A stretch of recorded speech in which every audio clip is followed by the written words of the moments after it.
Hello, friends, and welcome to the Dreamland. It's Mina. Who forgot something important? Oh, wait, no, she didn't. Yeah! Woo! I was about to say, no, I didn't, but the stream is showing up correctly. I did remember. Woo! Hello! How are you guys doing? Hi, Momo. Hi, Arson. Welcome to the stream. I tried putting in a little Nightbot auto thingy. I don't know. It seems to have worked fine. I don't know. I just wanted to test out if it worked. It has like a timer, I guess. If that's what you want to call it. Where you can like set it to do stuff. Like you can send messages, which is fun. But yeah, we're playing more of this game, Shibuya Scramble. For anyone who hasn't been here, last time we became marketable and cute and plushy. So today we are... Look at that! Tama! Woo! Okay.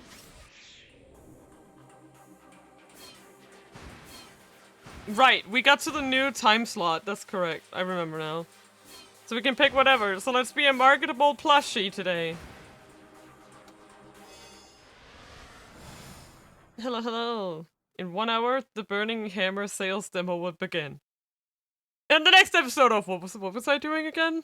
Yeah. What were we doing again?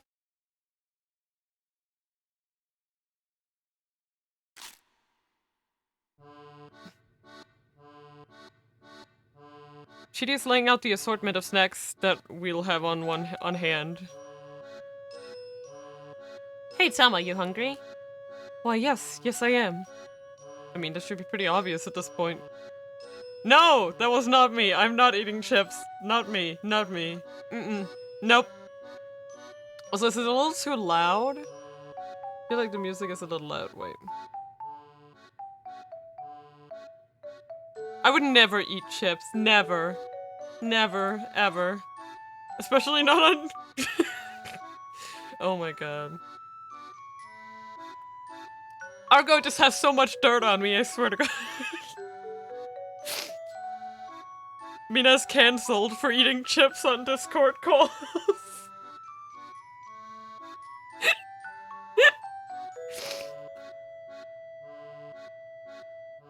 All I've had since putting on the stupid mascot costume is some burning hammer and a bunch of iced tea. You did not do that, so it's fine. Hey now, Chidi shoots back. What's with the attitude? Chidi, you do remember that you ate my lunch, right? The sticker said it was best before noon. You just made that up. Yeah.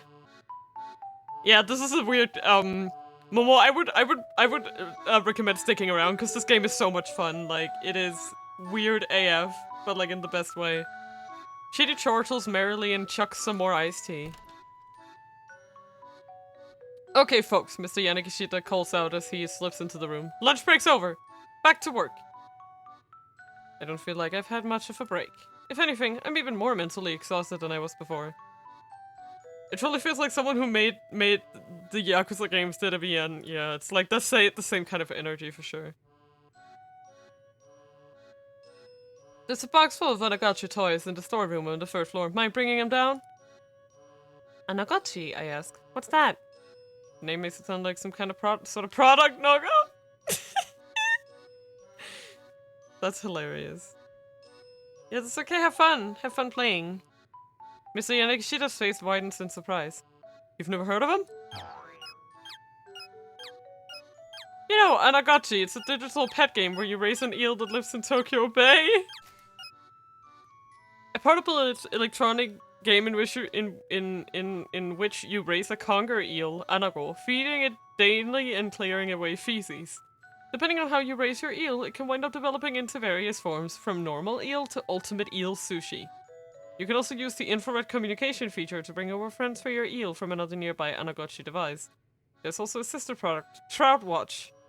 By connecting the two, you can view a special event where the eel and trout characters go to a pub together. Never heard of it, I say. Oh, well, I guess maybe a lot of people in Japan haven't heard of it yet. But it's all the rage right now with youngsters over in NYC. NYC? Oh, he must mean New York City. Popular in New York? Really? Anyway, I did some quick checking and that's what I learned. So last month I bought a whole bunch of them. And once again, you were swindled. Yep. And once again, you were swindled. Yep. Ouch, Chidi, dropping the hard truth. Wiggly boy. Mr. Yanagishida lets out a pathetic whimper. No! Just like that, his confidence evaporates. He starts muttering to himself. I thought I sounded a little fishy, really. I mean, think about it. Why would kids in New York be interested in raising eels from Tokyo Bay, he muses. What appeal would an eel character even have anyway? None, that's what. I should have known that. I didn't know it! Then why did you buy them? This farce is getting tiresome. Anyway, Yanagishida continues, it was gonna cost way too much to keep him in storage, so I was just gonna let the recycling guy take him. He hangs his head in a matter of moments. He hangs his head in shame. In a matter of moments, he's borderline catatonic. The type of eel that gives Anagochi its name, Anago, can be loosely translated as the creature that lives in a hole. Yeah. Mr. Yanagishida is probably wishing he could crawl into a hole right about now. Chidi, on the other hand, flashes a big bright grin. Still, you know, eels pretty delicious. But they're in danger, don't eat eels! Oh, Chidi, Yanagishida blurts. Thank you. He claps her hands in gratitude. I wasn't exactly complimenting you there, boss. It's the same thing. There's a little bit of me in each of my products. Anagochi and I are one and the same. Oh my god.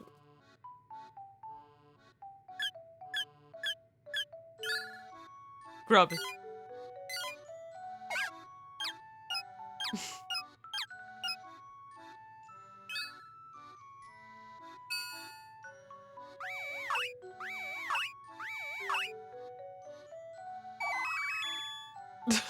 Wow. Okay. A brief Anagochi gameplay clip. The trick is to feed your eel proper food and give it proper exercise. Another important strategy tip is to make sure to obtain the sharp chef's knife when you visit Kababashi Kitchen Town partway through the game. Okay. But yeah, don't eat unagi, please. We just say eels and I are one and the same. Go on then. Say something nice about eels. Chidi chimes in, right in without missing a beat. Eels are awesome. When it comes to eel sushi, 100 pieces barely whets my appetite. You know, these two make quite a pair. That really means a lot to me, Chidi. Thank you, thank you. I don't understand what any of this is about, but if it helps mend Mr. Yanagishida's wounded spirits, I guess I can't complain. I leave them to their devices and head for the storeroom. Let's just leave. Tama out. Tama bye. Tama say fuck this. Tama at her limit. The storeroom door opens with a rough grating sound. Okay, now where's the light switch? I fumble around in the dark, feeling for the switch box. My costume paws mute the sensations in my hands enough that even finding that is difficult. I bat at the wall willy-nilly until eventually the lights come on. Apparently I found the switch, even if I didn't feel it. Whoa. What the heck is this? The storeroom is practically overflowing with shoddy goods. A painting that looks like a child's scribblings. An oddly shaped hat bearing the words, "Grow 2 inches, guaranteed." A cheap-looking pendant with a tag that says it's set with a miracle stone. Okay. These stones are nothing more than simple glass beads that were purchased at 5,000 yen a piece. The seller claimed, normally these sell for 10,000 a pop, but if you buy 100 of them, I'll give you half off. At which the buyer declared, it really is a miracle, before joyfully agreeing to the purchase. The fact that someone like Yanagishida actually exists to buy these things, it's also kind of a miracle. That's fair. It's like this is the knockoff boneyard where cheap products go to die. They break away from their pathetic herd, knowing their time has come, and end up in this graveyard of a storeroom. Let's see, Anagochi. There it is. I quickly spy the cardboard box I'm looking for. Oh hey, it's the chicken. Look, they're chicken plushies. Then I catch sight of a dark silhouette out of the corner of my eye. Eek! I yell. Ah! Ew! No! Ah! It's one of them! Black, flat, quick, long antennae, often spotted in kitchens. Sometimes, somehow, their legs wind up in restaurant food. Ew. The size, the speed, the dark shape. It couldn't be anything else. It peers back at me from the shadow of the Anagotchi box, the faint light catching the luster of its carapace. It looks ready to leap out at me at any moment. I need to act fast. I challenge her to single combat. It flitters aloft. It's gunning for me, alright? Raising myself, I step forward to confront it, which paradoxically helps calm my nerves. Wait, really? I get the sneaking suspicion this isn't the first time I've done battle with one of these things.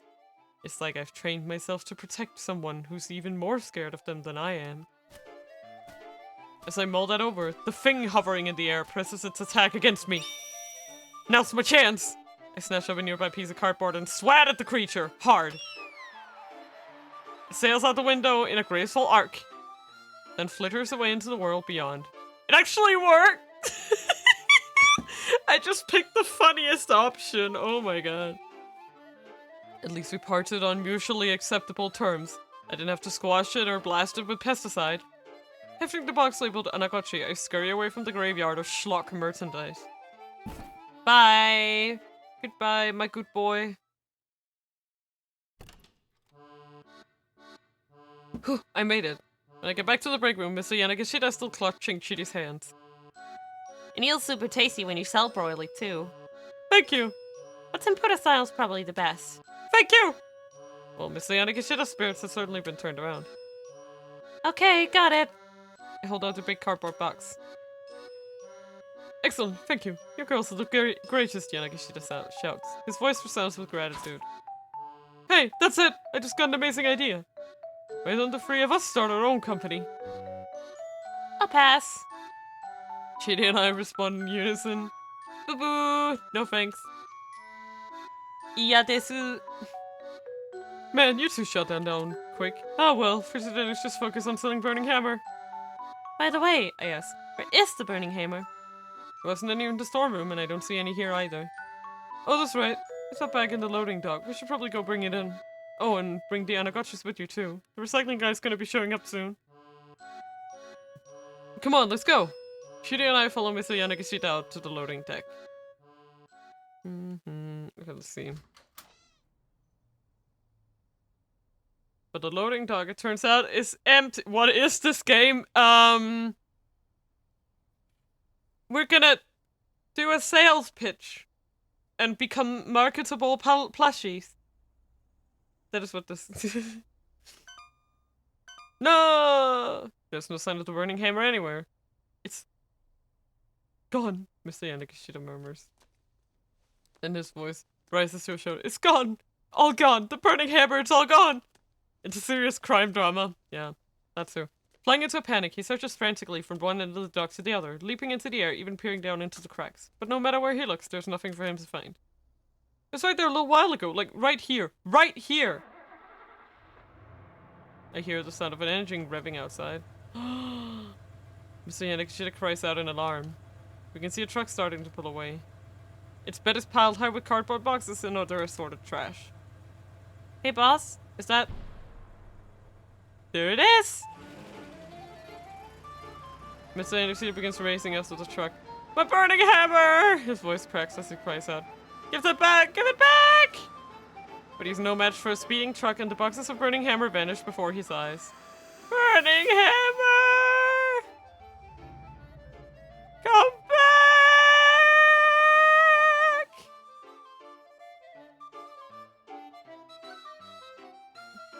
Yanagishida's wailing echoes from the surrounding buildings. It's like something out of a movie. What the hell? What's up with that truck? Tama, who the heck was that? Hey, don't look at me, I replied.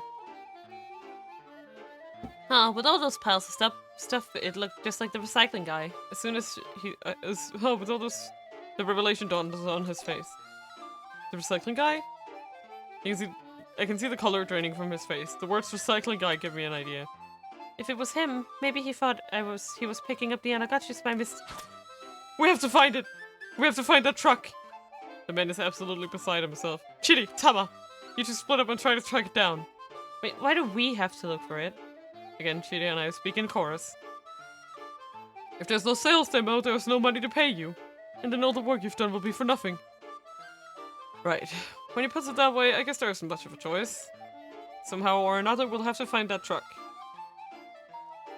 It could have gotten far, he continues. Go hunt for it. No, go hunt for it like your life depended on it. Chidi and I look at each other and sigh. Ha! How do you want to do this? She asked. Want to search together, or should we split up? Let's split up.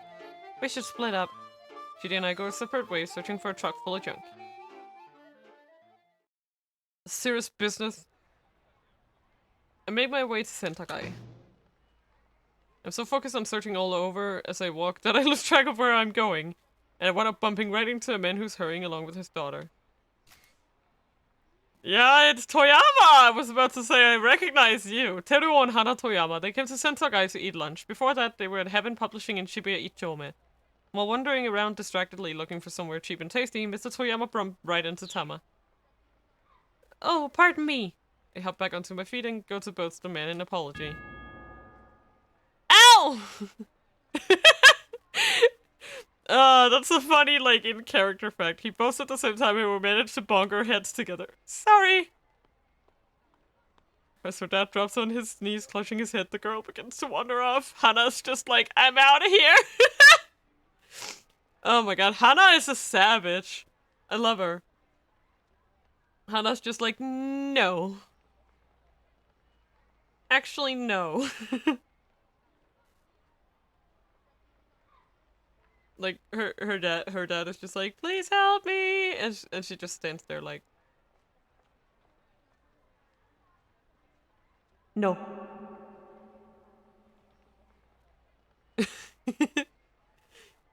Oh gee. Okay, if for 20 minutes is actually... wait, let me just go edit that on Nightbot. I think I'm gonna set it to like at least 30 minutes, because 20 is way less than I thought. Let's just do it every 30 minutes. Sorry about that. Actually, let's do 40. Let's do 40. I don't have any. No. Argo, please! Please. Anyway, we will... But yes, I just thought I'd put that message in. Hey, Hana, wait! The man lurches to his feet and rushes after the girl. She seems like an odd kid, only 10 or so, but strangely cold and distant for her age. I mean, after what her dad was about to do to her, I feel I would also be cold and distant. Just the thought, you know?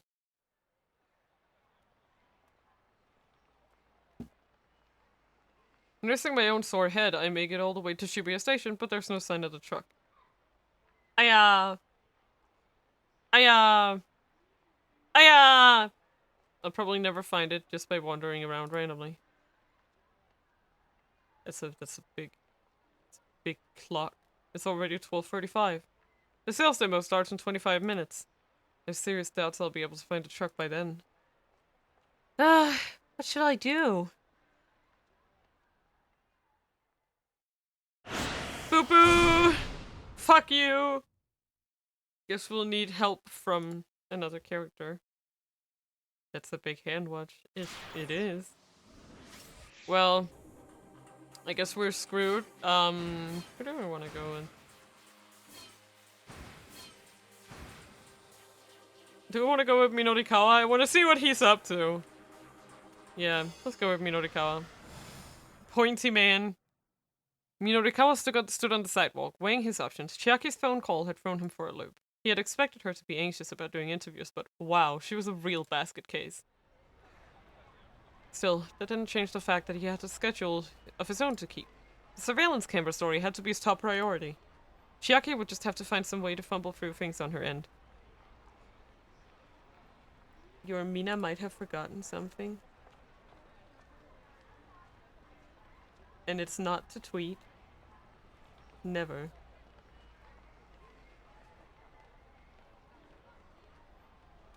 She would never do something like that. I would never. Never.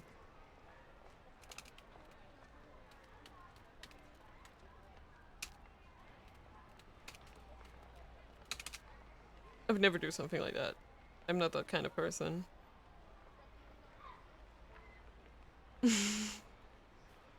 I'm not that kind of person. I'm not the kind of person who would forget. Forgetting things? I've never. Never, ever, ever. I would never forget. You know me. You know me. Oh, actually, I never checked. It did send in announcements. Yay! Okay, nice. I just wanted to check if the bot had worked. It sends a few minutes after I go live, so it's okay. Check who did. Okay. Because you did not forget, yes. He headed down Dogen-saka, scanning his surroundings as he went. There were cameras set up on streetlights all over the place. There were so many, it was hard to believe he'd never noticed them before. One over there, another one just over here. Electronic eyes peering down on passersby from high above, where they were tougher to spot. Just how were the people who came to Shibuya reacting to this situation? Hey, you there! Minori called out to a man riding on a bicycle. Hey, you, stop! Oh my god, it's that guy from the train! Who actually threw his trash on? Oh my god, I remember you! The man brought his bike to a sudden stop. Taisei Yasuda, proprietor of a knick-knack shop in Udagawa-cho. Roughly 30 minutes earlier, while he was wandering along the JR tracks picking up lost and abandoned items, Achi foisted off his trash onto him, and so he's in a bit of a foul mood. Since then, he's been going along on his bicycle, still picking up things from the roadside. There's a trunk on the back of his bike where he stores his finds. Yeah, I remember. I can't believe. He's back. Huh? Oh, what's the matter? He asked. Hi, the name is Minoru Minorikawa. Why is that so hard to say? Minoru Minorikawa. I'm a freelance writer. With the best name ever. Okay. I'm just doing interviews for a magazine, and I'd like to talk to you. Minoru Nyawa? No. Nya di kya nya. Wait, what? What? Kya? Oh no, that's so silly. It's so silly, Noodle. Okay. I'm just doing interviews for a magazine I'd like to talk to you. A magazine? Which one? For our general gossip. Minorikawa did his best to sound proud. Oh, well, I'm actually in a bit of a hurry here. Minorikawa soldiered on. See that? He pointed at one of the nearby surveillance cameras. Ooh woo, ooh woo, me no woo, me no wee kawa. Woo woo. Ooh woo. He pointed, okay. What? The man asked. The blimp? A massive blimp was indeed drifting slowly overhead. A type of aircraft that floats using the lift provided by an enormous envelope filled with lighter-than-air gas. This envelope, the balloon, is often used for corporate advertising. This particular blimp has been puttering about the skies above Shibuya since last night. No, the camera! The camera, bro! Can't believe Ayakamiki is a blimp. Oh my god. The camera watched them both in uncaring silence. Oh, that. What about it? What do you mean, what about it? Those cameras have been installed all throughout Shibuya. They're taking in anything and everything. Privacy be damned! A shocked pallor came onto the man's face. Oh, really? Yes! How do you feel about the surveillance state? Go on, tell me, please. He muttered uneasily to himself. I guess I should be careful next time I go picking stuff up. Hey, what are you talking about? Minorikawa asked. Oh, nothing, just stuff. Way to dodge the question entirely. Anyhow, I think there are some good things about the cameras too, the man said hurriedly. Oh? Minorikawa asked. Such as? Privacy in my capitalist country! Well, I mean, they must have helped catch some crooks, right? Yeah, I think you're right about that. Oh, I am. The man looked shocked to have his own statement confirmed. Are you hiding something from me? Huh? No, nothing in particular. The man shook his head vehemently. Nothing at all, really. Well, whatever, Minorikawa said. In any case, even if the cameras are helping in arresting criminals, there are some places where people just don't want to be watched. For instance, How would you like it if someone set up a security camera inside your home? What do you mean? I mean, a burglar might try to get into your home. If you had a security camera, you could be alerted right away. Isn't that kind of an extreme argument? Nope! You're the one making the extreme argument here. What? The man stared bewildered. You're saying it's okay for folks to film people around town as much as they might like, but not to take a look inside people's houses? Yeah, I guess I am. That's right, with this amount of pointing, I think his hand is just stuck like that, yeah. He went to a doctor once to get it checked out, and they were like, we can't help you, bro. It's just gonna be like that. Sorry, bro.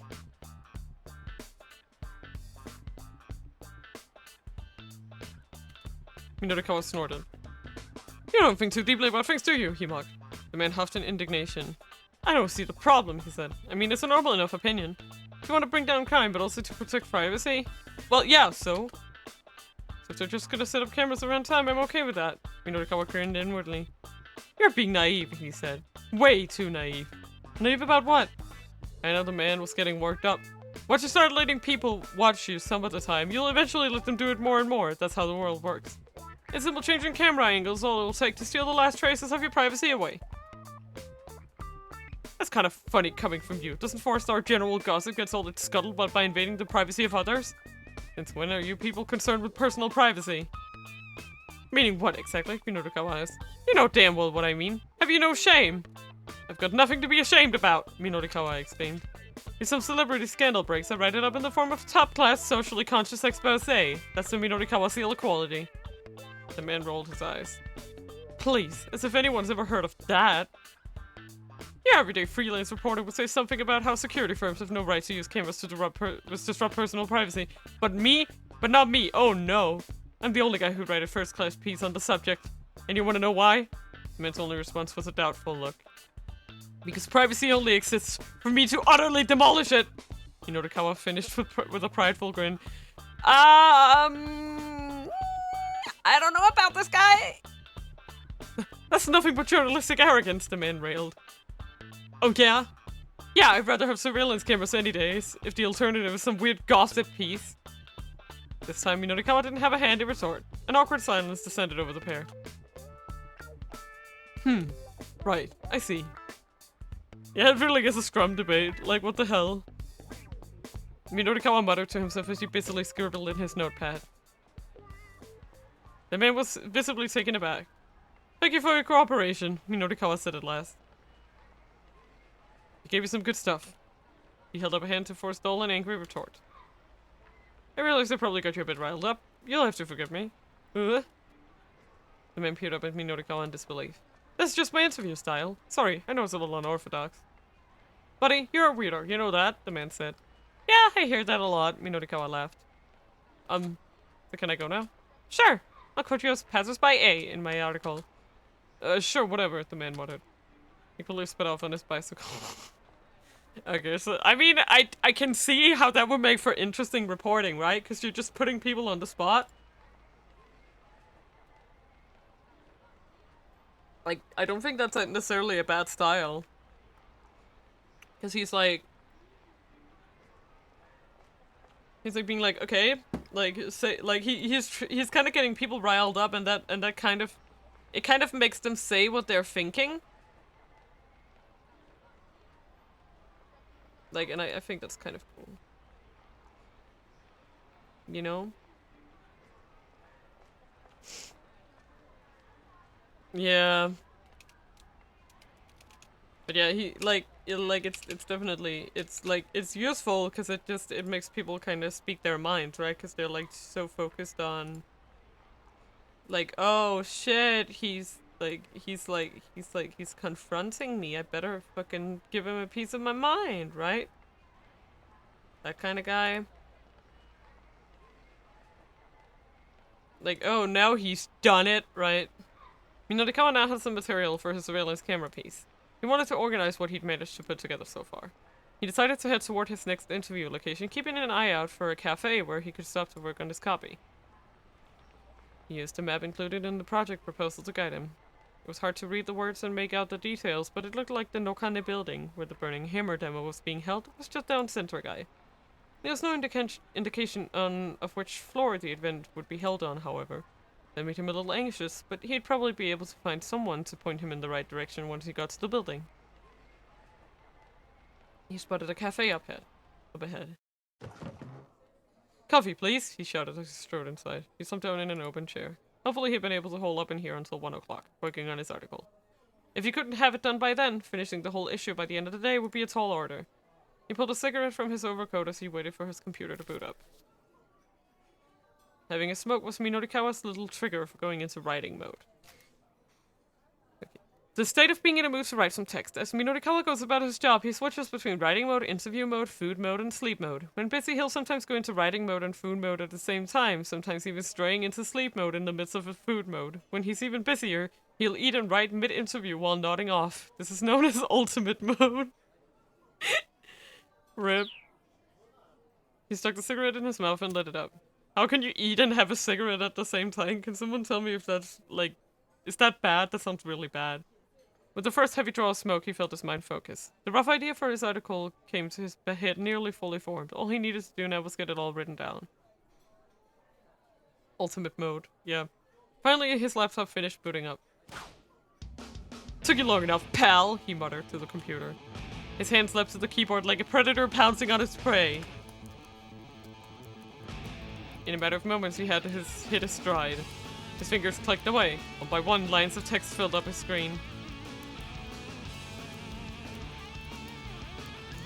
The waitress stepped up beside him. Excuse me, sir. But Minorikawa was in his writing mode, he didn't even hear her. Sir? Sir, I beg your pardon. Again, Minorikawa was deaf to the waitress's attempts to get his attention. Sir, excuse me! The waitress smacked the table. Quiet! Minorikawa snapped. He slammed the table right back. Don't interrupt me when I'm working. Not if you know what's good for you. The waitress didn't so much as flinch. She leaned in aggressively, getting right in Minorikawa's foot. Ikumi Omiya. Okay. Employee at Kolabo Cafe. While appearing cute and demure at first glance, she's quite strong-willed and frightening when angry. She works nights at a place called the Scolding Pub, where customers rent private rooms in which they are scolded at length by attractive girls. One middle-aged businessman once told her, "Your face looks simply marvelous when you're angry." Right. Sir, I hate to bother you, but I have to ask you to please refrain from smoking. Minorikawa blinked. Huh? This is a non-smoking establishment, sir. I'll buy an hour. No smoking, Minorikawa asked. A cigarette popped in his mouth as he spoke. The waitress pointed sharply to the sign on the wall. Yep, can't. Go away. The words "no smoking" were spelled out clear as day. We ask the patrons please not smoke so that other customers can fully enjoy the aroma of their coffee. The waitress drew herself up in arrogant triumph. A woman sitting at the table next made a face as she tried to fan the smoke away with her hands. Customers all around the shop were glaring at him. You guys don't know the first thing about the aroma of coffee, Minorikawa scoffed. The scent of coffee only truly comes to life amidst the choking stench of tobacco smoke. God damn it. The waitress's only response was to jab her finger again.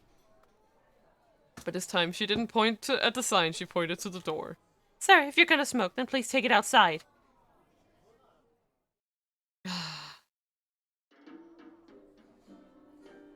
Sometime later, sitting inside the Cafe Lautrec, Minorikawa lit up his third cigarette. At last, a safe refuge. It had taken him quite some time to find a place that allowed smoking after he got kicked out of the first cafe. In recent years, many cafes and restaurants have phased out the concept of the smoking section in favor of prohibiting smoking across the board. This makes a place like Lautrec especially important to smokers. There are large air vents in the ceiling to help keep the interior more agreeable for those who do not smoke. No, he was in a rush to make up for lost time. His fingers flew over the keyboard at lightning speed. The more he wrote, the harder he focused. At this rate, he'd have the story wrapped up in no time. Today, you hear me? A voice intruded suddenly on his awareness. One of the other customers was shouting. You're breaking up with that fellow today. Minorikawa's fingers drifted. Oh my god! Right! They're here! I was like, wait. Yeah. Do me. Yes! Yes. He looked around to see where the voice had come from. An older man, red in the face, was shouting at the young woman who sat across from him. Please, Dad, the woman pleaded. Stop, you're making a scene. Ah, father and daughter, then. It was rare nowadays to see a father behave so imperiously towards his own daughter. Just how sheltered had he been trying to keep her? Minorikawa couldn't see her face from where he was sitting, but his interest was piqued. No! Stop! Do your job, Minorikawa! No, he reminded himself that he needed to finish this article. Besides, if this young lady looked anything like her father, he'd just as soon pass. Minorikawa went back to his typing. It took a few minutes to re-establish his writing groove, with the two still bickering across the room, but thankfully he soon regained his focus. Fine, we'll do it later. Beep. Beep. What's that? A strange beeping sound broke Minorikawa out of his writing reverie. Upon looking up in confusion, he found his attention drawn to a young woman at another table. And then one of these, and one of these. Oh, and this, and this, and this, and this, and that, too. She finished with a broad grin. Oh my god, Chidi! Let me just repeat your order back to you. 1 Japanese-style beef patty, 1 spicy fish roast spaghetti, 1 chicken casserole, 1 French onion soup, 1 fruit parfait, 1 chocolate parfait, and 1 deluxe chocolate parfait. Will that be all? The waitress anxiously awaited confirmation. Ryoko Kakinuma, right? Right. Oh, yeah, that's her. A second-year student at Midoriyama Academy's law school. She was hassled by a pair of hustlers on her way to work and showed up 5 minutes late for her shift. The manager told her that those 5 minutes were coming out of her pay, so she's a bit irritated right now. You forgot the large caramel shake. The customer was a full-figured young woman ensconced at a nearby table. Oh, my apologies. The waitress quickly jotted down the addition to the order. That'll do for now, the young woman said. For now? Yikes. He's actually planning on ordering more after that. Marveling at this display of appetite, Minorikawa went back to typing. Man, everyone just goes to this fucking place, huh? Now what? He heard the strange beeping sound and subtly different than the first time. This time it was closer. Seriously, what the heck is that? Okay, fine. He needs to get to the bottom of this, I'll never be able to concentrate. Just where the heck is that sound coming from? He searched his surroundings for a moment, and quickly discovered that the noise was coming from his own bag. He pulled out one of the most important tools of his trade, a buck detector? Bro! Bro! Why? Why is there book?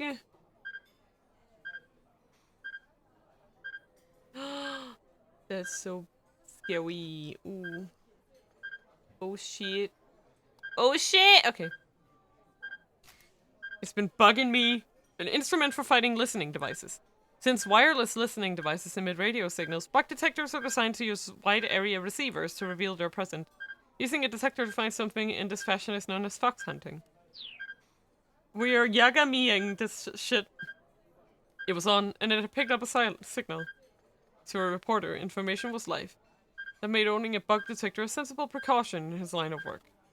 With the device in hand, Minorikawa casually scanned the area. Eventually, he zeroed in on the signal. He stood up. Everyone, your attention please, he announced. Someone set up a listening device in here. Several cafe patrons turned their heads in disbelief. A woman wreathed in pungent perfume flashed a disagreeable look. Wait, is that? That's I. The wife, isn't it? Oh, come on. That's ridiculous, she huffed. There's something fishy going on. The only thing fishy right now is you, the woman declared disdainfully. I checked with the device she bought, and it was detecting the radio wave of her wireless stationary phone. I had to spend way too much time explaining it's normal and phones are not bugged, but yeah, by default. Oof. Why don't you get out of here and let everyone enjoy their meals? No, I smell a scoop. You what? You, what's your name? None of your business, that's what. Now hurry up and stop that awful noise. The other customers were starting to murmur loudly. There's a listening device here, folks, Minorikawa said. How can that not bother you? Do you know where it could be? Yeah, it's her! Excuse me, the woman called out. Someone please do something about this man. The waitress hurried over. Sir, please, you're bothering our other customers. There's a listening device in here. That's what people should be bothered by right now. The waitress took a reflective step backward at the worst listening device. You're the one who's intruding on everyone. You're the one who's intruding on everyone, the woman. Yeah, that is I, right? Osawa's wife? I'm pretty sure that's her. Honestly, could you please stop that racket? It's not me making the racket. It's the bug tracker. Just who the hell do you think you are? Police! Somebody call the police! Ma'am, please calm down. Oh my god, Yoko's having such a hard day. Man, gee. First she has to throw a book at a dude. No, first she gets harassed. Then she has to throw a book at a dude. And now she has to go to work late, get scolded, and then she has to deal with this bullshit. There are other customers here, and I'll calm down once you get this disrespectful bore out of here. All I'm doing is sharing the truth. You can't kick me out for that. The waitress wavered, clearly intimidated by both of them. You've sure got a lot of nerve, the woman snapped at Minorikawa. Go play detective someplace else. I'm not a detective. I'm a reporter. Really now? By far my least favorite profession. Oh ho, and why is that? Did somebody write a story about you, lady? Got skeletons in your closet? Now I think about it, Mina, a little bit. So she's bugged. Do you think it was supposed to be a meeting place or a stakeout? And Mina was just freaking ruining it? Yeah, 100%. I think they're doing it. I think she's supposed to be meeting with someone secretly, and it's the police who bugged her. You shut your mouth. How dare you? Yeah, it smells scoop here, alright? And the smell's coming from you. I'll stop it with your scoop nonsense already. There's no use trying to hide things from me. You have no idea what you're talking about.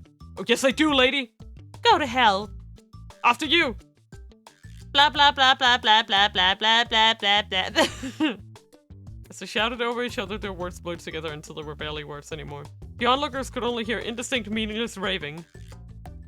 Blah blah blah blah blah blah blah blah. I mean, I is also ruining it. Like, you like, sure, Minorikawa is an asshole, but like,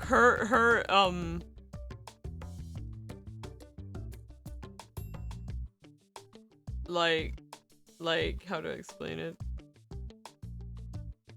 Like, she was, he's sure he was confronting her and shit, right? But like, yeah, exactly. And still the yelling went on and on. Eventually there came to the sound of approaching sirens.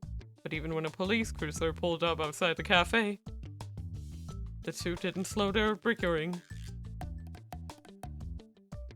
It's a hilarious ending. Sniffing for a scoop. Minorikawa lost his cool and got drawn into an argument with a stranger, giving no thought to the consequences. By the time he came to his senses in a jail cell, it was too late to say 4-star general gossip. Maybe worrying about weird noises can wait. Right now, finishing up that article sounds like a better idea. Okay.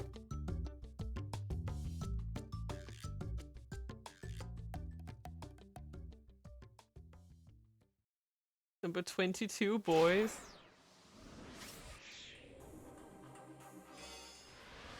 Wait, no, that wasn't it. Oh. Okay, it actually just goes back to this automatically. That's awesome.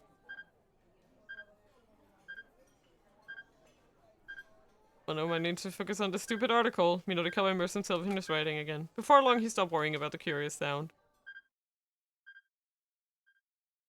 Nice.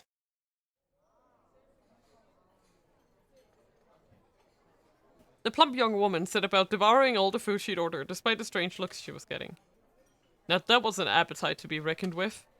It took her under 3 minutes to polish off the lot. Holy crap. Then, looking not the least bit sated, she picked the menu right back up. Was she seriously gonna order more? Minorikawa was starting to take an interest in this young lady. This cafe should be called Smash Ultimate Lord Trick because everyone's here. I know, right? Like, watch like, oh my god, watch like Hana and Toyama like walk in, and then you have like Achi and fucking Hitomi too, and it's just like the whole gang is here. There might be a story here. He conjured up a series of headlines in his mind. Woman inhales 30,000 calories in 3 minutes. This is the equivalent of 100 pieces of shortcake, 300 glasses of milk, or enough steak and rice to feed about 30 people. No, he needed something with more punch. Food for An expose on obesity. Ugh. No, that was no good. He wasn't writing for a fashion mag here. A gourmet day in Shibuya. That was it. He'd be able to whip something up if he went with a foodie angle. Minorikawa got up for his seat. Yeah, I know. That's insane. Like, that's pretty impressive, he said to the hungry diner. Do you always eat that much? The young woman glared back at him. Not always, she said. Suddenly tension filled the air. Oops, was that way too blunt of me? I mean, she's a young lady after all. Maybe I should change up my approach. What the heck are you anyway? The woman asked. I'm a freelance writer. I was hoping I could do an interview with you real quick. You want to interview me? If you eat 30,000, like, that's not even 30% of that would be... Yeah. We'll just go through, so I guess it's... I mean, I don't know if it's fine. Like, oh, it's fine. The suspicion was plain on her face. I do! I mean, girls all over the world worry about their diets, right? I hear that, yeah. So would you be willing to share your secret or your technique or whatever for how to eat without getting fat? What, me? Sure, I mean, look at the figure you're maintaining despite eating all this food. The young woman's expression by fuck, he got her. Chitty! You're too easy! Oh, you noticed? There's actually a lot that goes into all of this. Thank God ominous music is over. Yeah? The basic thing, though, is to eat 10 meals a day. Minorikawa struggled to keep his jaw from dropping. 10 meals a day? She flashed him a choppy cheek grin. Hehe, you don't know how diets work, do ya? She chuckled. Eating only 1 or 2 meals a day, that's what'll make you fat. You gotta space your food out into smaller portions throughout the day. That's the fundamentals of dieting right there. Right, but what happened to the smaller portions part? Minorikawa had to bite his tongue. Ah, I see, he said. Any other pro-dieting tips you could share? Well, for the basics, I say always drink protein instead of tea, yeah? Drink protein all day? Seriously? Once again, it took all of Minorikawa's willpower to keep his thoughts to himself. I could not decide what diet would be best, so I did all of them at once. Yeah, exactly. Akiko, I've been waiting for this. Let's see, what else? Oh, there's this stuff called Burning Hammer too, but she trailed off with a little wind. Wait. Minorikawa perked up. Did you say Burning Hammer? Oh, you know it? I've heard of it anyway, Minorikawa replied. He decided he was better off keeping his plans to head to the sales demo a secret. There's a sales demo later on if you're interested, the woman says as if she were reading his thoughts. Well, full disclosure, I am working for them right now. She handed Minorikawa an advertising pamphlet. There was a more detailed map for the venue included. What a stroke of luck! Now he didn't need to rely on the crummy map in the project proposal anymore. So can we just wait and talk about how she was supposed to look for Yeah! I was about to like... Weren't we in the middle of something? Right? Like, wasn't there something you were supposed to be doing, Chidi-chan? Chidi-chan chotto! Actually, I gotta get back to work, the woman said. Sure, thank you so much for your time. I'm gonna hang back and finish up my copy here. The woman left the cafe and Minorikawa went back to his laptop.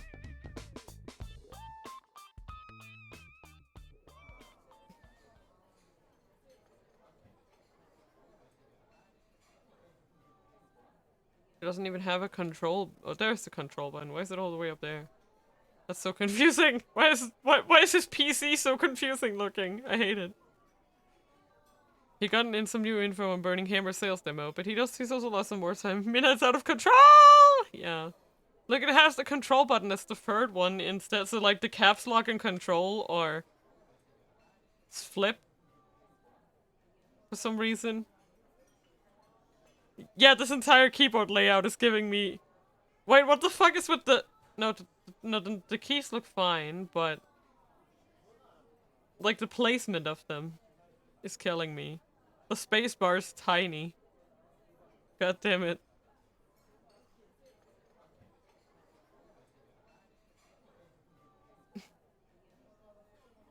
Option key is control. But caps lock is bottom left kills me. No, but there's also a control button. The third one from, like, if you go up 3 from the bottom left, that's also a control right there. What is that control button doing there?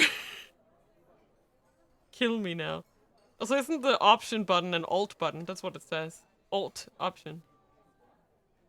I'm so confused. The surveillance camera piece still wasn't finished. It was going to be a near thing to get it done before the sales demo started. Yet instead of returning to his writing, he got out his cell phone. What if Toyama had gotten another of his crazy ideas? Jesus Christ, how does he use that? I know. If he tried to hang himself again. I thought him Minonikawa too worried to work on his copy. The phone rang several times before someone picked up. Mr. Toyama, where are you right now? Minonikawa asked. Right now? I'm on the run, somewhere near Shoto. An upscale residential district. Despite being smack dab in the middle of the city, it's a quiet neighborhood, rife with greenery. The residence of the former governor of Tokyo is here, built on a massive 2,200 square meter plot of land. There's a shady hotel district a short walk to the south, making for quite the juxtaposition.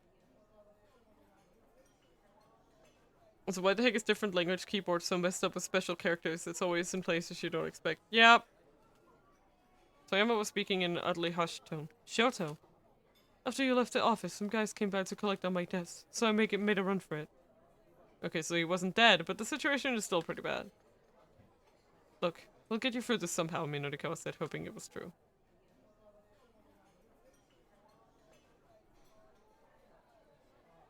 Just keep your head down and stay out of trouble. Stay where you are now. Stay where I am? But what am I supposed to do? Toyama's voice dropped in and out. It sounded like he was moving quickly. Find some place to hide and just lay low for a while, Minonikawa told him. Alright, Toyama said weakly. He hung up. Boop. Minonikawa let out a deep sigh that returned to back on his laptop. Bro! Bro! Why do I gotta get my life blocked by this game?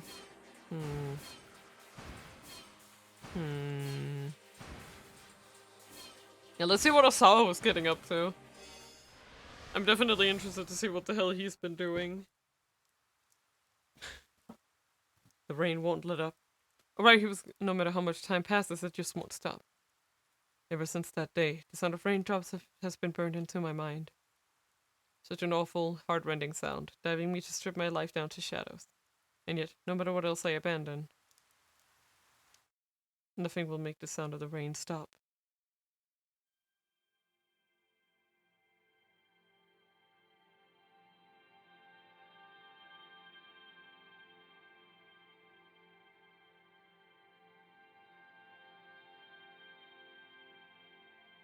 Osawa stared at a postcard that was nestled into the final page of the photo album. Right, he was looking at the photos. He'd purchased it 2 years earlier while on a trip with Maria to the Middle East.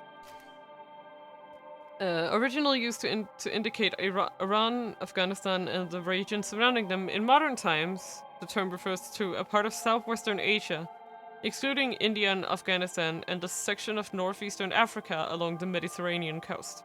However, in Japan, as well as the US, the term Middle East is often understood to refer specifically to those parts of the region with a strong Islamic influence.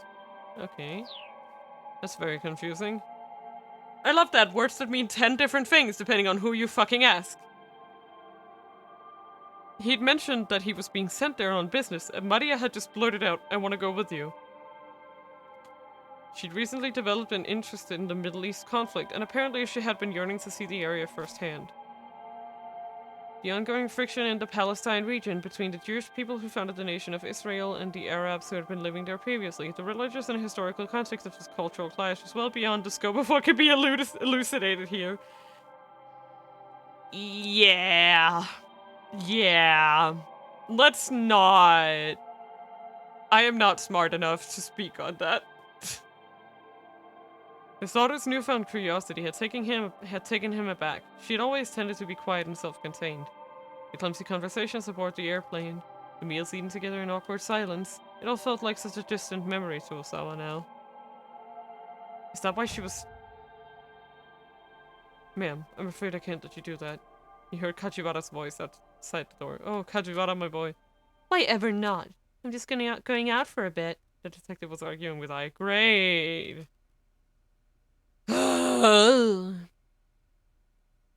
And just who was it who told me I should try to go about my life as normal? Osawa's wife sneered. Ma'am, please, we... How would you feel about being told to just sit around and wait? Aya's angry shriek jerked Osawa to his feet. He hurried from the study to try and calm her down. Ma'am, please wait! But by the time Osawa had made his way downstairs, his wife had already stormed outside despite Kajiwara's attempts to stop her. Osawa doubted anything he could have said would have stopped Ai from leaving. Trying to physically keep her from going out would only have made for an even worse uproar. He was glad that at least it hadn't come to that. He was turning to head back to the study when Kajiwara caught his eye. Resigned, he headed down the stairs and bowed to the detective. Let's talk to our boy Kajiwara!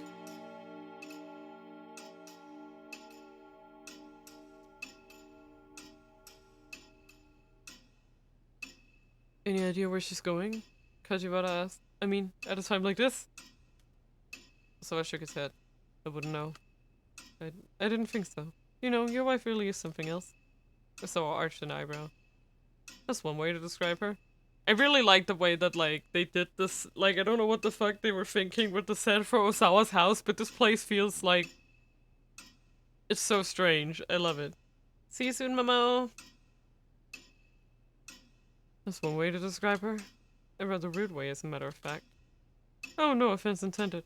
It's just that ever since this case started, you've both been holed up in your own respective rooms. The more Kajiwara spoke, the more irritated Osawa became. What's your point? He demanded. I just mean, you haven't been having any, marital discourse.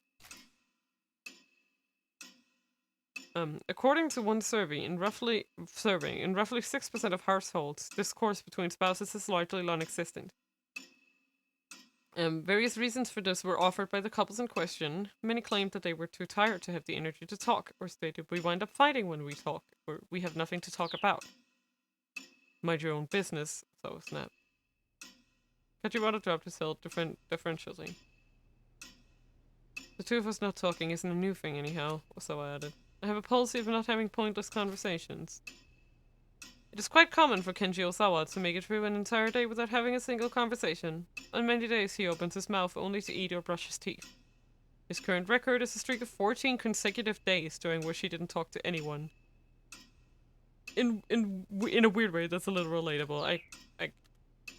Huh. Can I sign up? I know, right?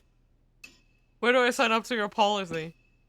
It didn't look as though Kajiwara quite understood. Microorganisms such as viruses don't have conversations. Wow, are we really bringing this out right now, bro? Bro.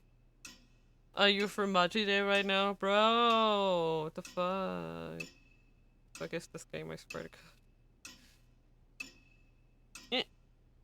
Oh Jesus, having 14 days in MMO raid must have been tough. Raid time, woo! And yet, still they continually propagate in order to survive. Thinking about viruses, Osawa was back in familiar territory. He felt a surge of confidence. Once you have a clear purpose, conversation is unnecessary. And do you have a clear purpose for the relationship with your wife, Mr. Osawa? Of course I do. To be a family. Arms crossed, Kajiwara struck a thoughtful pose. At least I've learned one useful thing today, Mr. Osawa, namely, that you don't like to have pointless conversation. It's a good thing to know. Kajiwara uncrossed his arms for a moment, then crossed them right back again, furrowing his brow. But see, that's funny. You seem to have a tendency to have pointless conversation with me, and because you keep coming to talk to me, bro! So I saw red. You don't leave me much of a choice. Tanaka poked his head out of the living room. Is something the matter? He asked. No. So I struggled to regain his calm. Perfect timing, actually. There's something I need to talk to you about. He looks like a Tanaka. He really does. Nightbot. I said. Okay. Maybe. Oh, wait. Maybe it doesn't. Stop doing that until extreme. Oh well. It's fine. I'll try.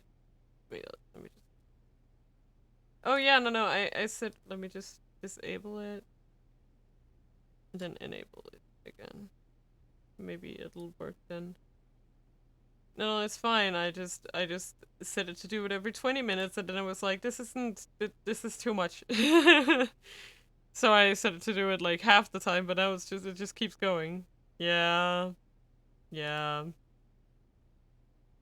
Again, I hadn't really seen it on stream before, so it's hard to tell, like how much is 20 minutes in the grand scheme of things, right? I think I'll also I'll just raise here. I'll just raise the minimum chat lines to like 5. Is one for yeah exactly 3 times an hour seems like a lot. Like now that I think about it, so 40 minutes that would be like 3 times per 3 hour. No, 40 120. 2 time. What? Now I'm confused. 40 80 120. Okay, 3 times per 2 hours. There we go. I did it. So 1.5 time per hour. I fucking did it. I did math. Woo! Mina can do math! Sometimes. You turn back to Kajiwara. Okay. My apologies, detective, but would you mind giving us some privacy? Kajiwara didn't move. Detective? Osama gave the policeman a hard look and saw him crack a smile. Yes, what is it? Kajiwara said at last. Don't you play dumb with me? Give us some privacy. This is a discussion I shouldn't overhear. Actually, yes, it's work-related. There are business matters I prefer to keep confidential. Ah, I see. Now how long would it be in inches? Don't you fuck... I do not operate in freedom units. Nuh-uh, I don't. Reluctantly getting onto his feet, Kajiwara slipped away into the living room. Tanaka, Osawa began. About those emails. He stopped abruptly. Kajiwara! Kajiwara had reappeared in the living room door, staring right at them. What are you doing? Osawa demanded. Oh, should I not be watching? Osawa felt like he was about to burst a blood vessel. Yeah, these are good. Like, again, I'm telling you, there's something about how they've shot the scene specifically in the Osawa household that have been really impressive to me. Like, they feel so claustrophobic in a great way. I mean, you never told me that I couldn't watch. Because it should be obvious! Me as an autistic person, when people don't give me very specific instructions. But you didn't tell me to do X. Well, it's obvious, not to me. Not to me. God, you want to confirm relatable? I know. The detective made a scolded poppy face and closed the living room door. Osawa let out a heavy sigh. Like, you know, it's like that, like, when it's like, for instance, this is a good example, right? Is, like, taking out, say, take out the trash, right? It's expected then that you also, when you finish that, you put a new trash bag in the, like, the trash bag holder. I don't. I forget. I forget until the next time I have to throw something out and I'm like, oops! Like, it just doesn't register to me, you know? He'd never been an extrovert, but he didn't recall human interaction being quite this draining. Worst part is not understanding why people are mad at you. Oh man, yeah, when it, like for those ones I'm like, oops, I should have done that, but like, it's not always that obvious, you know? Like, you don't really always know if and why you did something wrong. Anyway, sir, Tanaka prompted. You were saying? Yes, about those emails. Something doesn't make sense. I don't understand how Mr. Makino was able to get the antiviral agent to anyone on the outside. Sharing an Okoshi Pharmaceuticals drug with external sources while it was still under development required the approval of an executive committee that included Osawa himself. There should have been no way the antiviral could be sent out without his knowledge. Tanaka hesitated a few moments before responding. Are you aware of the strife between the company president and the chairman? Osawa shook his head. Yeah! That sounds like something Osawa does not care about. He was a researcher through and through. Factional rivalries held no interest for him whatsoever. Makino effectively leads the chairman's team, and the antiviral agent is their pet project. Despite being the executive officer in charge of the project, however, Makino still needs the president's approval to... You know what, forget about that right now. What do we do about security? In theory, it was physically impossible to get the antiviral out of the lab without detection. Entry to the biohazard laboratory where it was kept required fingerprint authentication from both Osawa and Tanaka. You...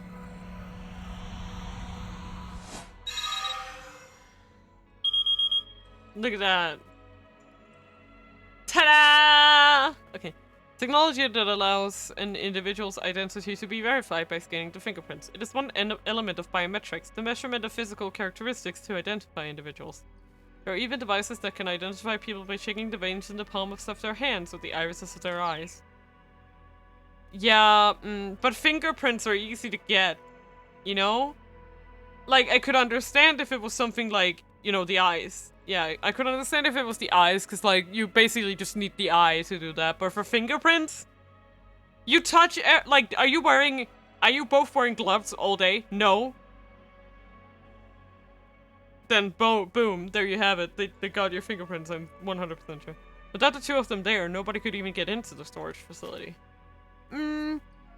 Because a dangerous virus is also stored there. The lab where the antiviral is kept is being protected by an ID checkpoint. Ah, okay, as well as a sophisticated three-tiered lock system that requires fingerprint authentication. Multiple security guards are also posted outside the laboratory entrance 24 hours a day, making it all but impossible for an unauthorized person to get into the secured storage area. But also, this is the chairman. Like, we're talking about the... Tanaka followed his drift. Ah, yes, I see what you mean. He inclined his head in thought as Osawa continued.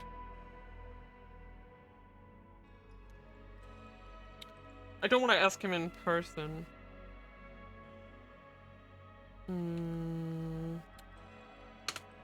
Let's check the entry logs for the storage section. Like, also, some fingerprint locks are a sham and easy to fold, like, stupidly so. Yeah, exactly. Like, you just need something that feels sort of like a finger.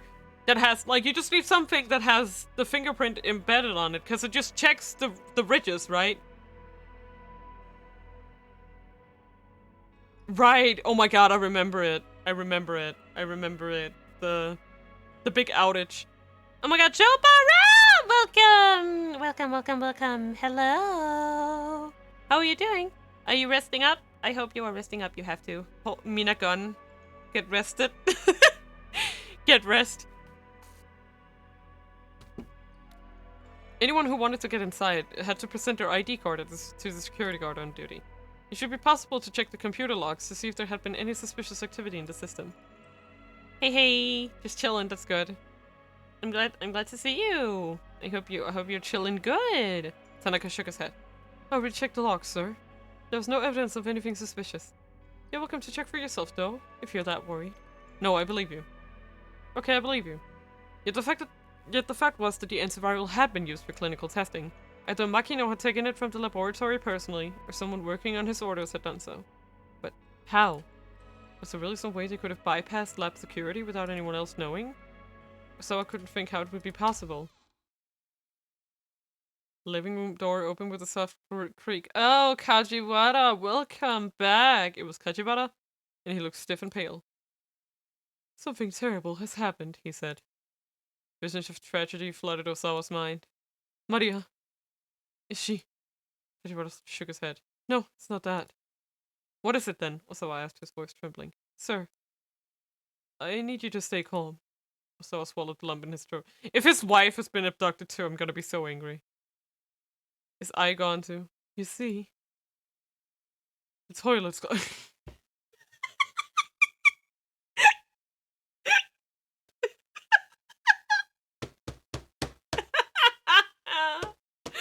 Too many bananas! Too many bananas! Yeah, I'm gonna do it. There we go. This is me.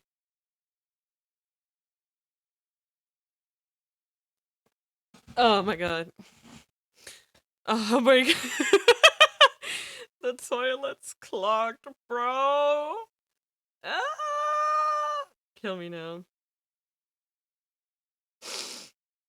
Oh my god. I can't right now. I need a move. Oh my god. The toilet's clogged, bro! Yeah. Oh my god. Plunger in hand, Osawa stabbed vigorously at the Raquel-to-turn toilet bowl, struggling to loosen the unseen bucket. Oh my god. I actually don't even have a plunger. I really should get one. I don't have one, but I should. A cleaning utility implement consisting of soft hemispherical rubber suction cup attached to the end of a dowel. By pressing the cup over the opening of a drain that has been clogged, one can apply suction pressure to jostle the blockage free. Makes a variety of sounds when used, such as glub, glork, schluck, schlorp, schloop, and pop. I know I should get one, I just never have. Kajimata was at his side, wiping up the floor with a rag. How did this even happen? How did this even happen, Detective Brown? Are you kidding? I was hoping you could tell me that. Spoopy!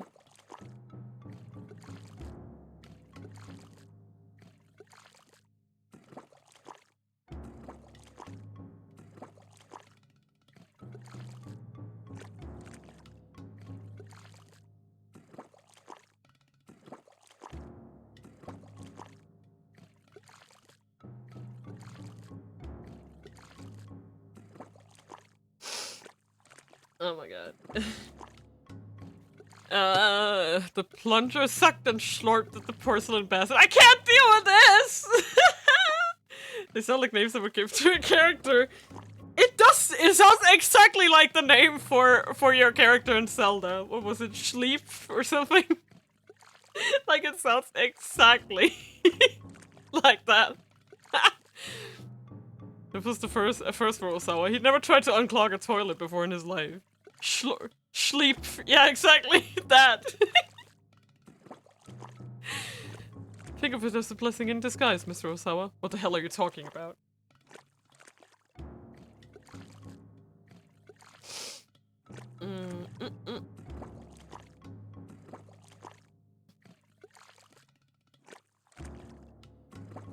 I'm sorry, I just, the hell are you talking about? What about this constitutes a blessing? I just meant that at least this happened before you needed to, do your business. Without the slightest hint of guile on his face, Kajiwara picked up his bucket and headed for the sink back in the washing area. Grumbling to himself, Osawa pumped the plunger over and over again. This was almost funny. It's very funny. Almost ridiculous. In fact, it's hilarious. His daughter had been kidnapped, and he was stuck unclogging a toilet. He was quite possibly caught up in a major corporate conspiracy, and here he was, unclogging a toilet! Bro! Tanaka poked his head into the bathroom. Did you fix it yet? If you need to urinate, then use the restroom on the second floor. That's alright, here's fine. Ah! No! Ah! No! No, this is so uncomfortable. Get out of my head! No, get away, get away. Ew, no. Tanaka tipped in beside him and abruptly shut the bathroom door. Now the two men were crammed together in the narrow lavatory. Hey! Osawa hissed. What the hell are you doing? Tanaka made eye contact with Osawa via the mirror. He spoke in a hushed voice. I've been waiting for a moment I could get you alone. What? Tanaka sidled around to face him, giving him an intense stare. Sir, would you please be quiet for a moment? Tanaka had tears in the corners of his eyes. This will only take a moment. Osawa could feel the warm breath of his deputy whispering against his cheek. Tanaka reached for something inside his coat.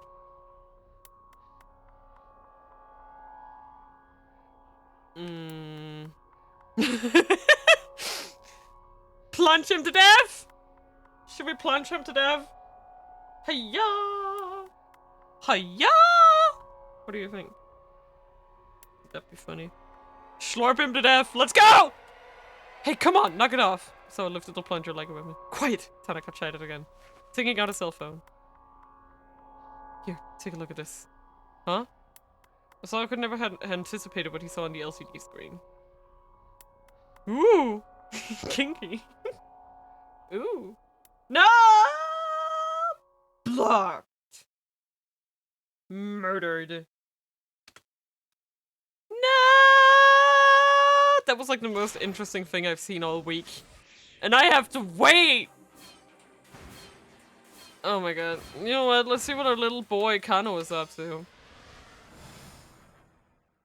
Kano had been watching Syndicate members hand off the attaché case for an hour and a half. Right, I forgot. We're literally just in like a time loop about this shit. Kinky Suzuki, goddammit. You're on your fucking persona shit. God. Always you. Bullshitting. But yeah, we're just in a time loop of following dudes with cases. We still have no idea where this relay might be headed. The man he was tailing now was about 10 meters away, close enough that Kano could close the distance and apprehend him at a moment's notice. But his orders remained the same, follow and observe. And Kano quitting the force. Yeah. This has been an endless time loop of him finding reasons to quit, having troubles in his love life, and being told to tail a dude for like 5 hours. Like, that's all he's been doing. Another one. He watched that the case was handed off once more. By now, the shock of seeing it passed to yet another accomplice had worn off. It's already been 90 minutes, huh? It was Sasayama. At some point, he'd crept up at Kano from behind. Well, they don't seem like they're trying to get away at all, Kano said. They're just walking. What could they be up to? Sasayama shrugged. By the way, he's also a detective. Dressed as an otaku, don't worry about it. Yeah, it's weird. Kano recalled dictum number 89. 意味がなさそうなものほど必ず意味がある. The more irrelevant something seems, the more relevant it's bound to be. If Tateno's wisdom held true, the Syndicate must have some reason for what it was doing. Were they just trying to throw the investigators off their scent? No, that couldn't be it. They were wandering in circles, staying right in the same area. They were just running up the clock. What if that's exactly what they were after? Buying time. Kano felt a sudden conviction that he was on the right track. If they needed more time to make sure they got their hands on the ransom payment... Wait, hold on. Could it be that...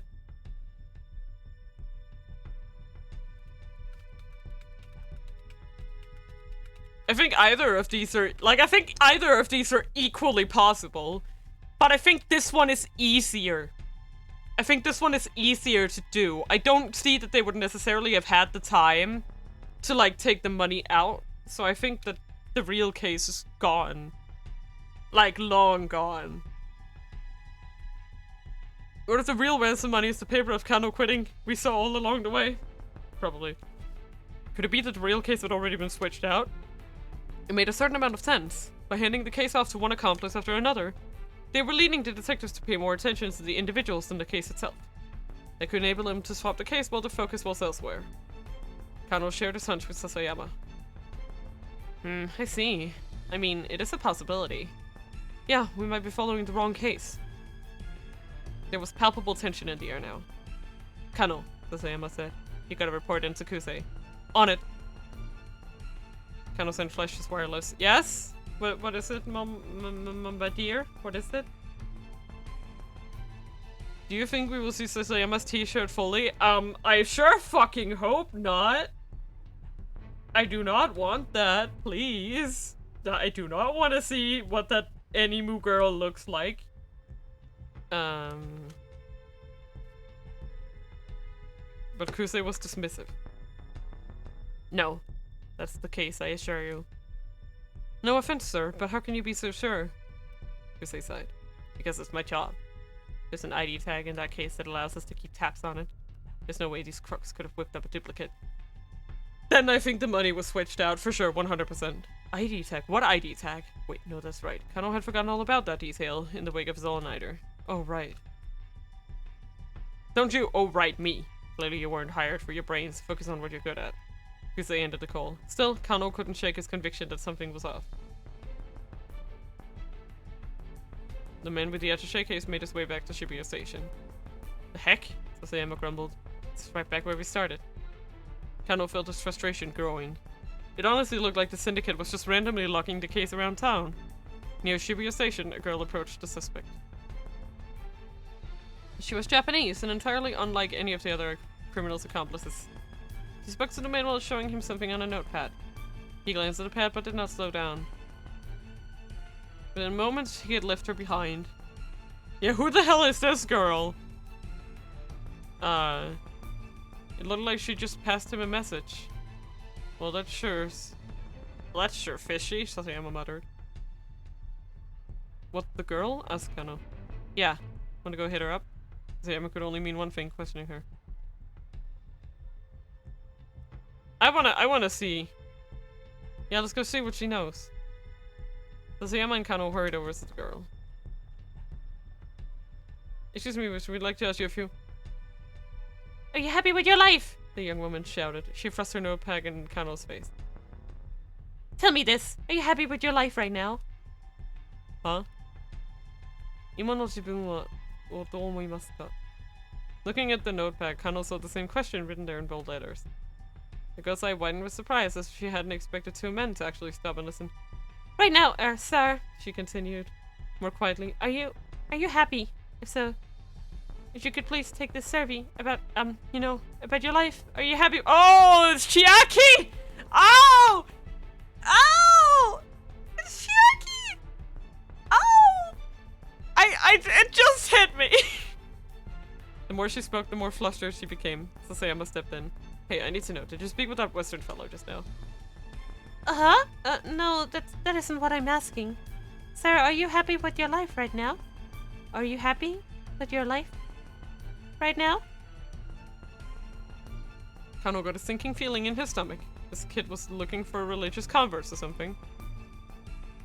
You did speak with him, didn't you? Sasayama snapped. What did you tell him? The girl's rambling abruptly ceased.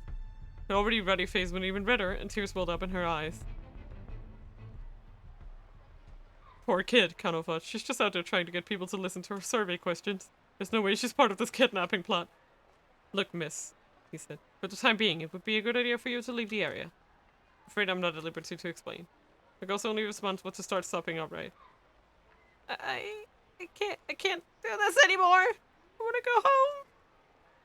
Kano wants to say, I exchanged awkward glances. She needs to protect. I know! You guys are being way too mean! I wanna go home! I wanna go home! Passers-by began shouting curious looks at the trio. Kano, you get back to work, Sasayama said. I'll escort this girl to the train station. He didn't quite manage to stifle the embarrassment in his voice. Right, Kano said. He hurried away, his eyes already searching for the suspect they'd been tailing.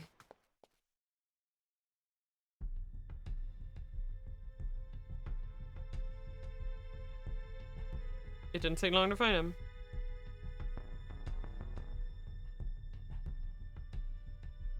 Oh my god. This is a meme template if I ever saw one. Yeah. The man's black garb made him stand out in the crowd at the intersection. It occurred to Kano that all of the criminals who'd handled the attaché case had been wearing the same black clothing. That fact made the whole situation even weirder. Could they really be ignorant that they were being followed while they were all wearing the same eye-catching outfit? It was more like they were going out of their way to make sure the investigators spotted them. This still didn't provide any clues as to what they were after, though. The longer Kano kept tailing these guys, the less it all made sense. Was it really such a good idea to keep this up? Someone's life was in danger, and they were just letting the kidnappers carry out their plan, whatever it was. The very first page of the Dick Diary spelled things loud and clear on that front. Okay. Mamoru bekimonō miyushinawanai, sore ga kihon da. Never lose sight of what you're supposed to protect, ever. Yeah, basically. Right now, the single most important thing was ensuring the hostage's safety. This was a situation where Tatano would have stuck to his guns for sure. Kano thought back to that day 3 years ago.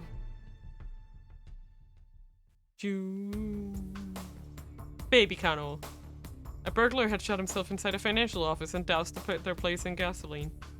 Kano had just been put on police box duty and was ordered to the scene because his box was just down the street from the standoff. Nobody is assigned a detective post right after graduating from the police academy. Detective positions can be quite hard to come by.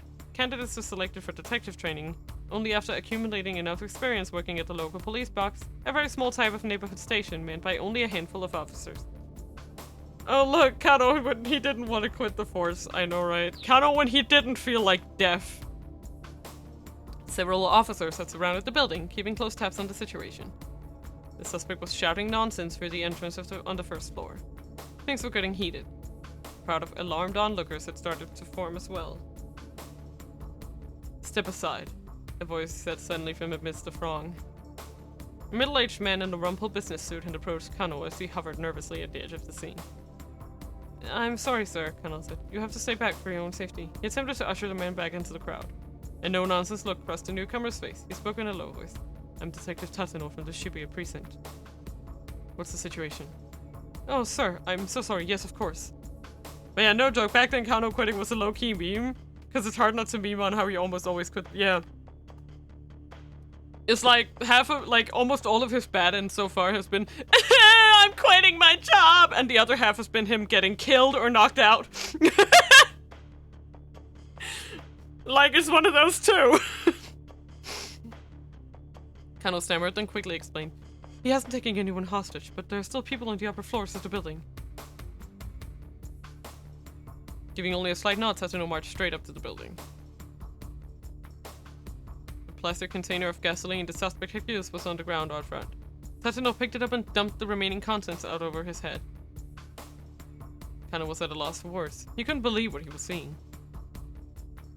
I've covered myself in gasoline too, Tatsuno called out from the entryway.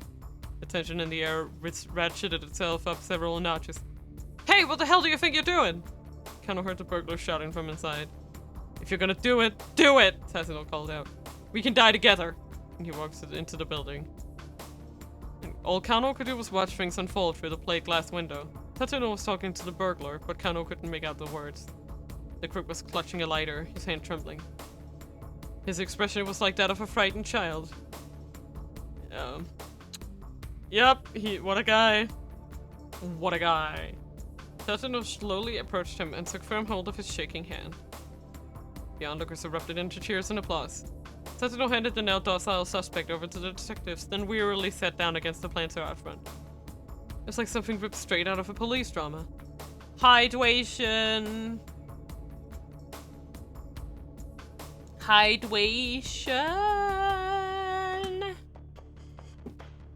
Lovely. Thank you. I got me some hydration. Yeah.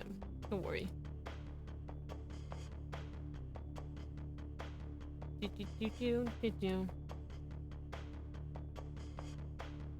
That was amazing. Kano breathed. You have to deal with guys like that as quickly as you can. You know, a situation like this get even a little out of hand and you never know how things might go south on you. Tatsuno spoke quietly, almost as if he were talking to himself. The moment Kano turned Tatsuno sexual. As the police evacuated the rest of the building, Kano noticed that there were children and elderly people among them. If the perp had managed to set the fire, there was no way they would have escaped in time. But, I mean, what if it actually set the place on fire? If someone's willing to risk their life, you're not going to convince them of anything unless you do the same. That actually does, like, I mean, I can see why his approach is extreme, but he's right, like, right? If a dude is like, I'm ready to die, if there isn't someone else who's ready to take that, you know, then Kano still remembered the awe he'd felt at Tatsuno's matter-of-fact tone. Kano hadn't become a police officer out of any real sense of duty. If you negotiate, you need to be on even grounds, otherwise it will hardly— yeah, exactly, because like either they can feel, you know, there are two versions here, right? It's either A, they feel way above, like if the perp is the one with the power, they feel arrogant and like they can do whatever the fuck they want. And if the police are overpowering the suspect in one way or another, like if they feel threatened, they can also start acting out violently and start doing shit, right? So either way, dangerous. He just thought it would make Rumi happy if he became a detective like her father. Besides, civil servants tended to stay afloat in times of recession, and his time playing rugby meant he was in good physical shape for the job. Yeah, if they feel on lower ground, they're inclined to feel like there's nothing to lose. Exactly. It's like, well, I'm gonna be caught anyway, so I might as well die, you know? He'd never really thought too much about protecting the citizenry or keeping the peace. But now here he was, in the presence of a detective who'd literally risked his life in line of duty, without a second thought.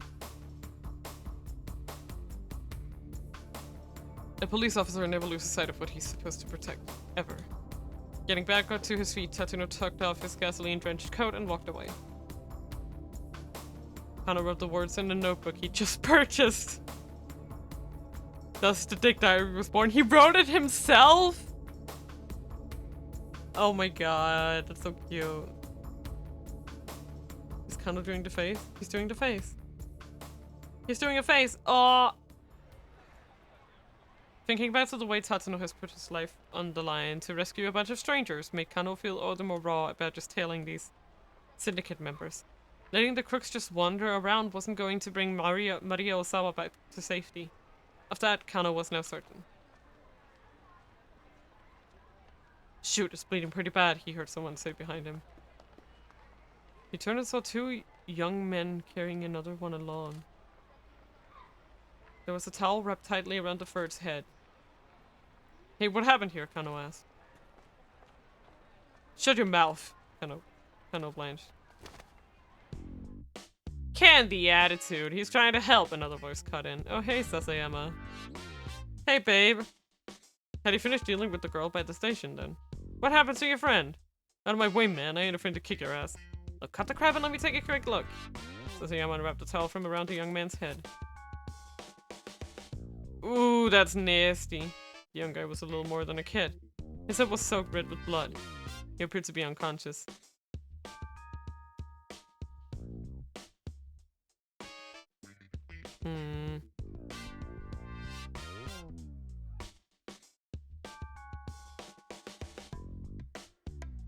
Sure, let's take our boy to a hospital. They were in the middle of a job, but they couldn't just leave him like this. They should probably take him to a hospital. Kano offered to help carry the bloodied young man, but Sasayama stepped in front of him. He quickly flashed the two youths his badge. Oh crap, you're a cop? Sasayama nodded. Who are your kids with? The BAMFs. Bad as MFs. Shibuya's number 2 gang, its leader Sohei Ikari, has gathered up some big mean dudes in an attempt to make Shibuya his turf. The gang's leadership is inferior to that of SOS, but on an individual level, its members tend to be stronger in a fight. Word is it that the rise of the BAMFs is one of the reasons SOS has been growing more combative recently. SOS? SOS, admitted one of the young men after some hesitation. Who attacked you? Yo, it ain't like that. What was it like then, infighting? The young man was silent, so Sasayama must have been right on the mark. In the course of his police duties, Kano picked up a fair amount of street gossip from the young people in Shibuya. Lately, the scuttlebutt about the legendary SOS gang was that they were dealing with some internal strife. Look, don't worry about it, I get it. There's a hospital just down that way. Hurry up and get him there. Bam's SOS, what about Schlorps? Schlorps? The young man batted off Sasayama's offered hand, then quickly hauled his friend away. So I guess SOS is on the verge of breaking up with all this infighting, huh? Kano asked. He did sign the young men as they headed off. Yeah, seems like it's been pretty rough. You know, what with the original leader leaving and all. The detectives in juvenile affairs were well acquainted with SOS original leader. Achi! That would be Achi Endo. Initially, SOS was nothing more than a small group of like-minded young people who hung out together. But as its membership grew, the general public began referring to the group as a gang. Word had it that back when Achi was in charge, gang members never started any conflicts themselves, but simply responded in kind when others brought fights their way. Stories were like something out of some after-school special. There were tales of them taking down gangs who sold drugs to kids, or breaking into Yakuza front offices to save their friends. The detectives with juvenile affairs took these stories with a grain of salt, but if there really were young people like that out there, I don't hope to meet them someday. Oh, you've already met him, don't worry about it. You've already met him, bro. The detective said to her to catch up with the man they were tailing. He was still strolling along, seemingly in no particular hurry. They kept him in sight as he crossed another pedestrian overpass and circled back around. Still following the same MO, huh? Sasayama grumbled. Guess so, Kano said. You literally questioned him for hours at one juncture. Exactly. How'd things go with the girl? He was careful not to take his eyes off of the mark as they talked. He managed to calm her down and get her on a train. Just going on about how she wanted to go someplace far, far away, but whatever, it's all good now. He's like, oh, she was about to die, but I was like, don't die, and then she stopped. So we're good, bro.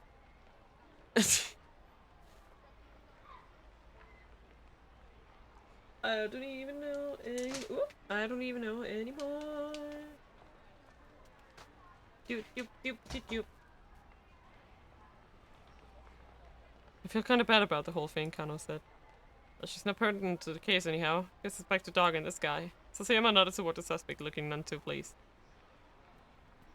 Just don't die has same energy as just smile, I know, right? So, Sasayama, I'm thinking the attaché case is going to get handed off again at any moment now. Huh? Sasayama appeared at the mark, who was scanning the place he just entered, apparently looking for someone. I take one side, you take the other? Kano suggested.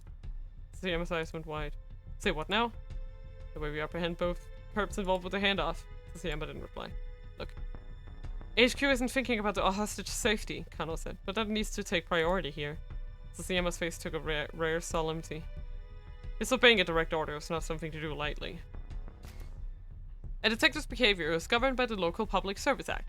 Article 32 states that a detective is to faithfully follow the orders of his superior in the course of his duties. Violating this is punishable by a warning, reduction in pay, suspension from duty, or dismissal. In the event of a warning, not only is the individual expected to submit a formal letter of apology, but pay raises may be delayed or performance bonuses cut. Then after a moment he added, but I'm on board. I'm sick of all this wandering around anyway. That's the Sasayama I know, Kano replied with a chuckle. Sasayama gave him a silent thumbs up.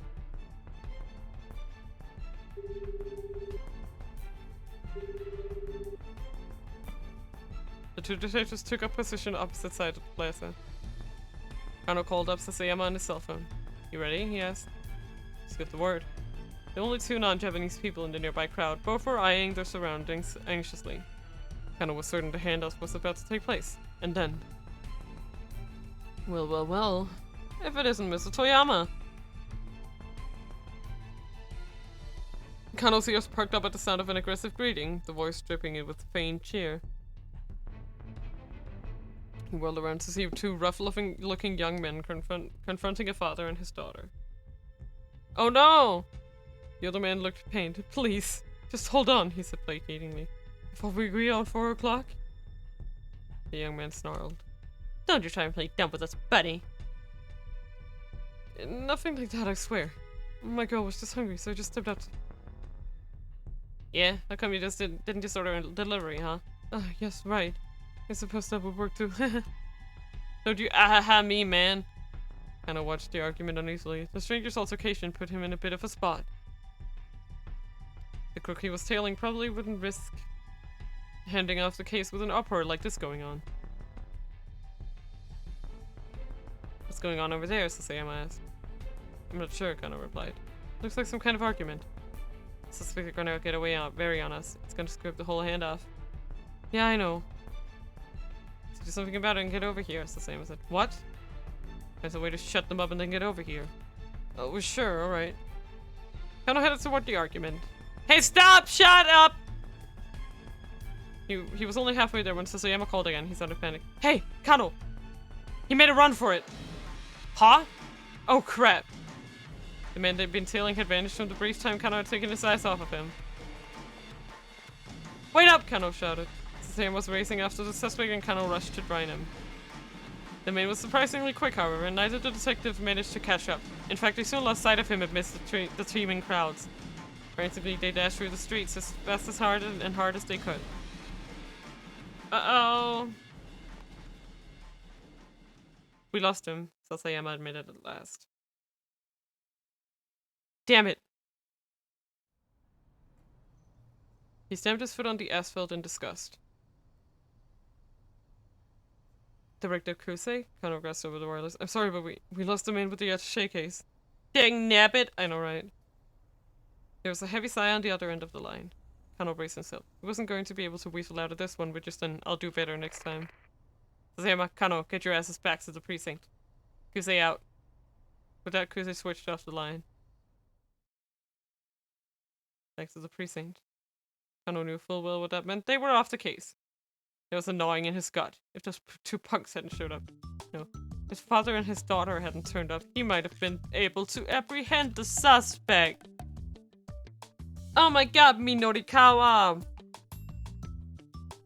Ah, don't let it get you down, Sasayama said. I mean, paper pushing can be kind of fun. The look on his face, however, suggested he didn't think it was fun at all, not one bit. With the other two men heading to an execution, Kano and Sasayama trudged back toward the Shibuya precinct. Wah, wah, wah. Wah, wah, wah.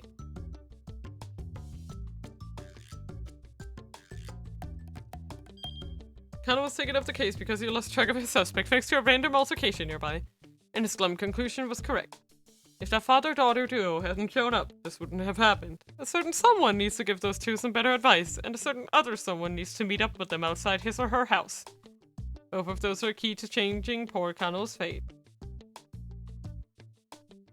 Ooh. Ooh. Well, should we go back to Minorikawa?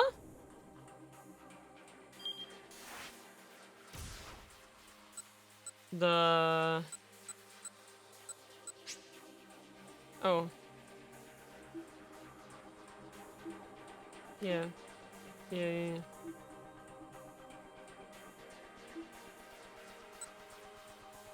Okay,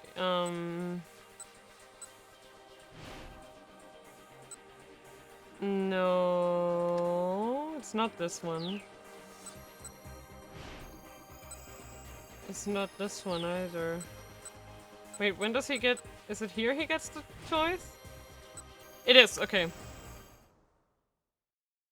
And I just need to go here and make the different choice, right? And then... Because here, you need to get back to the office. You need to get back to the office, I said. The office? They'll find me there for sure. Sayama's voice was a little more than a pathetic whimper. It's a bit of reverse psychology. The last place the debt collectors are gonna think you went is back to the office, right? Oh, I see, Toyama said. He sounded impressed by the suggestion. For now, just stay hidden until I can get these articles finished. Alright, Toyama said weakly. He hung up. And there he was. Damn, okay, now we got blocked even earlier. I'm kidding. Block, okay, now we could... Let's see if I can continue this one.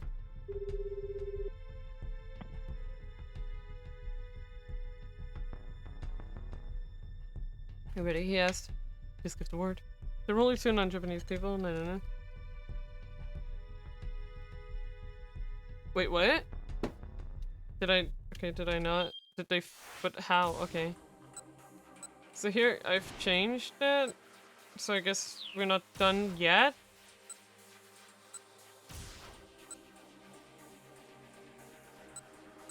I'm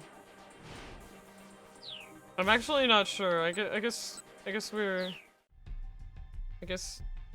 just gonna... Wait, is the only way I can pick Achi is to do this one?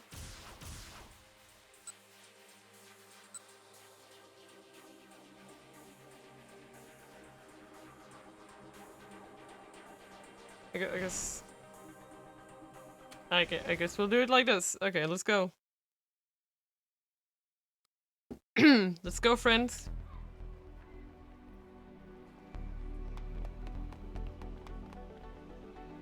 Acheni told me scampered through the back roads along Sentogai, one white sneakers and pumps slapping on the pavement.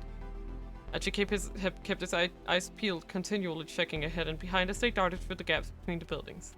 They usually just try to do everyone and then work out how to remove the blocks. Okay, yeah, yes. Got it. I will do that from now on. Finally, they stopped in a narrow alley. There's no way he'll find us here, he said. No one knows about this place. He took another look around and let out a sigh of relief. It seemed they'd managed to shake the gunman for now. Back when Achi was with SOS, he'd come through Sentogai practically every day. The abbreviation for starts of Shibuya, the name given to the group by Achi when he founded it. Originally just a bunch of like-minded young people hanging out together, it has since become known as a gang that picks fights around Shibuya. The gang had started out as little more than a group of local teens. They didn't do much in particular, just horsing around and killing time. What mattered was that they were having fun. But it wasn't long before it was all fun and games. Achi couldn't help but notice the slops who were making a mess of Shibuya, dirtying it all up. He wasn't about to let them get away with it. Most frequently, it was folks who tossed cigarette butts out on the street or plastered walls in graffiti. When they didn't respond to his more gentle warnings, he found slightly more forceful ways of getting his point across. SOS got a reputation. Street punks started trying to pick fights with its members. Those guys required a bit more force to handle. And when it came to the worst of the lot, the drug dealers, the muggers, the guys who tried to force themselves on women, it was full-on battle, no holds barred. Before long, SOS had established itself as something of a vigilante corps. Soon it became known as one of the biggest gangs in Shibuya.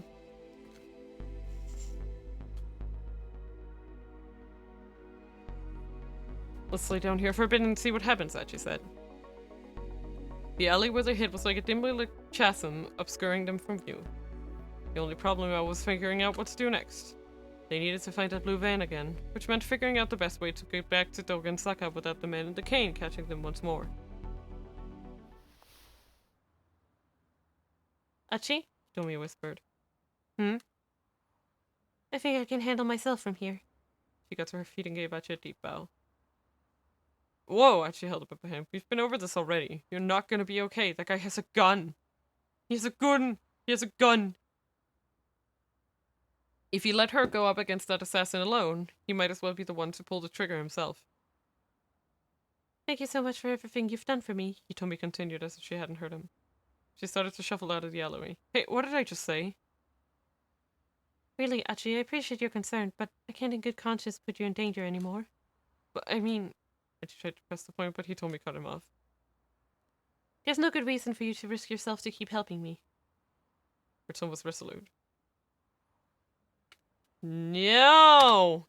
Still, Achi was determined to help her anyway. He refused to back down. Look, I want to help people who are in trouble. What's so wrong about that? Huh? He locked eyes with Hitomi, willing her to understand. I'm not the most dependable guy, I know that. He told me I have one too, pulls a machine gun from her. I know, right? She just like takes off her shoe and it transforms in, like she takes off her shoe and it transforms into a giant Gatling gun, like, you know. But still, he told me dropped her gaze and Achi trailed off, feeling like an idiot. Oh, it's no use. I'm no use. He hung his head with a sigh. Just then, a bit of light shone into the alleyway from above. Looked like someone on the adjacent building upper floor had turned on the lights. The Nokane building. This multi-tenant building has 7 floors, but a decade-old urban legend tells of a mysterious 13th floor. What? A Diodite sales demo is being held on one of the upper floors today. Jump! Tama! Oh wait, this is the fucking... That's the storage! Don't jump. Okay. So it's escape. Okay, but we know there's a jump point now. The light illuminated Hitomi's face. When Achi saw the look in her eyes, he reconsidered his decision. She's trying her hardest to hide it, but she was clearly terrified. No way was he letting her go back out there alone. Still, if he tried to insist, she would only refuse him again. Hitomi, humor me for a second here. Tell me, what's the proper way to dispose of a plastic bottle? She stared at him in surprise. Well, first you remove the cap and the wrapper. Then you rinse out the inside and crush it. Yep. I should let out the breath he'd been holding. Okay, good. Huh? I don't understand. What's good? You gave me a reason why I have to help you out. I super respect people who respect the environment. I'm one of those whatchamacallits, an environmentalist. Achi pointed to his mean clean t-shirt. Hitomi hesitated. And what was your plan if I'd say the answer was to toss the plastic in with the trash? Well, then I need to stick with you to help teach you. Environmental awareness begins with good education. So then you were going to tag around along with me regardless. Actually, that's not how you cap it on. Oh, come on. Look, I'm just super pumped to learn that you care so much about proper recycling. And she cracked a huge grin. Okay then. Okay. If you're really that sure about it, I guess I could use your help a little while longer. Hitomi flashed him a little smile. Yay! Man, she's so cute. As you thought. She is cute. She's a cutie patootie. Then something else caught his eye. Huh? What was it? Oh god! No! It looked like something black was. No! Actually, what are you staring at? You got something stuck there. What, on my head? I think Hitomi reached up and plucked it off. It was about 10 centimeters long, its body. I hate it, I hate it, I hate it, I hate it! No! No! It's about 10 centimeters long, its body glistening black, sporting feelers and several pairs of legs. It began to writhe and wriggle between Hitomi's legs.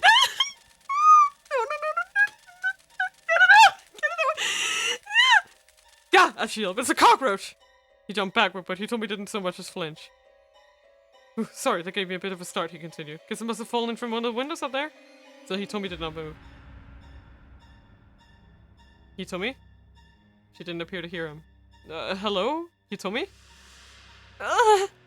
With a muffled gurgle, Hitomi passed out on the spot, her body stiff as a mannequin. What? Hitomi, are you okay? No! Hitomi! But no matter how loudly as she called her name, Hitomi would not come to. Oh my god! I hate it! No! I'm sorry. That was hateful, disgusting.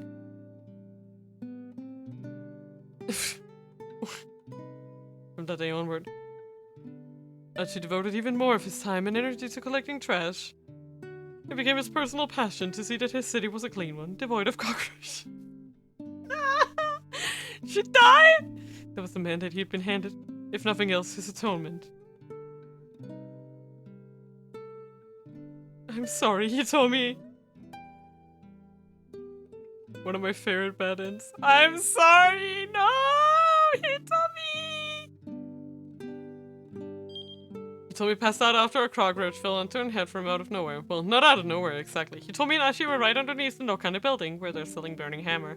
The cat and the cockroach had been fighting it out on one of the upper floors. The cat was victorious, but if it had run away instead, things would have turned out differently down below.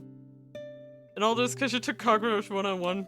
Yeah, I was like, this is the good ending, is it? I was like, I picked it because it was clearly stupid, right? Alright. Let me go back and not do that. Bye! Sarabada. I snatch up the cardboard box and make a run for it. Okay. I think it's fine now. Right? Yeah. So now I should be able to just go back to this.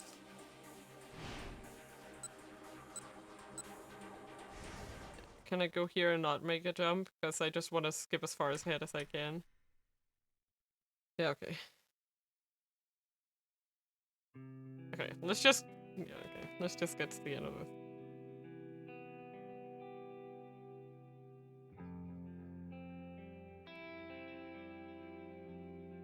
That was so funny though. Oh my god. I'm crying. I can't believe that happened. Oh, it was so gross! I would also have passed away if that happened to me. Holy shit. Like, I would also just like been like, nope! And then died. You know? Like, dude. Environmentalist, dude.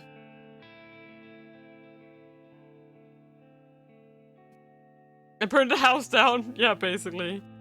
I am that person. Like, 100%. I'm like, ah! no, no, no, no, no.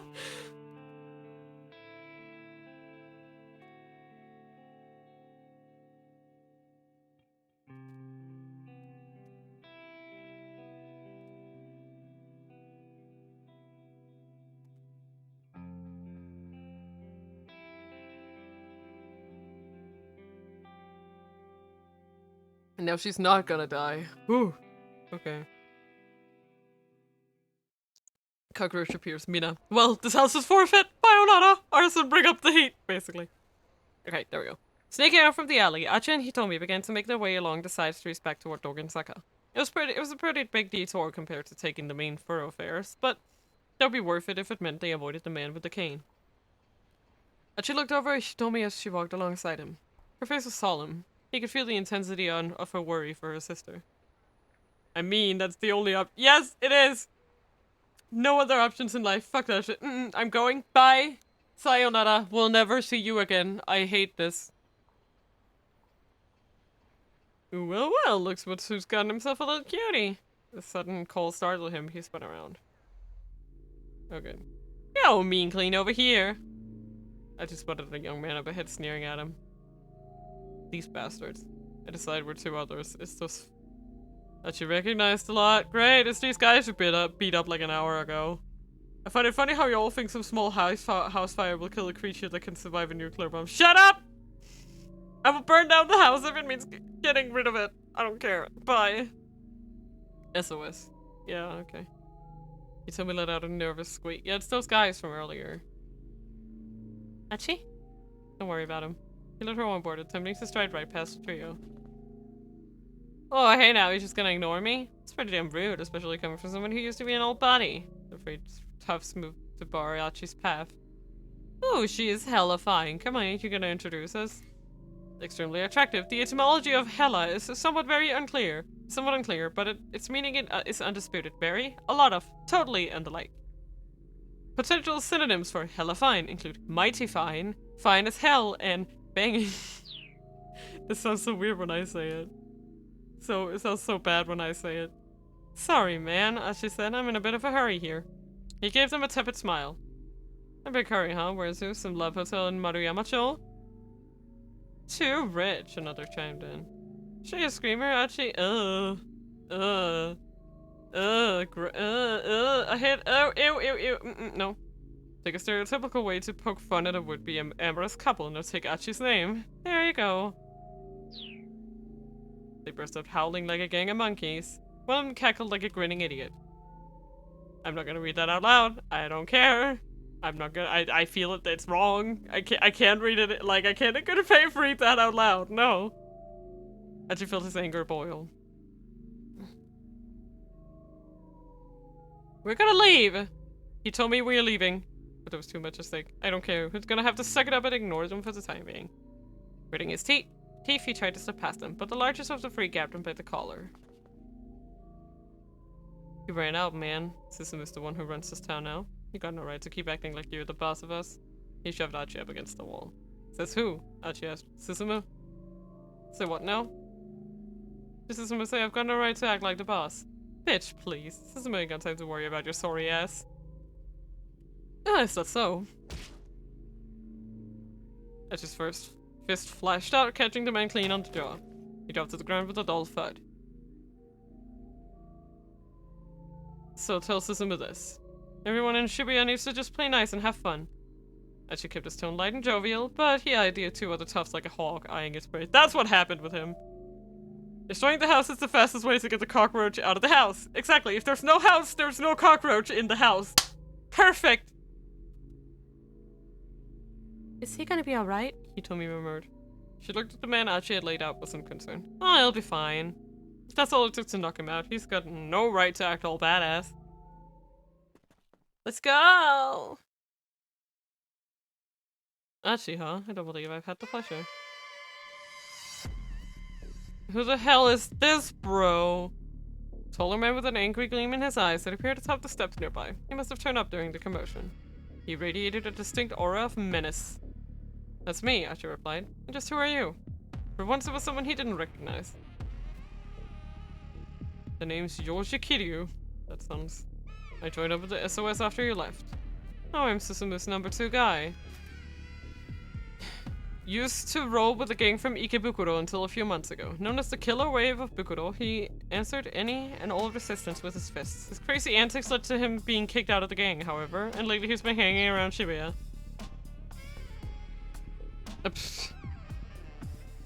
The newcomer stared at Achi's face, sizing him up. A legendary founder. I've heard so much about you.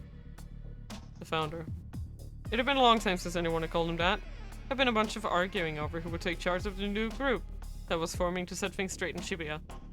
At some point, the folks had started hailing him as the force behind SOS. But founder, that was just something his buddies called him. He'd never paid it much heed. Shibuya was a place for fun, not hierarchies. At least in Ash's mind, that was how it ought to be. Burnings. Burnings. Like how you busted on some mean old drug dealers, especially your pals from Yakuza bondage. Here, bondage is used strictly in the sense of captivity. Any other types of Yakuza bondage will not be featured in this game. Sorry if the tip link here got your hopes up. It's the apologizing that gets to me. Sorry. Apologies. You're a real hero. Kiryu's tongue flicked from his mouth like a snake's. He told me shuddered. But you couldn't blame her for being creeped out. That's all in the past now, isn't it? Kiryu continued. You went modestly on your way. It's up to us now. And we've helped SOS grow by leaps and bounds to help carry on your legacy. No matter who stands in our way. Oh my god. Let's not talk about that, Arco. That thought didn't sit right with Achi. If aggressive expansion was the name of the game was losing touch with its roots. It wasn't about keeping Shibuya safe and fun anymore. Make SOS bigger, huh? He said. I'm guessing that was Susumu's call as well. Kiryu didn't answer his question. His mouth merely twisted into a knowing sneer. Not going to lie, it will be a Stop! Stop bullying me! I just forgot, okay? Crying. In any event, I think these boys here need a little lesson in manners. The guillotine ought to do the trick. A capital punishment device invented in 18th century France. The condemned is executed by decapitation by means of a heavy blade that descends from above.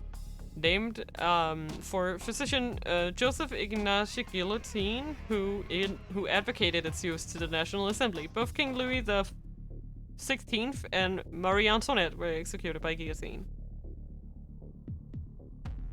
Stop! Stop! I'm being bullied. I'm being bullied! The other gang members started an alarm. Oh, hey, just calm down, man. It's anything but the guillotine. Kiryu pointedly ignored their pleas. Oh, hey, what's the guillotine? Achi asked. Kiryu smirked. The guillotine is... the guillotine? Bruh. With me, worms. Without a glance back, Kiryu strolled away. His two underlings followed him unhappily. Achi wondered what lay in store for them, but right now he had more important things to worry about. Arco, I will punch you. Like, I swear to God, this cannot be real. I'm being bullied on my own stream. Ha. Come on, let's go. He took Hitomi by the hand and they were back on their way.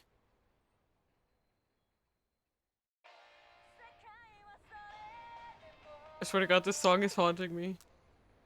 Oh, Hitomi picked up. That's me. She reached in. Oh, it's her. It's her. It's her ringtone, isn't it? Oh, right! Right. I'm such a dumbass. Of course. He initially got a CD of her for his daughters, right?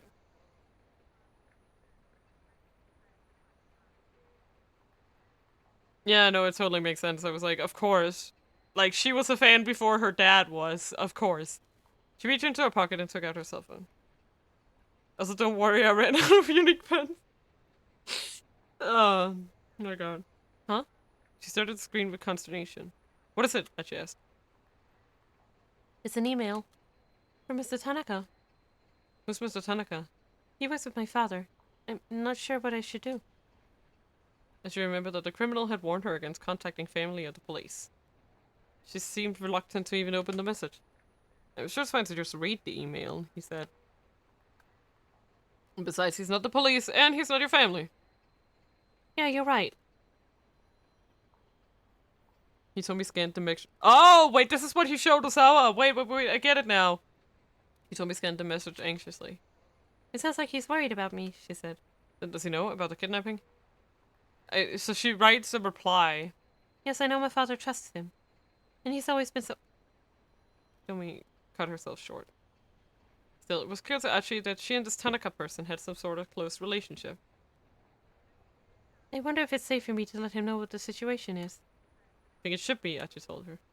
"I mean, the kidnappers aren't gonna know you sent an email, right?" Hitomi began typing out a response. Achi watched over her, wild speculations running through his mind. There was no way a mild-mannered young lady like her could be dating one of her father's co-workers, was there? Why is this a jumping point? To Osawa, okay. Well, let's just finish the scene. Unless she was all about finding herself a sugar daddy? No, he was being ridiculous. Achi banished the thought from his mind. Besides, Hitomi's personal life wasn't the problem right now. The problem was the psycho with the cane and the gun. "Is something wrong?" Hitomi asked. She'd finished sending her email. "Oh no, nothing. Nothing at all." Achi did his best to look nonchalant. It was a good thing she couldn't read his mind. I'm quite sure it clears Osawa's keep out if you jump here. Probably. But I'm just gonna be confused if I jump then and there. It would be better to just like wait and do it on the next run so I can just finish this. They exited Sentogai and resumed their approach toward Dogensaka by way of Maruyama-cho.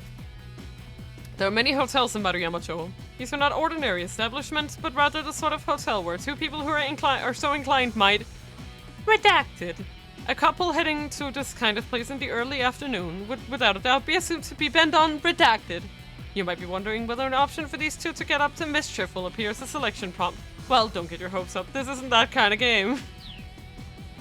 You don't have to keep apologizing! Another long detour to decrease their odds of running into the gunman. They made an unlikely pair. A scruffy Achi limps lackadaisically swinging to hide his embarrassment, and brisk, purposeful Hitomi. Achi found himself watching her out of the corner of his eye. He could still feel her anxiety. He wished there was some way he could ease her fears. "Hey, Hitomi, mind if I ask you something?" "No! Argo, stop! Banish that." Sure, go ahead. Okay, so, like, I realize this might be kind of a weird question, but you put on a serious face. What does the eco and eco-friendly mean? Huh? Like, I know it's about helping the earth and all, but I don't know what it really means, you know? Hitomi thought for a moment. I'm pretty sure it's short for the English word ecology, which is the science of examining the relationship between man and nature. A subset of biology that deals with the reciprocal relationship between organisms and their environment. Nowadays, the term can also refer to cultural and social effects on the global environment. The latter usage can be broad and imprecise, making the exact meaning somewhat difficult to define. Oh right, science! Fuck yeah, science, basically. Pleased with himself, Achi chattered on excitedly. A faint smile crept back into Hitomi's face. Say, you ever hear about the clean river here in Shibuya?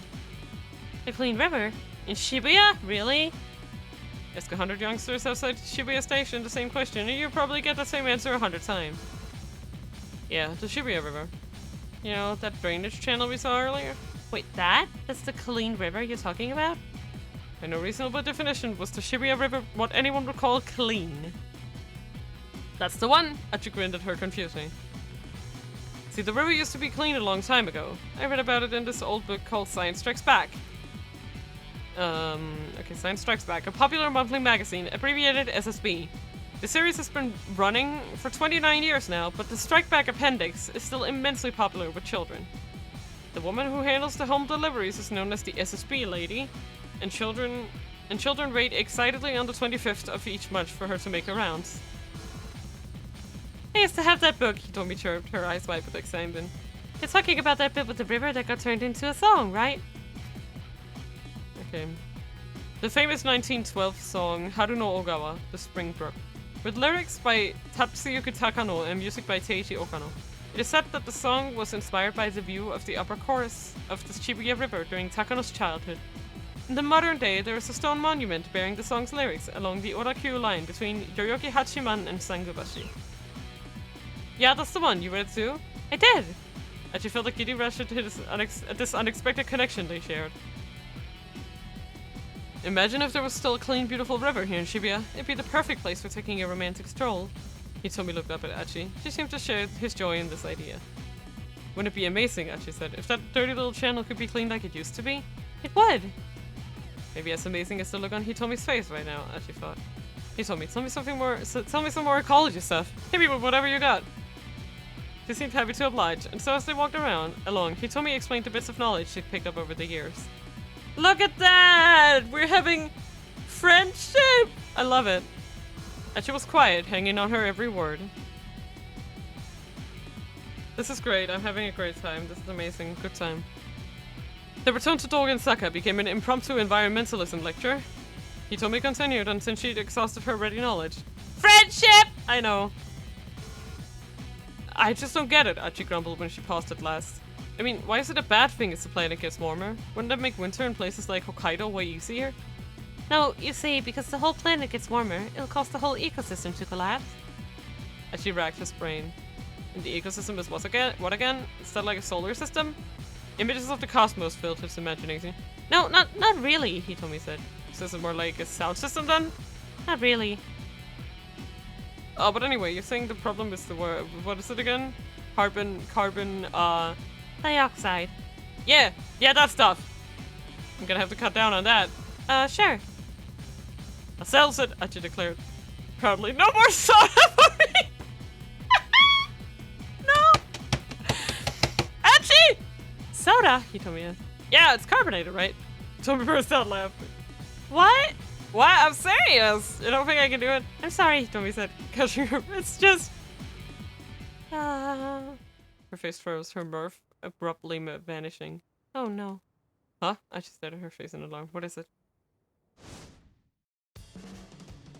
Turned his attention to the direction Hitomi was looking. The man with the cane was bearing down at them. Come! Oh, come on! You've got to be kidding me! He grabbed Hitomi's hand and ran. This time he headed for the main road, hoping to get lost in the crowd. Hitomi struggled to keep up. She was exhausted after all their earlier running. You can do it, he told her. That guy's got a cane, we can outrun him. Yes, as it was still hurrying after them. Once they get around the next corner, we'll be out on the main road. Yeah, okay. She's trying to get the words out. Bit by bit, her feet were slowing down. It was another 50 meters or so to the main road. And she realized that they might get caught before they got there. Sorry, Hitomi, he explained, but I gotta do this. He scooped her up in his arms. Eep! By the time the squeak escaped her mouth, Achi was already running full out. The true horror, no matter how far you run, he will finally catch. Yeah, it's like he's got a homing missile on us or something. Achi? Please put me down. Don't worry, you're super light. Run! Achi glanced back and saw the assassin, now far behind, break off his pursuit. But just as they rounded the corner, he heard the man call out to him.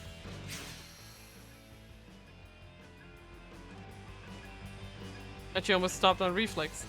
Hold on, did he just shout my name? How the heck does he know my name? Quaking with unease, Achi slipped into the crowd. Yeah. It's like no matter how much you run, he'll find you. Ooh. Achi, could you please sit me down now? A meek voice pulled him from his panic. Huh? Oh, he looked down at the girl in his arms. Oh, yeah, right. Oops, sorry. People in the crowd all around them were watching and chuckling. God damn it. I mean, I'm really happy you saved me and all, but being carried around like this is, He told me he was blushing bead red, but Achi's expression had gone pale. Ah! Right. Achi, wait! Had he really heard that right? That's what it had sounded like. He said he saw me back on her feet, then used his shirt sleeve to wipe the sweat from his face. You okay? Tommy asked. Maybe we were running just now. Did that guy say anything? Not that I heard, no. Huh. Did he just imagine it then? Maybe. Achi was sure he didn't recognize the man. There's something weird about that guy, though, Hitomi muttered. She furrowed her brow. No matter where we run, he keeps catching up to us. It's almost like he knows where we're going. She was right. I do think it's... Oh, man. Putting a particular pair of people in a place as big as Shibuya bordered on the impossible. And yet somehow the assassin had tracked them down several times now. Yeah, as she said. It's like he's got some way of locating us or something. He got a sudden idea. That's it! What if they're doing the whole tracking thing, but like backwards? What? He told me twice waiting. Okay, so you know how in police shows they always stick a tracking device in the bag with the ransom money like that, but backwards. Okay, so backwards isn't the right way to describe this, but Achi doesn't realize that. He does seem to know what a tracking device is at least. A radio transmitter that can be located by the signal it emits. The Japanese police sometimes refer to this as a beeper. Not to be confused with the English slang term beeper, meaning a pager. Backwards? Yeah, like, instead of putting the track on the money, they put it on you. He told me frowned. I don't see how I could possibly have a tracker on me, she said. I mean, I'm just wearing my clothes from home. Cell. Phone. That's all I'm gonna say.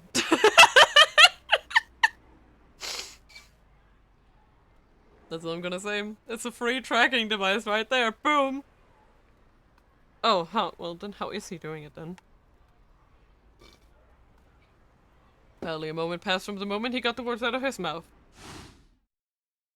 Bro! Once again, the man with the cane stepped out on the road ahead of them. It really did seem as if he'd known exactly where they were gonna be. How the hell is this happening? Achi groaned. He reached for Hitomi's waist, ready to pick her up again.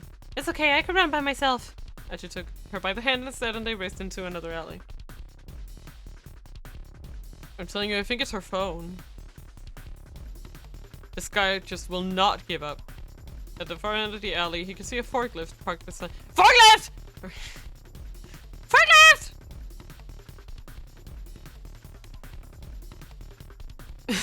At the far end of the alley, he could see a forklift parked beside a pile of cardboard boxes.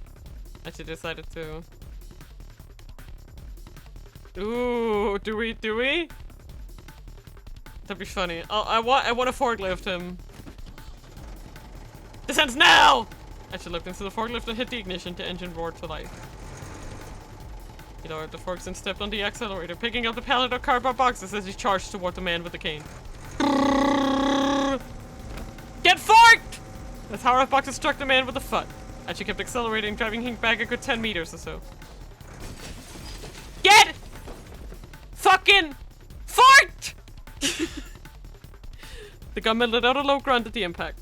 And she then hit the brake, shifted back into reverse, and hit the gas again, backing up as fast as he could. The boxes crashed down in a heap, burying the assassin underneath. Several small bottles spilled out from the broken cardboard and shit. Oh no! Wait! Oops! That's the burning hammer! I fucked up. I'm sorry, Tama. I fucked up your life. I just realized it. It's right there on the left. I see it. Oops! Hey, what the hell are you doing? A middle-aged man in a sanitation uniform had come running at the sound of a forklift. Sorry, man, gotta run! Achi exclaimed as he jumped from the vehicle. And don't forget to recycle that glass! He took Hitomi's hand and sprinted away down the alleyway. The sanitation worker glowered after him, then turned and gazed despondently at the jumbled pile of boxes and broken glass. And a gun! Remember to check Tama to have a unique bad end. Yeah, I will. That's funny as fuck. Their ragged breathing echoed through the maze of side streets like, I only realized! And before he just wanted Achi help to unglue the gun from his hand. No! That's so sad! Ah! All that work just to wind up fleeing for their lives again. Achi ground his teeth in frustration. There are two main types of teeth grinding. The subconscious act of gritting one's teeth together while asleep. Gritting one's teeth together as a response to anger or frustration. Here we have an example of two. At roughly the same time, Minoru Minorikawa is grinding his teeth while trying to keep up to his schedule. Right. He told me he groaned when they slowed down to catch their breath at last. I'm so sorry. He told me he was nonplussed. Sorry? Whatever for? I keep saying how I'm gonna help you, but instead I just keep putting you in danger. Actually, no. If you hadn't been with me, I'm sure I'd already be dead. No! Achi hurried to cut her off before she could finish. Don't go there, please. He sighed, then spoke again more quietly. I just want to help you. Clenching a fist, he looked up at the sky. A tiny sliver of blue was visible through the narrow gap between the buildings. Tomi hung her head. Honestly, I can hardly believe how much you've done for me. I do appreciate it, but still. The lengths you've gone to. Achi looked at his feet, then drew himself up. Well, I admit it's not just become some gut instinct or your love for the environment, he said. There's another reason I'm doing this. There is? Achi paused, searching for the right words. I've got a little sister. Her name's Susanne. Oh, no. She's cute and smart. Kind of the exact opposite of me, you know? His voice took on an uncharacteristic solemnity. She's got a weak heart, so she's in the hospital. Oh, I'm so sorry to hear that. But what does that have to do with wanting to help me? Back when Susanne was first admitted, I'd go and visit her every day. But she... Aww.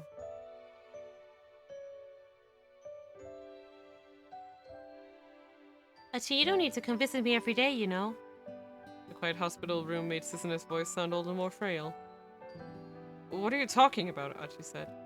You know I'm worried about you. I'll be fine on my own, really. Achi had heard the line before.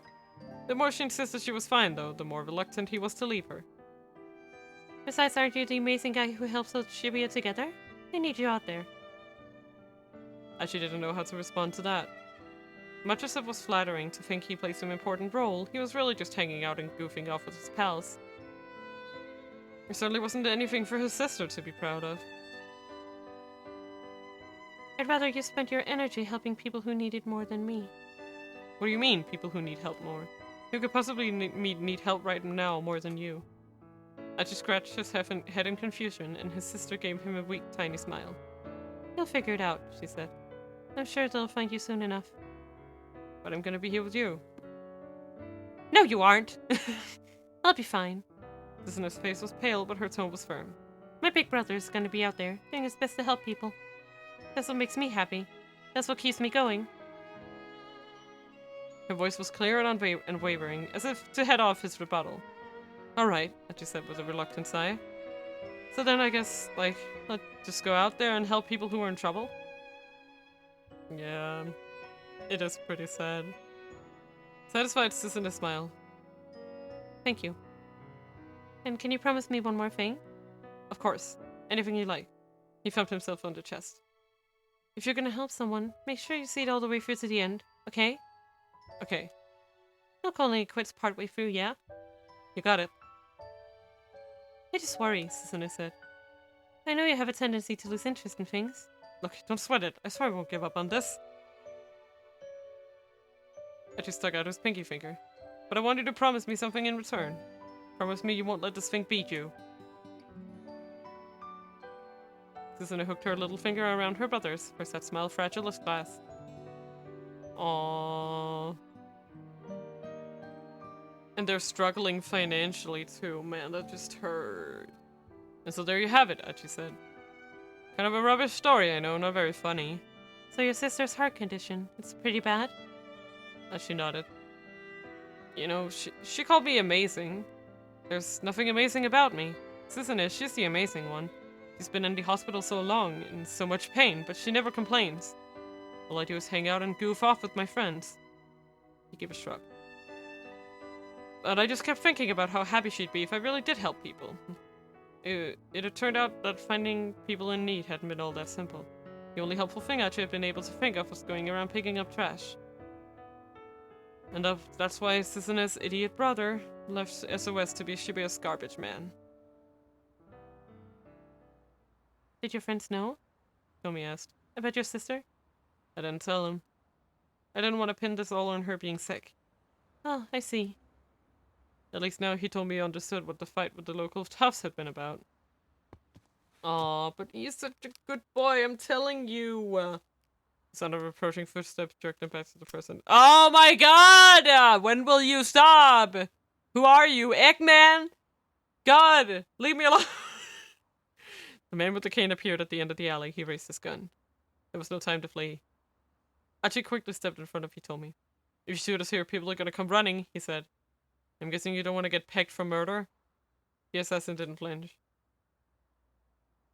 Stay out of my way, Achi.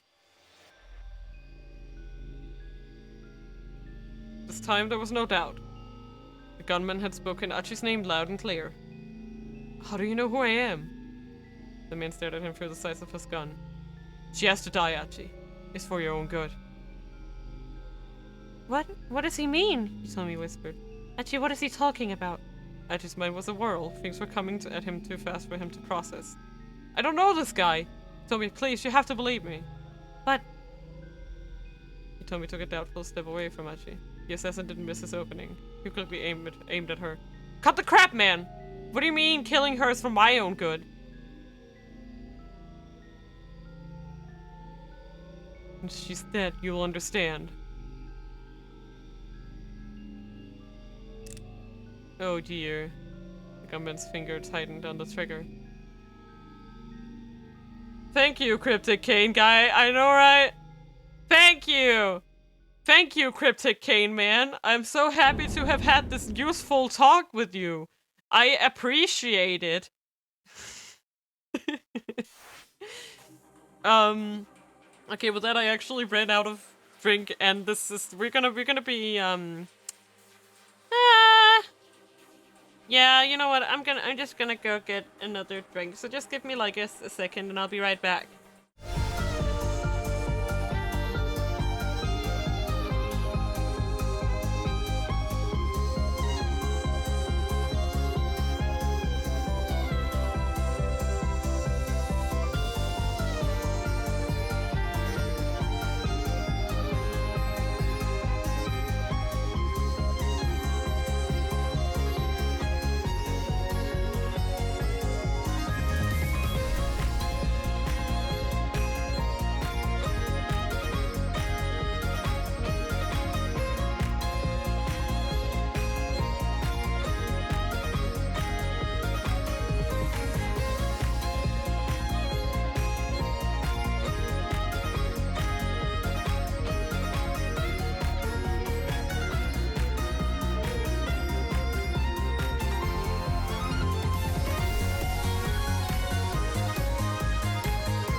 Hello, welcome back to the podcast of Cryptic Cane Guy. What do you have to say today, Cryptic Cane Guy?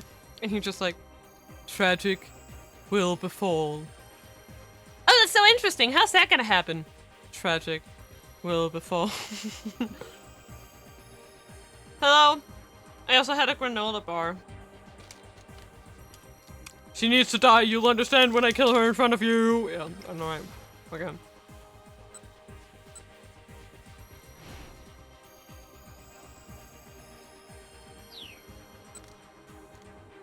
Wait, is it here I need to go? Welcome back, Crypto K guy. Yeah. Do I go here? Or... juncture? Oh! Okay. Give me a second. So here. Ah, right. Oh, was that too early? Inayo. No, not there.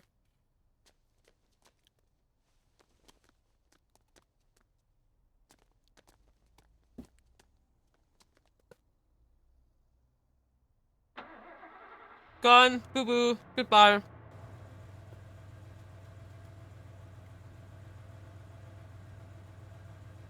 Mm-hmm.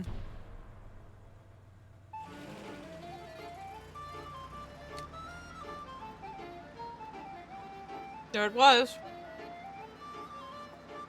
You want her back?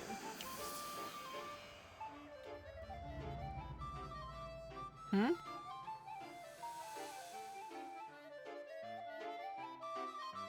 You okay there, Ergo?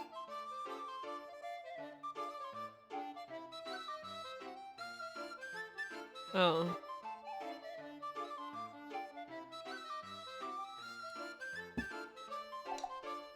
Recycling man.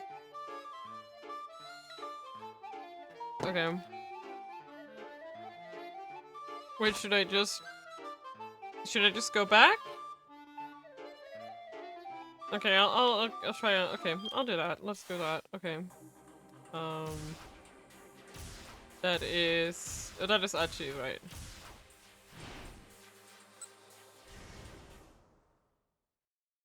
Yeah.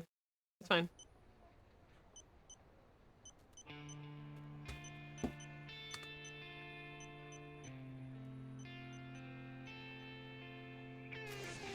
Okay, let's jump to Osawa then. Boom. Okay. Nice. It's fine. Here, take a look at this. Huh? So I could never had anticipated what he saw on the LCD screen. It was an email from Hitomi. Stifling an exclamation, he scanned the contents of the message. There's a man following me. He has a gun, and I think he's trying to kill me. I'm safe for the moment, so try not to worry. The kidnapper warned me, told me not to contact my family or the police. Please keep this email a secret. But didn't Hitomi give the kidnapper the ransom? Osawa said. Forgot to mention it, Kane shaking the head. I know, right? What could anyone want with her now? Tanaka shook his head, uncertain. He wouldn't know any better than I would, I suppose. Do the police know about this? And if so, why haven't they said anything? He felt himself starting to tremble as he searched for answers in Tanaka's silent gaze. Do you think this could be related to that other thing? I doubt it. If it were, why would they get after Hitomi? I suppose you're right, but... So we're shaking out right now. There are more serious problems with our toilet is clogged. Yeah, I know, right? Tanaka laid a hand on his shoulder. First, let's calm down and let's think about what we know about the kidnapper. His composure helped Osawa keep himself under control. They've taken Maria, the vice director continued quietly, along with a ransom of 50 million yen. And now they're after Hitomi. His gaze sharpened. Sir, do you think this could be someone who holds a personal grudge against you? A grudge? Osawa considered. He couldn't think of anyone who would have a reason to attack him.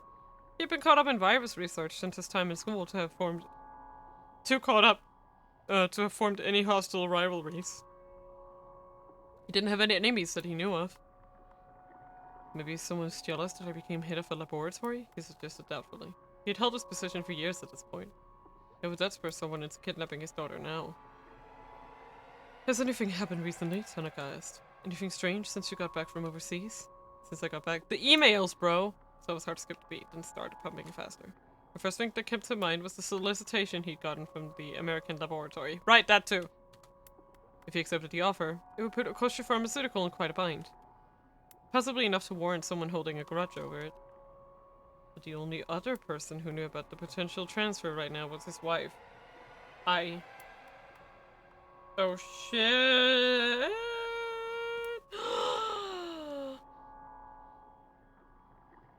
No, Osawa said. Nothing. Not that I can think of.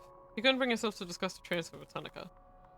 He felt a surge of guilt for contemplating leaving his trusted assistant behind. If he did if he did make the move to America, he plans to recommend that Tanaka replace him as department director. Still, he didn't expect to make up for his He didn't expect that to make up for his abandonment. Toilet POV is quite something. Yeah, cause it's clogged, bro! Alright, I'll see what information I can find then, Tanaka said. The kidnapper had forbidden any contact with either family or the police, but Tanaka was outside of that circle, and he knew how to handle himself with discretion. I'm sorry to have to put this on you, Osawa said, and thank you. For now, let's see if we can get Hitomi to exchange some more emails. An uncomfortable thought suddenly occurred to Osawa. He blurted it out, without thinking. Why do you have my daughter's contact information on your phone? Tanaka gave him a worried look. Sir, I promise I can explain once all this is over. And with that, he stepped out of the bathroom. Plunge time! Something in the tone of his final words left Osawa to wonder. Could it be that Tanaka and Hitomi were dating? He hoped dearly for that not to be the case. Their age difference alone made the idea a disturbing one, let alone so many other considerations. Oh gee, he's 40? Oh, no, no, no, boo, boo, boo! Hitomi is 19, yeah, exactly. This makes him just over twice her age. This does not necessarily mean, however, that they could not date or fall for each other. Many couples with such an age difference between them wind up in a happy, committed relationship. Yeah, but not when she's 20! Not when she's only 20! No! If she was 30, it would be another case, but she's 20! Trying to put aside his paranoia, Osawa resumed his struggle with the clog in the toilet. Most toilet clogs are caused by a buildup of flushable paper products, or by solid objects inadvertently dropped into the toilet bowl. But shockingly enough, on very rare occasions, they can be caused by someone taking a dump that happens to be that big that it gets stuck in the pipe. Apologies to anyone who might be eating right now. But I'm glad I already finished my granola bar. That's so gross. I hate it. I should not have. Oh, goodness. Kajiwara reappeared, still toting the bucket. You seem to be having a lot of trouble there, sir. He made it sound like the whole mess was Osawa's fault. Of course I am. I've never had to do this before. Really? I think the research you do would be a lot more difficult than this. Fixing toilets gives me far more trouble, I'd say. So it would seem. Kajiwara stood watching as if Osawa's efforts made an interesting show. I don't know the first thing about viruses, sir. But I don't find unclogging toilets to be that difficult. Oh yeah? Osawa snapped. And how about you fix the damn thing? Kajiwara really was a world-class pro at pissing people off. I don't notice the emotes show up to your overlay. Yeah, they do! I implemented it without telling anyone. Look at them go. And then it goes, woo. Woo. I mean, I also just put a donation goal up on the top without saying anything, so... I'm just that kind of person. Sorry. Anyway. Are you sure you don't mind? The detective said. You might goddamn guessed. Osawa shoved the plunger into Kajiwara's hand. He struggles! Leaving the detective to handle the toilet, Osawa marched back into his study.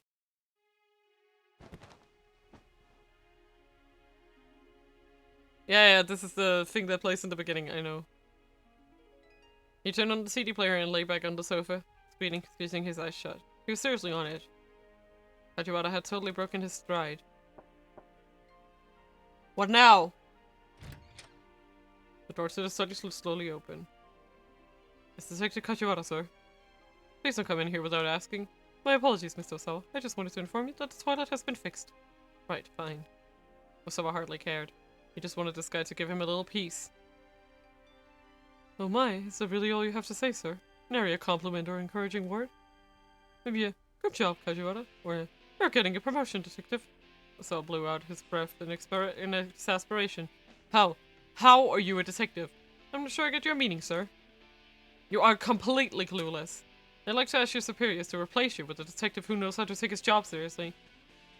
Mr. Osawa, with all due respect, it's unusual for a precinct detective like me to be stationed here at a victim's home. What's your point?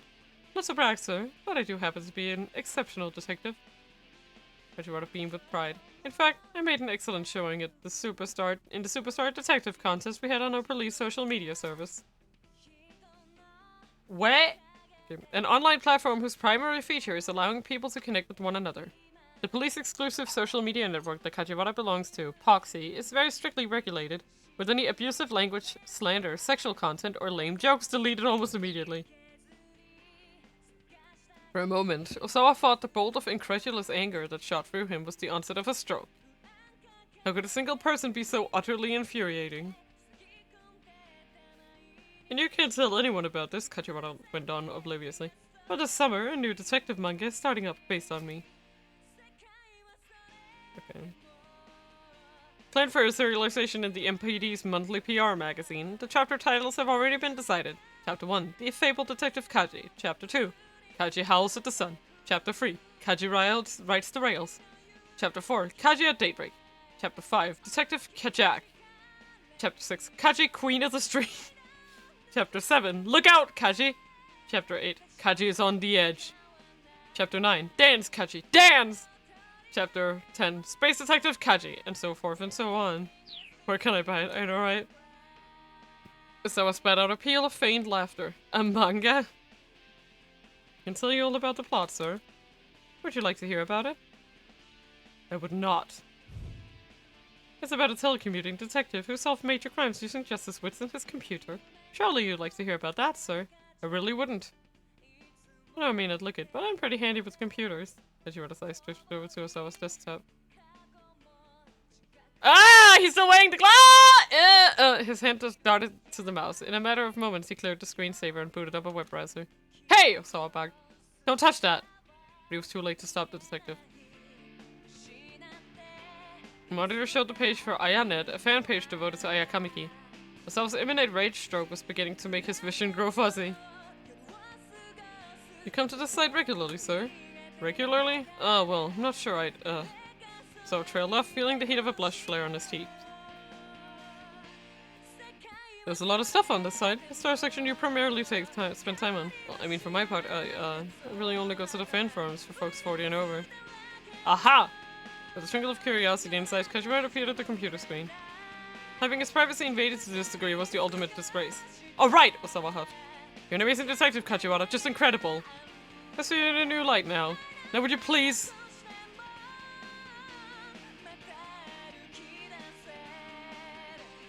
Get out of my room! Now would you please get the hell out of my room? He tried to usher Kajiwara back out the door. Alright, sir. The detective said. Alright, I understand. I'll leave. But before that...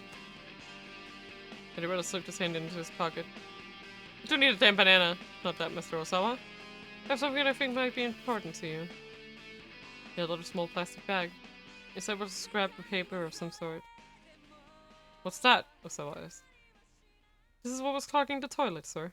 With some hesitation, Osawa took hold of the bag. Huh? That's... The passenger name here is listed at Kenji Osawa. In the plastic bag was a plane ticket. Specifically the one for his upcoming flight to the US the following week.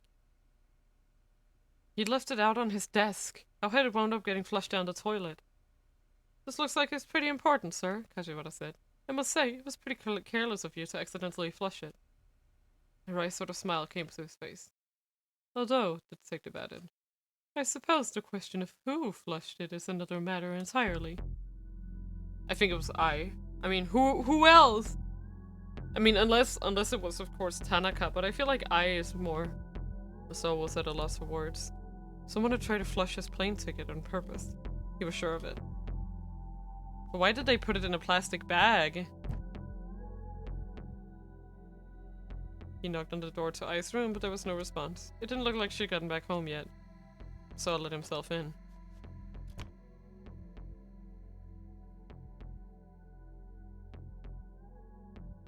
The stinging scent of her perfume pervaded the room, which was decorated all in white. Clothes were strewn all about as if to put her slovenliness on display. She'd been like this ever since they got married, and Osawa had long since stopped caring.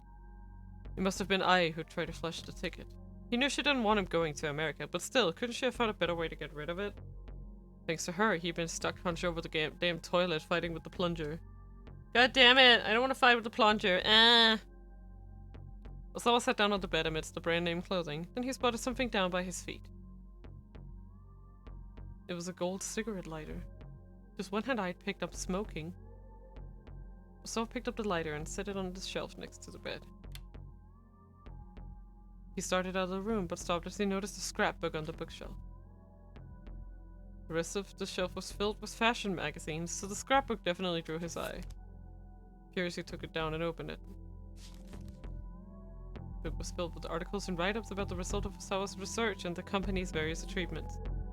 Flipping through the pages took him on a trip down memory lane. There was even an old company memo welcoming Tanaka on board as his new vice director. There was a photo of Osawa shaking Tanaka's hand at the party celebrating his new position. It was a little peculiar to think that she had bothered to keep something so trivial. A series of magazine articles was nestled between the pages further into the book. These hadn't been clipped out for inclusion in the scrapbook itself. Osawa glanced through them. Floundering Okoshi Pharmaceutical arranges marriage of political convenience. It was a self-indulgent piece from some rag called 4-Star General Gossip, from right after he and I had gotten married. When the piece had first run, he had been too furious to read it. Now he gave it a quick looking over. It was pretty much exactly what he'd expected. Talked about how one of the corporate directors had sacrificed his own daughter in order to keep one of his researchers on board, allowing someone else to come to harm for one's personal gain. In this case, the term is used figuratively, not literally. Referring to, of course, to Makino offering Osawa Ai's hand in marriage. Rumors abound of marital strife between the newlyweds. The article went on to talk about how Ai had been dating another man before she and Osawa had gotten married. Oh my god, you can date more than one person in your life? Fucking shocker. Oh my god. That's such a nothing point. Unless, of course, they were planning to, like, prove that, that Osawa was, like, that I was, like, dating him while they were together. Like, I can't see that there's a problem with, like, the whole thing was a bunch of puerile rubbish. Any marriage involves some kind of calculated self-interest, after all. Wait, you can date at all? I know, right? Bruh! Whatever the reasons for their union, nothing changed the fact that I was now his wife. With a faint sigh, Osawa put the scrapbook back on the shelf. Preposterous. Feeling disconsolate, he returned to his study and began flipping through his CD rack. His eyes scanned for Ayakamiki's album, For Tomorrow, Forevermore. A lot of her more experimental numbers were on that album. Given how discombobulated he felt right now, this is what he needed to hear. Again, Osawa reflected on how there'd been a time where he didn't care about music at all. He'd simply purchased copies of the most popular CD of the moment as birthday presents for his two girls. And that it just happened to be an album by Ayakamiki. Hitomi was thrilled by the gift, but Maria hadn't seemed terribly fond of it. The next day she tossed her copy back on her father's desk. Figuring that throwing it away would be a waste, Osawa had stuck the CD into his computer to give it a listen. He was immediately bombarded by an intense beat bolstered by bold, uplifting vocals. Ayakamiki wrote her own lyrics, which did a fine job of conveying the emotions of a teenage girl. Osawa could hardly believe it. After listening to just one track, he was well and truly hooked. Before the day was out, he had purchased her entire discography. Jesus Christ. Rich people, I know, right? Huh? He muttered. For Tomorrow should have been in the CD rack, but there was no sign of it. Where the heck is it? Why isn't it here? For a moment he wondered if he was going crazy, and then he remembered. He was at the lab. He wanted something to listen to on break at work, so he'd brought the album there. Damn it. Damn it. Damn it. Not being able to listen to it made him want to hear it all the more. It wasn't like he could just go out and buy another copy right now either. He'd just have to borrow the copy he'd given to Hitomi all those years ago. Unable to contain his need to hear that music, he went into Hitomi's room. There he quickly rummaged through the CD rack beside his daughter's bed. Part of him felt like he was being a little sneak thief. According to the email Tanaka had shown him, someone was trying to kill Hitomi. Under the circumstances, he knew that what he was doing was ridiculous, and yet he still couldn't resist the impulse to find the CD. But his efforts were to no avail. There were no Ayakamiki CDs in the rack at all. Osawa pulled out every CD on the rack, but they were all classical music. He slumped back in disappointment. It had to be somewhere here in her room. Osawa jumped at the sound of his cell and fumbled to get it out of his pocket. Makino's name was displayed on the LCD screen.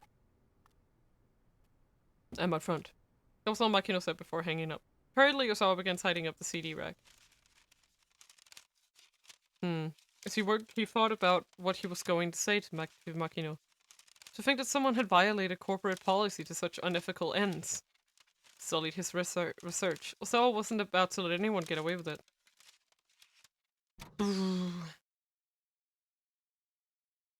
And yet, as he was about to leave Hitomi's room, a sudden uncertainty gripped him. He hesitated. Did he have any right to condemn Makino for running trials in secret? His hand began to sweat as it gripped the doorknob. No, he didn't. How could he? His hands were dirty and all this too.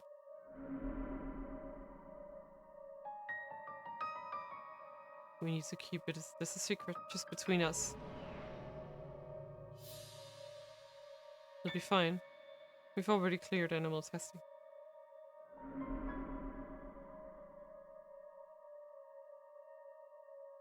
The memories hovered.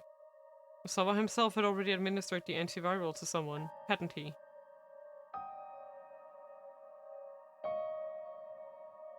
It was the only way. Maria? Did he distribute? Wait. Muttering to nobody in particular, Osawa trudged toward the front door of his house. I mean, I was about to say Hitomi, but that doesn't make any sense. I think it might be Maria, because she went with him to the Middle East.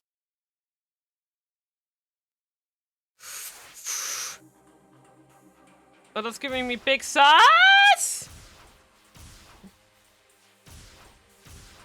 Can we get Tamamama?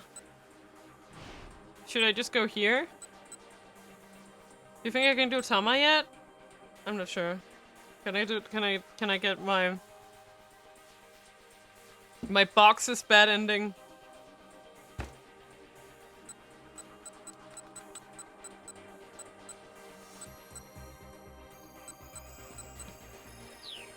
Oh, yeah, sure, let's do that. Let's search together, Chidi. Let's go. Let's go together. And so Chidi and I head out in search of the truck.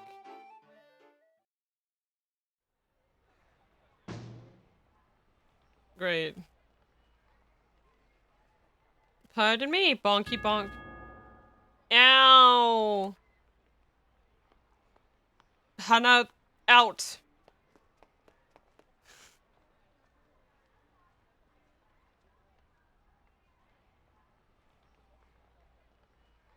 As we make our way down back down the road, Chiri's eyes light upon a cafe. Man, I'm super hungry, she mutters. Not now, we have to find that truck. Yeah, I know. I start purposefully along, and though Chidi flashes the eatery a long, lingering look, she falls into step behind me. Chidi and I wander around town for another 10 minutes or so. We don't see any sign of the truck, though. I sigh. It really is good and gone, huh? I turn to look back at Chidi. Huh? Wait, what? Chidi's gone. She must have slipped away from me at some point. I take a quick look around, but there's no sign of her. When did she split off? She was just here 2 or 3 minutes ago. It's 12:45. The sales demo starts in 25 minutes. What do? I don't have time to go looking for Chidi. Guess I'll have to keep searching for the truck by myself then. But I have no clues to go on, so I don't know how I'm ever gonna find it. Ah! What should I do? Okay. There's still nothing there. Okay. That was actually just the same. Okay, we did Achi's jump. I feel like there was another jump at some point. No. It's not here. Not... Because I did this one. Wait, was it from Kano? No. Am I just going mad? It was in one of the... It was in one of the, It was in one of the sides.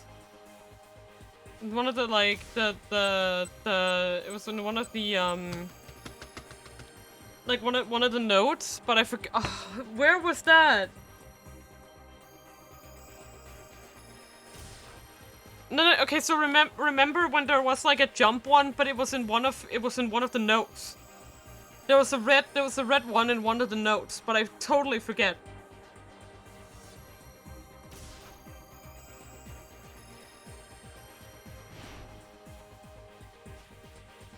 Yes! Grinding teeth. Exactly. But I don't remember where that was. Like, okay. Should I just go here?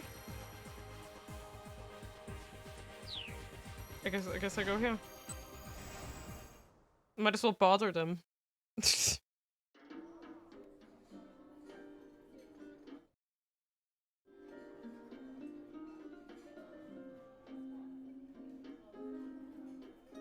Yes, I want to get distracted. Let's get distracted.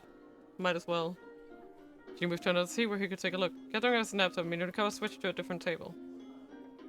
I don't care if I'm making a scene, the older man was saying. I'm not leaving unless you cut ties with that boy, do you understand?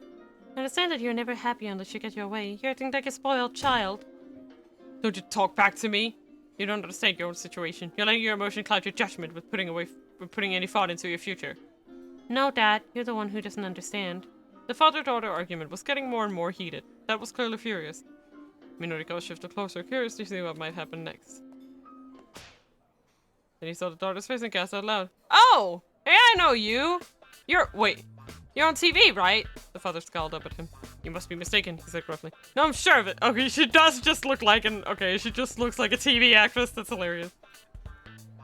Yeah, what show am I thinking of? The young woman seemed discouraged by his enthusiasm. Who was she? He called out to a waitress who was passing by. Hey miss, don't you know this gal? She's an actress, right? It's right on the tip of my tongue. The waitress ignored him, but Minurikawa was undeterred. Yeah, she looks like her, but it's not her, which is a joke, and it's just funny. Yes, it's really funny, because that means that every time Kano is like, oh, this is Numi. It's like, no, that's the actress, blank. I know this. Weren't in one of those TV dramas or something. Minurikawa is probably thinking of a series starring Masami Nagahama, possibly Operation Kolkos, The Last Frenchman, Touched by a Tuna, or Sailor Moon Pies. What? All of which received high viewer ratings and are fondly remembered in the public consciousness. Right, we're leaving, the father grumbled. He rose from his seat, radiating aggravation. Huh? The young woman said, but... Not waiting to hear her objects, and he grabbed her by the hand and stormed out of the cafe. Hey, hold on, Minurikawa squawked.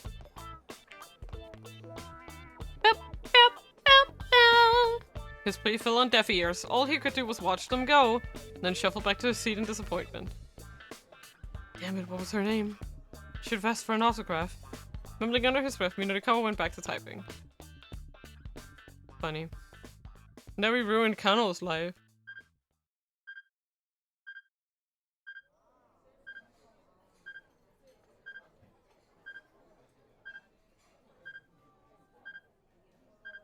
Okay. Should I just keep going? Yes, I can.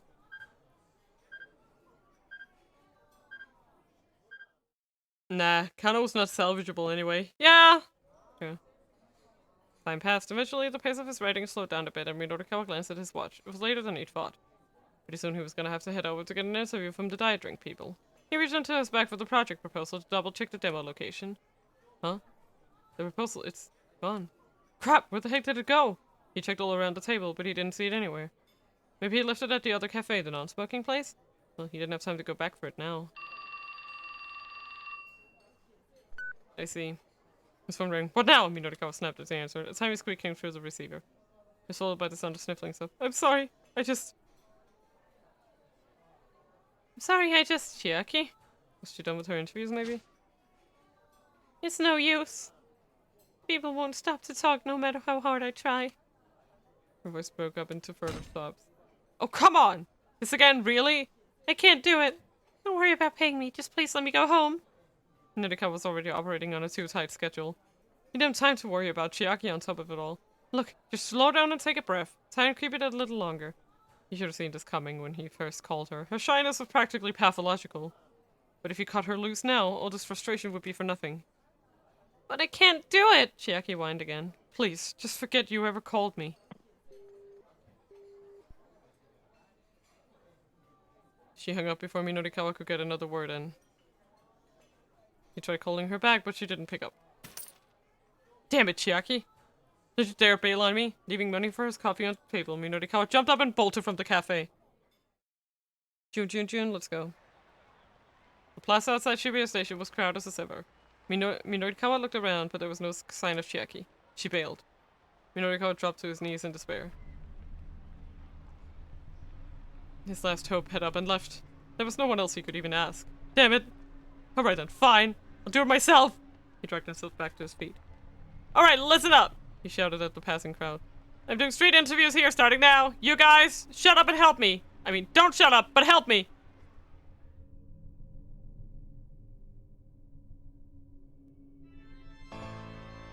He wound up blowing way too much time just to get 2 pages worth of content, leaving himself unable to finish the other articles.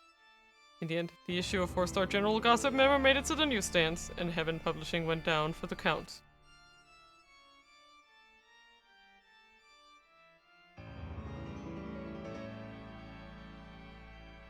Jesus fucking Christ.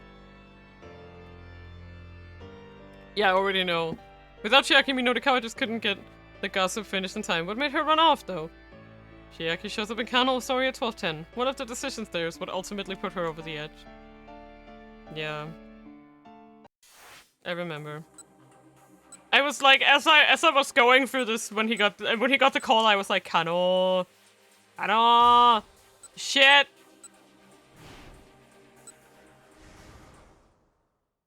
Kano! I know.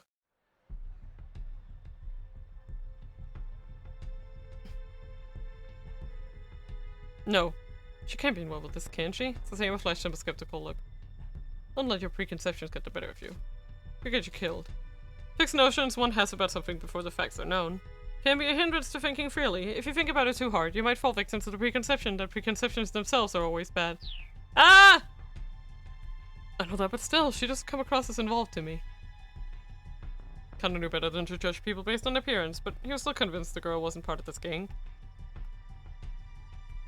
He just struck him as far too, well, inept, really. Alright, I'll go look into the girl, Sasayama said. You keep following the attaché case. Kano nodded and hurried after the man. Nice. The man's black garb made him stand out in the crowd at the intersection. It occurred to Kano that all of the criminals who had handled the attaché case had been wearing the same black clothing. The fact that it— okay, yeah. This is all stuff we've heard. But now we changed his...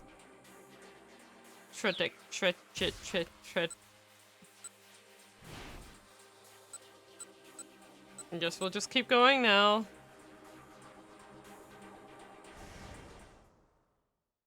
Let's go!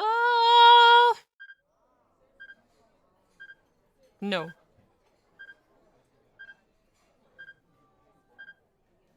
Beep boop. Beep boop. Beep boop. Beep boop.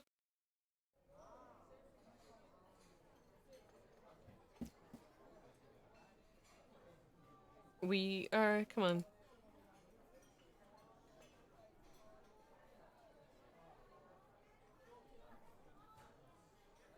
Proposal gone!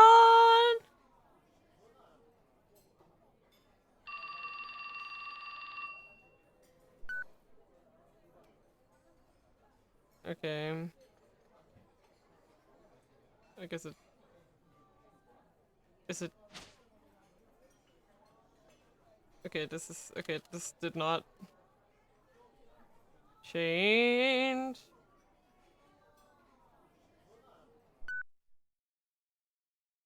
Oh, sorry, I'm hanging out now, and so he did. He had to hurry. Had to get the demo venue. But he's lost the map and forgotten location. Fake man, he told himself. Where would they hold an event like this? Probably someplace big, right? He ought to be a guide or something out front, too. Well, his assumption in mind, Minorikawa broke into a run, searching ahead as he went.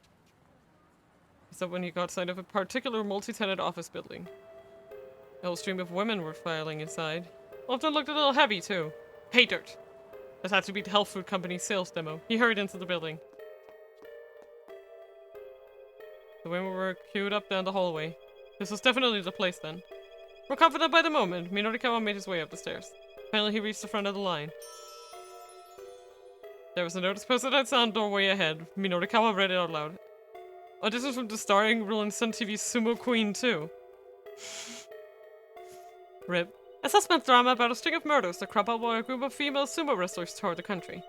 The Maegashira Komusubu Sekiwake and Oseki, the 5th through 2nd place wrestlers from both east and west, are all killed in sequence, leaving only the 2 top-ranked Yokozuna. With the real killer still unknown, things come to a heated climax in the ring during the final match, when the loser tearfully confesses to her crimes. It concludes with the victorious wrestler, who's also been playing the part of the detective, sorrowfully looking the culprit in the eye instead and stating, "It's off to the big house with you." It was a sequel series to a recent TV drama featuring full-figured actresses. That's it! Minorikawa exclaimed, a new project proposal springing fully formed into his mind. He felt as if she'd been struck by a bolt of divine inspiration. Big bodies, bigger names. A new arena opens for aspiring plus-size actresses. Never mind the diet drink demo. This was gonna be Minorikawa's big story. Ah, yes. I can smell another bad ending. Minorikawa managed to meet the dead. Wait, really? The show, however, wound up being a massive flop. Sales of that issue of 4-star general gossip were likewise lackluster, with an unprecedented number of copies going unsold. Not inspiring. Mr. Toyama's debts continued to spiral out of control. And before long, Heaven Publishing was no more.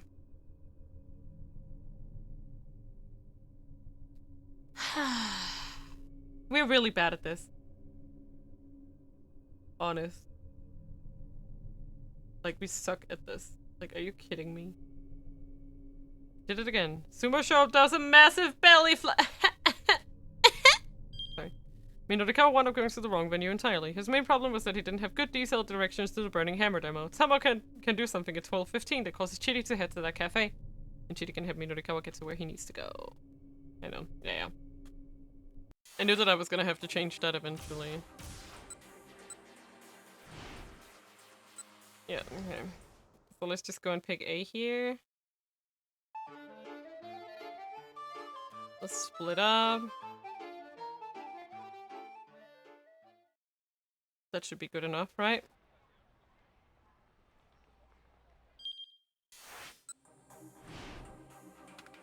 Yep. And then we go back.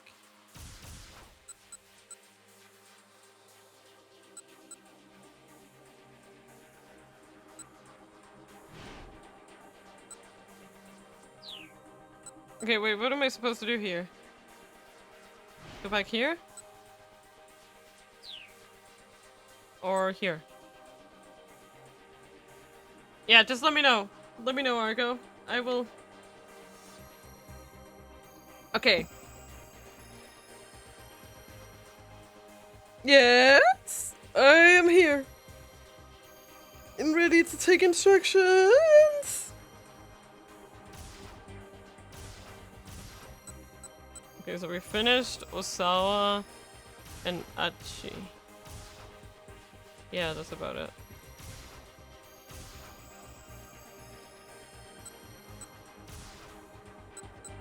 Minorikawa's really having a long day, holy crap. Okay, what are we supposed to do? I mean, this music is a chill time anyway, so it's like, Takano again. Okay. That was the longest way I could to get Takano.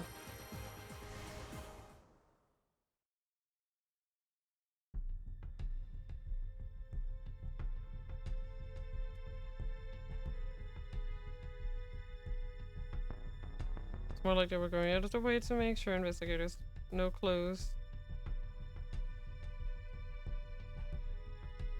Because I remember here it was with Toyama, but did we really fix it with Toyama?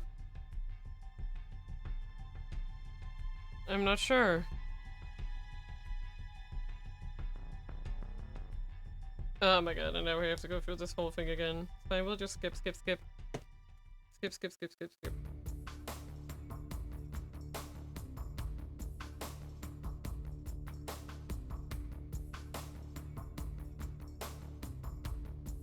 Yeah, yes?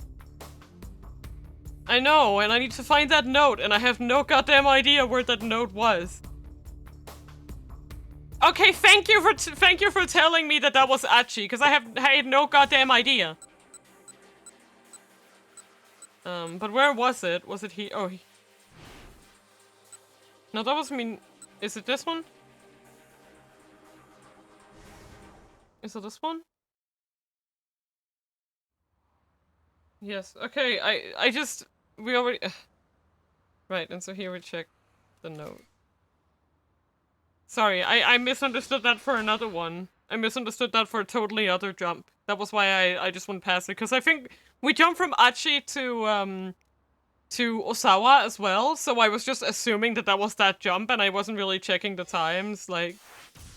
You know? Like, the fact that Achi has 2 jumps was what kind of confused me. Minurikawa took a look at his wristwatch and ground his teeth. By the way, what sort of impression do you have of this wristwatch? Just respond to whatever comes to happens to come to mind. Yeah, it looks fine. I like the numbers. It's kind of like cool looking. I guess it's kind of cool. Damn, is the deadline already? It looks like a watch! Mm-hmm. That's a watch if I ever saw one. Yep. Definitely. He needs to head to for the sales demo. The surveillance camera article wasn't done, but he'd just have to leave it where it was for now.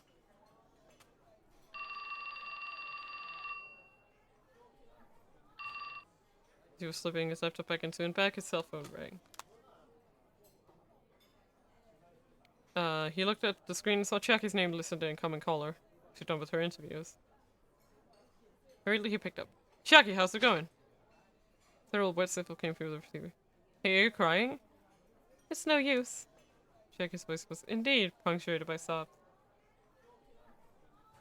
People won't stop to talk to me no matter how hard I try. Oh, come on. This again? Really? I can't do it. Don't worry about paying me, just please let me go home. Minurikawa was already operating on a suicide schedule. He didn't have time to worry about Chiaki. Look, just slow down and take a breath. Try to keep at it for a little longer. You should have seen this coming when he first called her. Her shyness was practically pathological. But if you cut her loose now, all the frustration would have been for nothing. But I can't do it, Chiaki whined again. I'm sorry, I really am. Look, just calm down! Minurikawa was practically screaming into his phone. Stay where you are. Stay where you are until I get there, okay? Got that? Whatever you do, just don't move.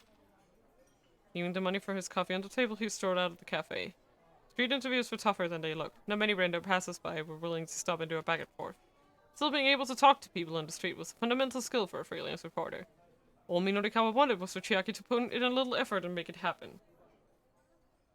Although he found her personality frustrating, he actually quite liked her writing. Reading her words, you'd never guess what she was like in person. If she could just break the right story, he was sure readers would be quite taken with her. There was no time like the present. That feeling when he actually just like, I mean, she's a good writer. Bro. Also, to make you feel better, this 12-13 segment with Minurikawa was puzzling for me when I first played it. There are a lot of moving parts compared to the period. Yeah, exactly. The plaza outside Shibuya Station was as crowded as ever. Minurikawa looked around and soon spotted Chiaki. Hey, what are you doing? He asked. She was hunkered down in front of the statue of Hachiko, squatting in an odd position. A group of kindergartners was gathered nearby, peering at her with sadness in their eyes, like she was a stray dog or something. A pair of girls from Midoriyama's Academy's kindergarten. They always hang out around the train station after school. They're quite fond of killing time inside the Tokyo 5000 series display car, the new landmark by the Hachiko entrance. The beat cop at the station's police box has nicknamed them the Kinder Partners. What's this all about? Minurikawa asked. This is how I end up when I lose all my self-confidence. I just want to hide. For crying out loud. Get up, will you? I don't wanna. Stop crying! Chiaki sniffled and wiped her eyes.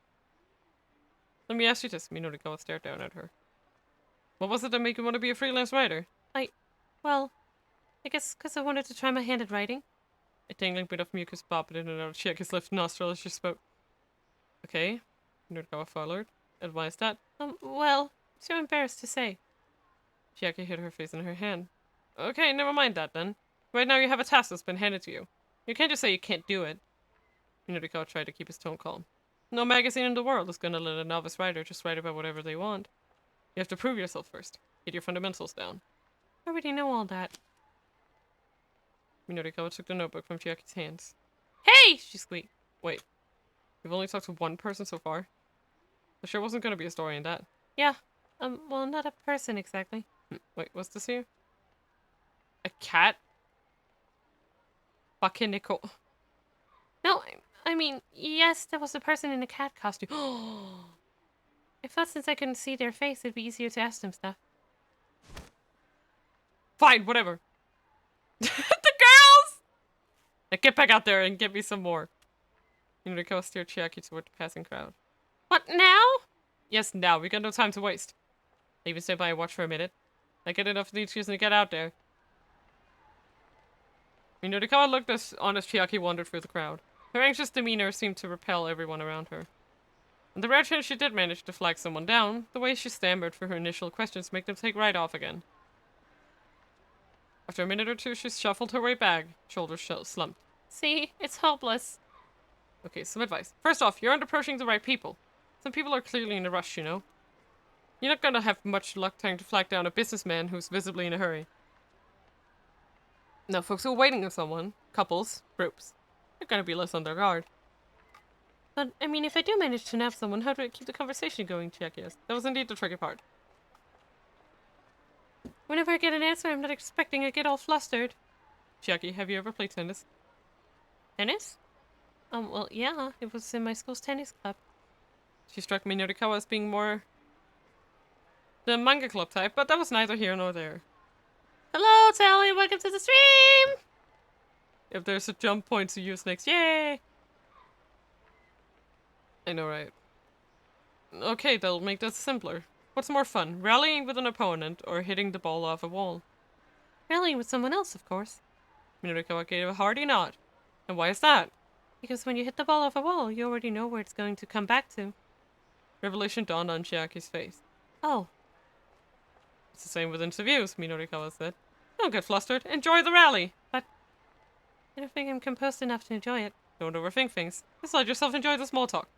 Small talk? Well, I'm sure I'm not any good at that. She was starting to waffle again. Okay, let me ask you this, Minorikawa said, taking a step closer. Are you happy with your life right now? I'm not happy with my life right now, no? Chiaki muttered. She hung her head in dismay. Okay, so start with that, Minorikawa said. Huh? Chiaki blinked a few times as she lifted her head back up. I'm not happy with my life right now. Well, what about you? Like that? Oh, okay. A sliver of liveliness had crept back into Chiaki's voice. Yay! Minorikawa jabbed his finger right in her face. Right there, he said. Put on that face when you flag people down. Chiaki's smile widened. I'll give it a shot. Thank you so much. Sure thing, good luck. Look at Minorikawa-sensei. Chiaki strode enthusiastically into the crowd. And tried to flag down a Westerner who was walking hurriedly past. Oh, it's Man. I forgot his name already. Leland Palmer. Wasn't that his name? Me just being like, Man. Did she even listen to a word I said?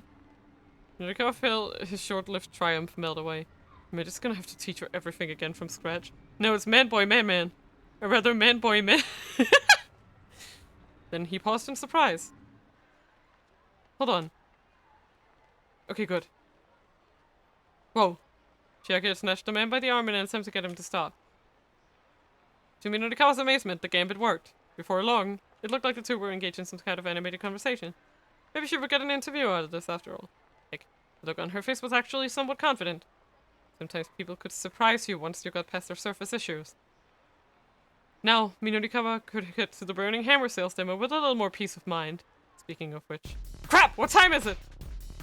In a panic, Minorikawa checked his wristwatch. Think about this wristwatch.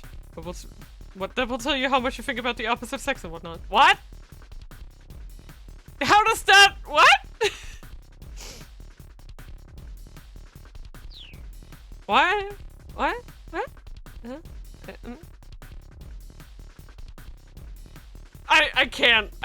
I can't wrap my head around that. I'm sorry. Nope. Nope, not clicking. I don't get it. The demo was set to start in less than 5 minutes. Uh-oh. He really was cutting it close. Shoo! Shit my head. Minorikawa sprinted through the intersection, heading for the center guy. Let's go, fam! Yeah, we did it. Okay, let's jump to Tama.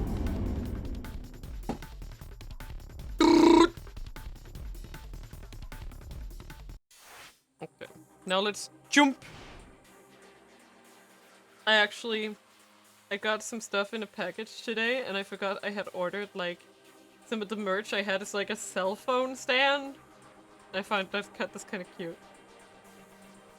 But my phone is really heavy, so I'm scared of putting it on the stand because it might tip it over if I'm not careful. Okay, catsuit.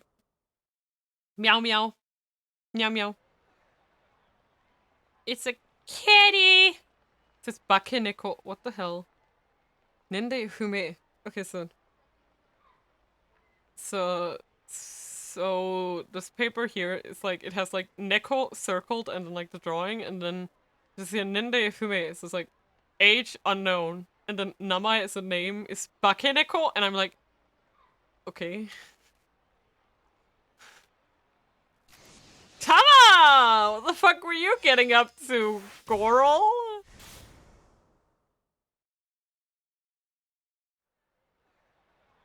Ah, what should I do? Where could the truck that took the burning hammer possibly have gone?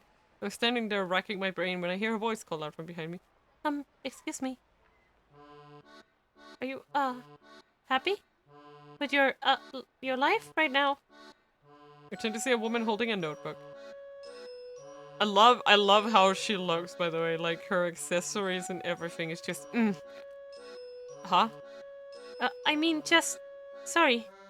Do you mind if I ask you a couple questions? Like, her characterization is just so on point. I do not have the time for this right now. I'm more than a little busy. Oh, no. I mean, I understand if you can't. She's giving me this hyper-intense stare. I can't tell if she's trying to be intimidating or if she's actually afraid of me. Something about her is definitely off. Way too jittery and suspicious for my liking. Whatever she wants, I'd rather not get involved. I'm actually pretty busy, I say. Oh, but, I mean, just real quick. It'd be a huge help, please. But, please! I really... Please! She bows so many times she looks like one of those drinking birds.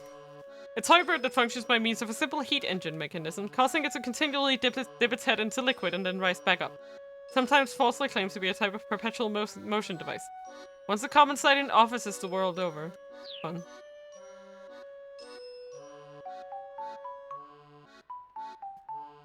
No, I will help. Should I just... Yeah, I will help her. I can't help but feel bad for this poor girl. Guess I can give her at least a few moments of my time. Alright, but please make it quick. Oh! Thank you. Thank you so much. She goes back into drinking bird mode.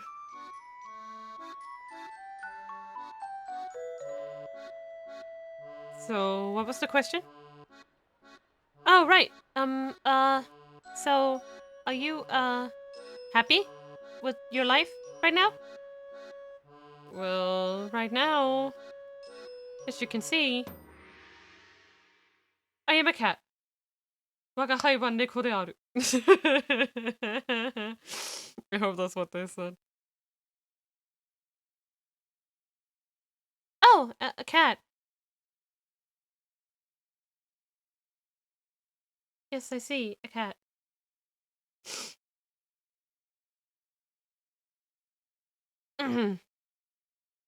So, yeah, I'll put down cat. She just writes the word cat on her notepad. Right. Thank you. Huh? Are we finished already? Yes. Yes, we can finish right there. She hangs her head a little and looks away. What? Well, that sure was quick. I'm not sure I get what that was all about. Did I really give her enough to be useful? I really hope it was Wagahai wa neko de aru in Japanese. I have to know that. Like, part of me really wants to know that now. Ah! Ah! I doubt it, but hey, at least it was over fast. I head off in search of the burning hammer once more. Ikimashou! Let's get going. No matter where I wander, though, I don't spot the truck anywhere. No, there's only 15 minutes before the demo's supposed to start. I better make my way back to the venue. Maybe Chidi had better log in her search. Back at the break room, I'm met by Mr. Yanagishita, who positively radiates despair. Did you find it? I'm sorry, I tried. Yanagishita's shoulders slump further at my response. Have you heard from Chidi? Have you heard from Chidi? I ask. No, nothing yet. I guess she's our last hope. All of a sudden, Mr. Yanagishita holds up a pendant. The situation's rough. I'd like you to wear this. It's a miracle stone like the one I saw back in the storeroom earlier. This ought to kick up your luck a notch. Now that I see that Yanagishita's wearing another miracle stone around his own neck. Using one bit of sham merchandise to help find another. Nice! This is the pinnacle of pitiful. That's what this is. Hurry up, put it on, before the luck runs out. Mr. Yanagishita's eyes were all bloodshot. Something tells me that refusing his request wouldn't be wise right now. After a moment's hesitation, I take hold of the pendant. The stone is blue and glittery. Is that shitty? Mr. Yanagishita squeaks. He whips out his phone. No, sorry, he mutters after listening for a moment. I think you have the wrong number. Guess it isn't shitty after all. Okay. And yet he stays on the line. Huh? Really? His tone suddenly does a complete 180. Yes, please, thank you so much! As soon as he hangs up, Yanagishita strikes a victory pose. It's a miracle! Burning Hammer's back, baby! For a second, I realized his mix-up has returned the boxes to the loading dock. Whoa, for real? Your girls is great, thank you! From the bottom of my heart! I've never seen someone come so close. Oh, sorry. I skipped. I've never seen someone come so close to literally jumping for joy. I'm gonna prep the demo room. Tama, you go bring the burning hammer inside. With that, Mr. Yanagishita practically flies out of the room. No way, I murmured to myself. This thing didn't actually work, did it? I examined the miracle stone more closely. It just looks like some kind of toy jewelry. I wish that I actually get paid my 20,000 yen. Hey, it's worth a shot! With the miracle stone still clutched in my hand, I hurry out to the loading dock. The true meme dance. Boop, boop, boop, boop, boop, boop. I brace myself before actually stepping out the door. It's not there! Where is it?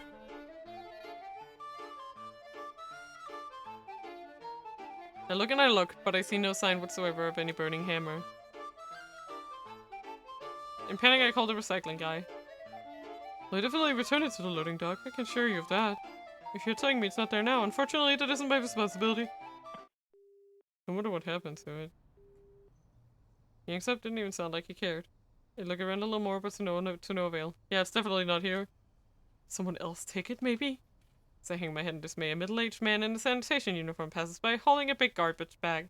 He flashes me a curious look. What do we do, Tama? Mr. Yanagishita freaks out when he hears the burning hammer is missing. Please, you gotta give me something! I'm not really sure, sir. Now my boss is an even bigger wreck than he was before. My job is toast.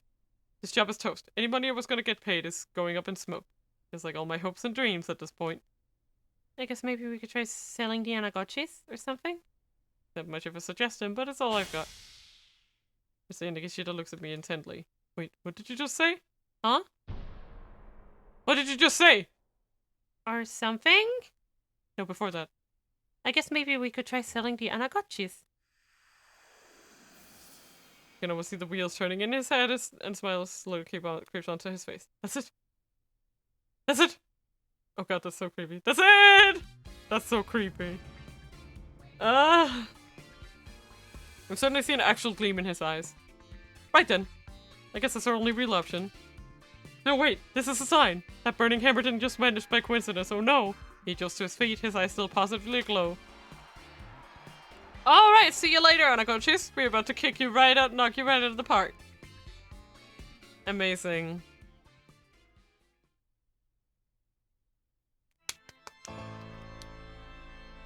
I probably don't need to tell you how the event goes down.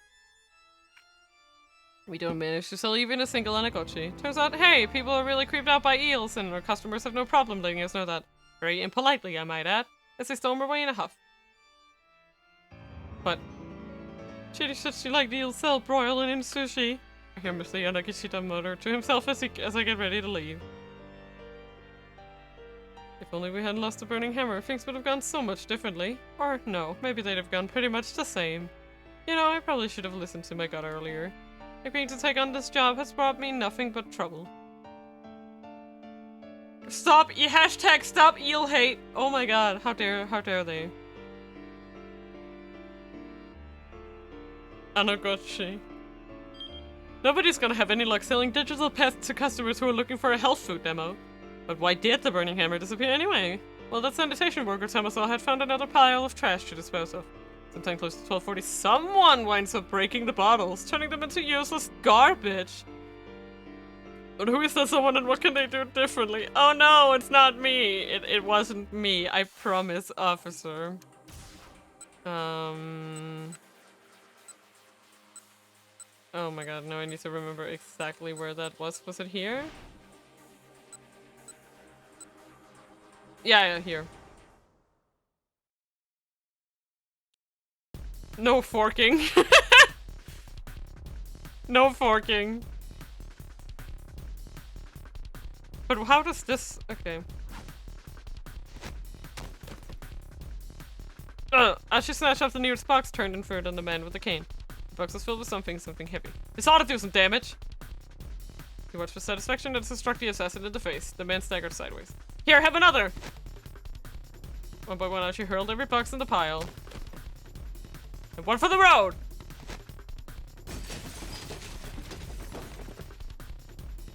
How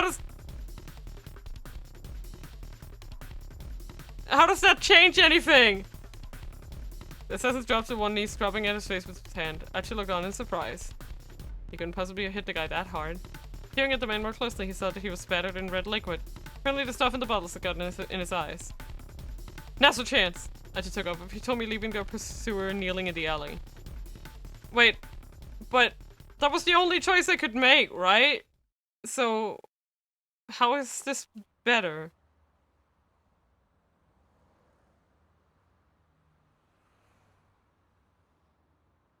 Well, all of them is oh, fair. Fair. Fair. Well, let us return.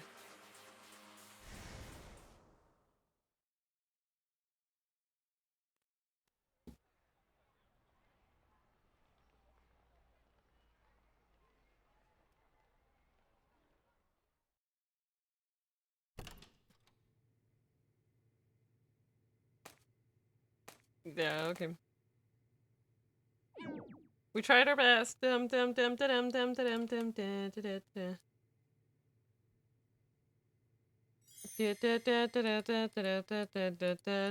Miracle Stone.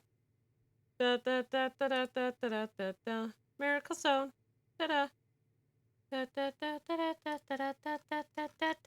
Stone. Sorry.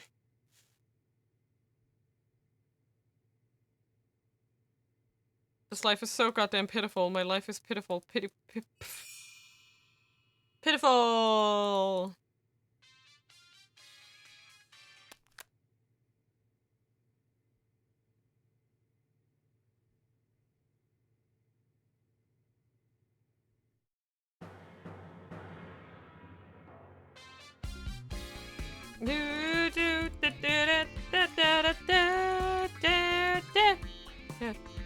I don't think this is gonna solve anything, but okay.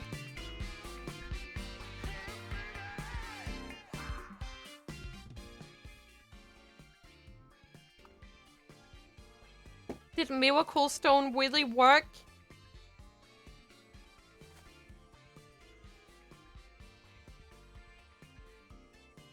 Watch her get paid like 19,000. That would be hilarious. Hilarious! It's there! It's really there. The cardboard boxes are scattered all around outside. Wait. Scattered all around? What happened to them? I suddenly have a very bad feeling about this. Apprehension gnaws at me as I open up one of the boxes. No! Yeah. I shriek and my vision dims. The box is full. of puddles of burning hammer. All of them smashed to pieces.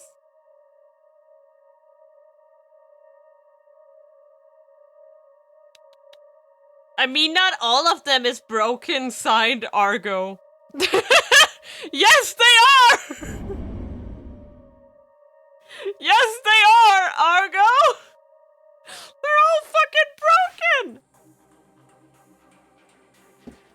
What, did we actually do it? No, we didn't. Wait. Wait. Are we just gonna try to go with Kano, I guess? Okay. You gathered from the payment and put it in. Okay, let's just go then. Oh my god, this is gonna take a while. It's gonna take a while because I have to.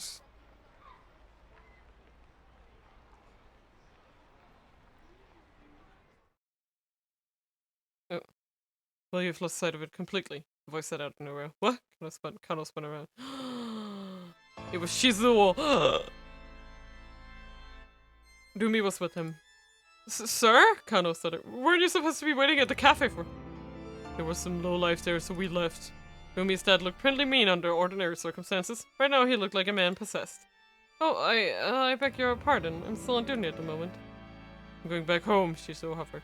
You're not marrying my daughter. He turned to walk away. No, please, just wait. I'm done waiting. Now I'm going home. Please don't do this. Just hear me out. I've heard all I need to hear from you. Numi, we're leaving. Dad, please. Goodbye. Seizing his daughter by the hand, Shizuo stormed off without another word, dragging her behind. Shinya! She called out over her shoulder. Numi! She was gone. Numi was gone. Kano desperately wanted to go after her, but he hesitated in an agony of indecision. I can't turn my back on my responsibilities. I'm a detective. My work has to be my first priority. Going after Rumi isn't after what a good detective would do. Oh, Detective Tatsuno! What should I do? Tatsuno, Still the dictum echoed in his mind. Never lose sight of what you're supposed to protect. Ever. Never lose sight of what you're supposed to protect. Never lose sight of what you're supposed to protect. I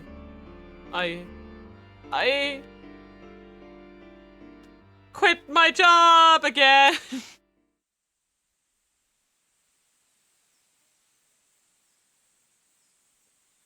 Bro. 6 months later. Kano made his way through a small corner of a vast field in the Nagano countryside. Slowly and leisurely, he tilled the soil. He surprised himself with his own newfound enthusiasm for organic farming, learning more from Shizuo day after day. His father-in-law had taught him the ways of farming from the ground up, and while things had been rocky between them at first, their friendship was now growing strong. Pausing to wipe his brow, he smiled at the acreage around him. He looked forward to tending the crops he'd sown until harvest came around. If he'd stayed on as a detective, he might well never have known the joy he now found as his work. And this wasn't the only seed Kano had planted.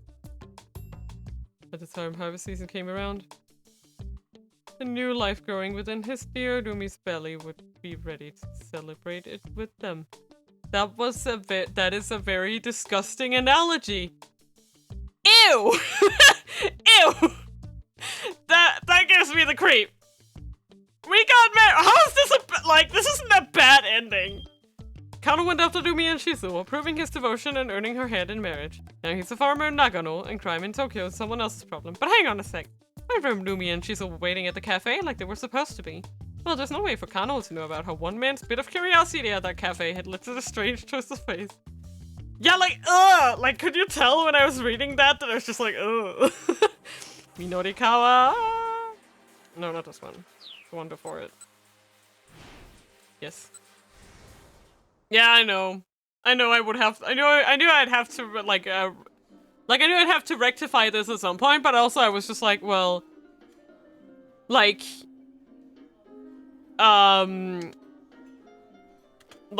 was just like, I might get a funny bad ending. I don't know. I just think that's a weird way to talk about a human being. Like, I don't know. It's just weird. Okay. Nice. So now it should be fixed. And back to Kano. Yeah, now we're actually see, now we've actually unlocked this again. Thank fucking god. Bro! The detective has to hurry to catch up with the man they were tailing. He was still strolling along. No hurry. Yes, so how'd things go with the girl? You're right. She's not part of this. Just one of those street evangelists or something. Oh yeah? Yes, she kept asking me, but are you really happy with your life? Freak me out. I bailed out of there quick. So, Sasayama? I'm thinking the attaché case is gonna get handed off again at any moment now. Huh? Sasayama appeared at the mark. We were scanning the plaza. Okay. I took one side, you take the other. Kano suggested. Yeah, okay.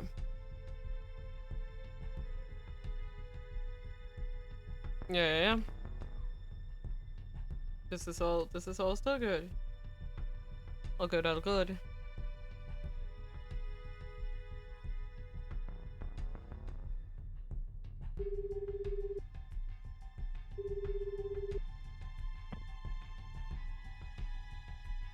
The certificate is okay, we're all good. Let's see if this actually fixes itself. Ready? Let's go.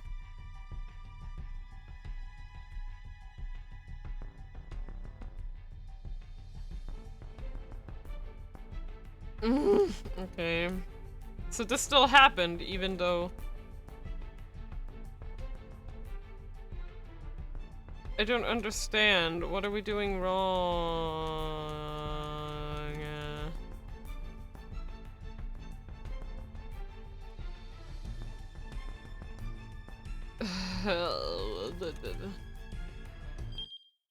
So still... Unless... Like, it's still doing the same.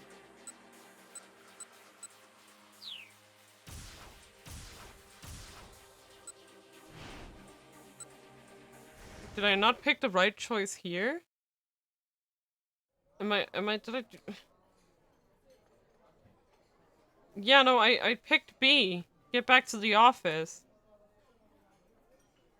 Am I supposed to do something else? Okay, Minorikawa is fine. What? I don't know. I'm sorry, I'm lost. Like, I don't know what I'm supposed to be doing now.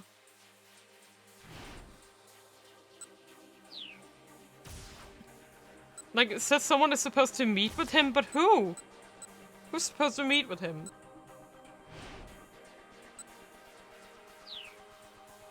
I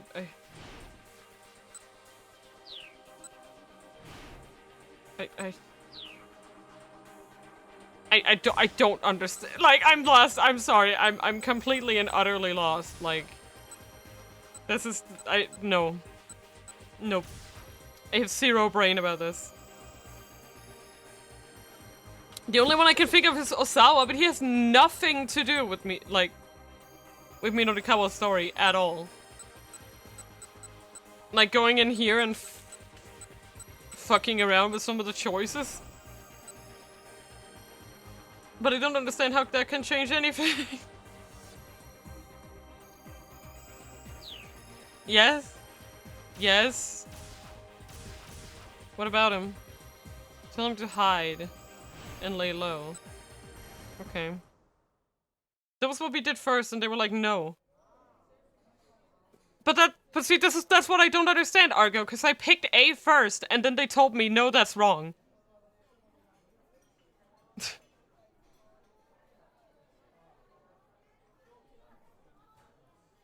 So it was the wrong choice, and then I picked the other one. That was also the right choice, and then the wrong choice.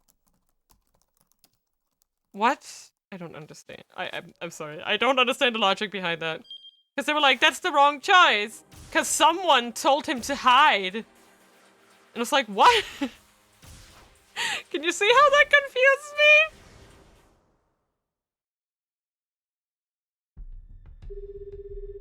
me? Like, cause like, they told, like, when I got the bad ending here, it was like, someone told me Norikawa, to go hide, and that was wrong. So I was like, okay, so it's just, it's the, you have to admit that that's a little backwards. That's a little ass backwards. Like, that's hard to understand.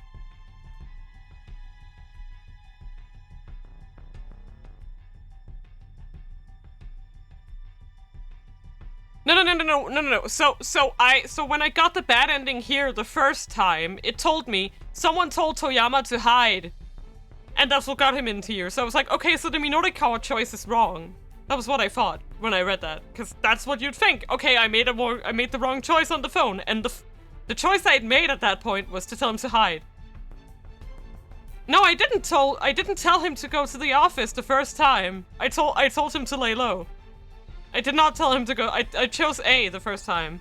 Like I didn't choose go to the office the first time. That's why I was confused. Go to the office was the opposite of my initial choice. Go to the office was my second choice because I thought the first one was wrong. That's why I was confused. Do you get it? Like, you can go back in the bot and check. I picked lay low. Stay where you are, lay low. Yeah, exactly, but like, how am I supposed to know that? That's the thing, that's what I'm telling you. That's not very in it.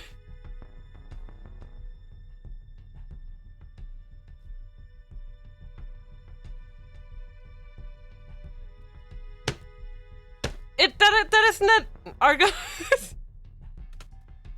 That wasn't the answer. That isn't the answer. What am I supposed to do now?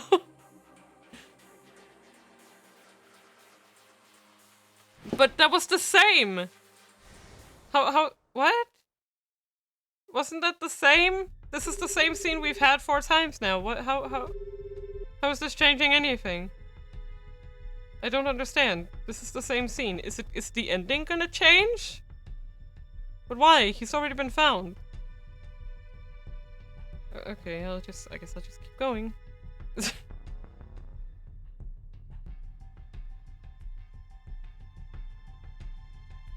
Yes, I chose lay low. Yes, I did. That was my first choice. And then I was like, okay, I have to change it now. So I went back to change it, and now we're back to change it again. Okay, so it is Osawa. Okay, what do I do? Just please. This is this is very struggle for me. I don't understand what's going on. Like, so what? Like, I can't think of a single choice. Okay, we'll just start at the top, I guess. No, not this one. Lab security. Tanaka whispering. An insufferable Kajiwara. Those are the choices.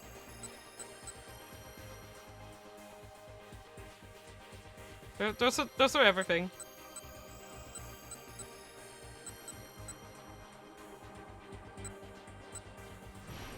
Tanaka whispering.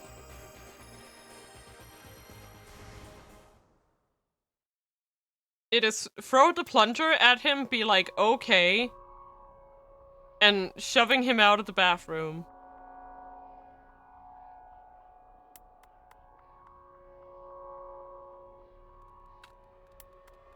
So it's B or C, which one? Okay. We will. Let's go! This is how we thought about who... This is, how did they get in? Ah! Moody! Thank you so much for the sub! Ah! Oh my god! The emotes are going crazy, I don't know why. Congratulations, thank you! Yes, do you remember? Sub! Woo! Thank you! Look at the emotes! I don't know why it does that, but... Yes, okay. Okay, so what now? Oh, wait, oops. What do you mean last juncture? Like last hour? Thank you! Thank you, hello, welcome, welcome! Thank you so much! I appreciate it. Wait, so I need to go back to the last time frame? Okay, the last choice. Got it? I will go back. Kajiwara! Wait. Okay. I don't see the logic of this choice, but I get it. Okay. Please leave me alone. Fuck off! And I don't need a damn banana, and then he's gonna give... No. And then he doesn't get the plane ticket, oops. Sawa fled the room, he needed to be alone, if only for a few moments. But even if he could somehow shake Kajiwara, the other detective had eyes all over his house. He had reached the limits of his patience. He couldn't even think straight anymore. He headed for the back door, trying not... Okay. Opening the door quietly, he slipped across the yard through the back fence. Okay, so he's just gonna run into Toyama by chance. He didn't want to venture too far from the house. He found a tiny alley and took cover there, thankful for a few moments to himself at last. He hadn't been there long when he caught sight of a man and a young girl, a father and his daughter, running past on the main road. It looked as if they were running for something. I know, but like this was not that. Like this is not like, bruh. Like it was like if someone hadn't gone. How far have we gotten? We are at the 12 to 13 o'clock time frame, and we're almost done with that time frame. Yeah, 12 to 13 section, almost done. We're desperately trying to get the one. He looked around wild-eyed. He spotted Osawa watching him from the alleyway. Help! The man called out. Help me! Please! If these guys catch me, Oh! Father's eye went wide when he got a look at Osawa's face. You're... Huh? Osawa thought he recognized this fugitive too, though he couldn't remember from where. There's some real nasty guys after us, the man said. I know I have no right to ask you this, but please, at least help me keep my daughter safe. I'll be to go to police if... No! They won't be able to help me with this. Please, I'm begging you. Help me. I'm sorry, but... Please. If not me, then at least help my daughter, the man pleaded. Osawa looked down at the girl. Unlike her father, she was calm and reserved. She reminded him of Maria just a little. Okay, so here I picked B. Yeah. Osawa couldn't just stand idly by. He decided to help them evade their pursuers. Alright, follow me. Oh, thank you. Thank you so much. But again, the game tells you from the start to experiment with all choices could outcome. Yeah, I get it. But like... I'm sorry. He led the two back to his house and into the storage shed out back. Sneaky! Sneaky! Sneaky! It's very, do I have a sound for this? I don't think I have a sound for this. I don't have a sound for this. Oh well. Just imagine squeaky, creepy sounds. You can lay low in here for a while if you like, he said. The shed was fairly large. There was plenty of space for the man and his daughter. I'm so sorry, the man said. I'm not sure how I can possibly thank you. Don't worry. Osawa closed the shed door and headed back to his house. Two thuggish-looking men came running up to him. No doubt these were the people the father and daughter were running from. You there, said the one in the sunglasses. You see a guy and his daughter around here? Teruo Toyama and his daughter Hana. They've come to Shoto while running from loan sharks. Just moments ago, Toyama was talking on the phone with Minorikawa. They should have come by this way. There was a hint of menace in his voice. A man and his daughter? Ah yes, I think I saw them run through here. Which way did they go? That way. Sweet, we almost got him. Prepare a spit away. Don't dead open inside. Yeah. So I waited until they were fully out of sight, then called out to the shed. Alright, they're gone. The door stayed closed, however. I'm really sorry, the man called back from inside. This guy might come back this way. Is it okay if we hide out here a little while longer? He sounded desperate. Pitiful, really. Sure, go ahead, Sawa said. But then he headed back inside. Evidently, he just wasn't gonna get any time alone today, no matter where he went. Yep, no alone time. Nuh-uh. Boo!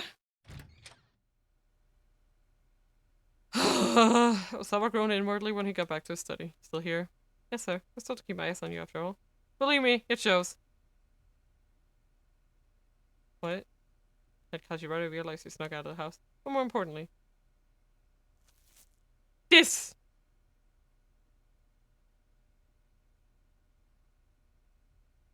Okay, yeah, this is all stuff we've gotten. Okay, now... we go back to Kano. But then I need to go back and change... Wait, what? Wait, what? Really? Okay. Fine. Fine. I'll just go. It was the same convo. But I will go. Or unless he's gonna find something new here. Take the plain twicket. What was clogging the toilet? It was a plain twicket. Plain twicket.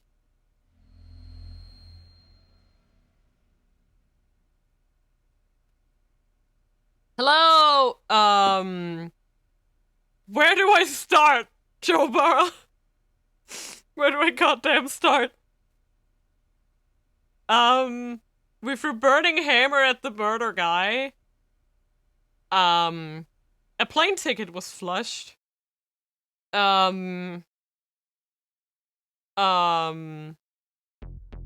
have been struggling a lot to help a guy and his daughter hide from loan sharks. God fucking damn it. The toilet was flushed. No! You better not, Argo. I have this knife and I'm not afraid to use it. You knocked on the door, there's no response. This is all the usual.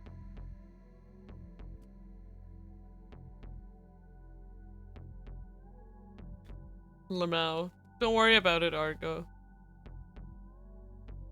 Don't worry about it. Fighting with a plunger. Ah! Fighting with a plunger. Ah! Okay, sorry. It's just we've read all this stuff before. Scrapbook of my academic achievements and my scandal with my wife. Woo!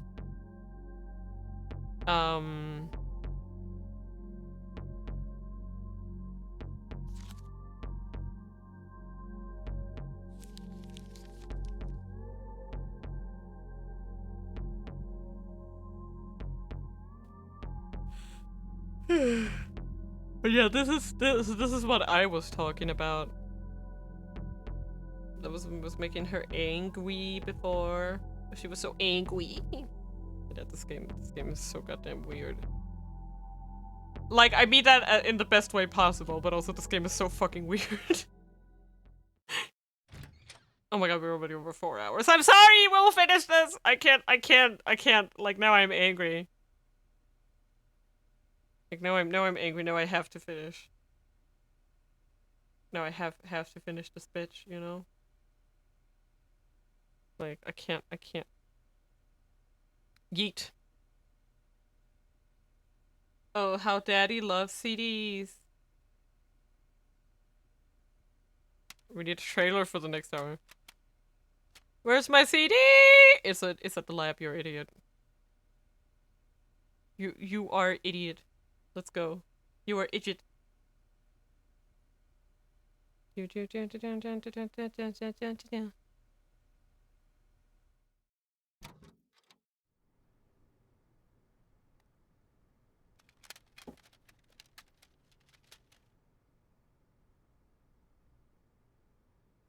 Stealing my daughter's CD.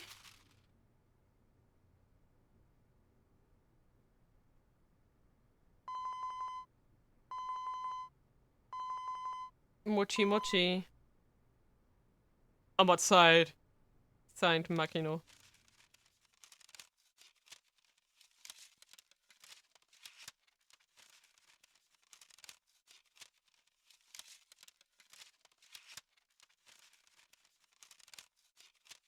But yeah, also, if you weren't here for that, Joe Barra, we found out that Osawa. I don't know. Let's just go. We found out that Osawa administered the antiviral drug. But if it's not finished, I have to go over this whole scene again. So I'm like, I'll just go. Yeah, so he administered the antiviral drug to someone. And this is what the scene is about.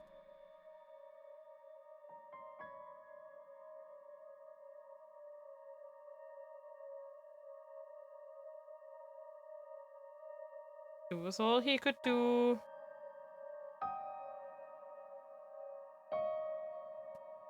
Oh, okay.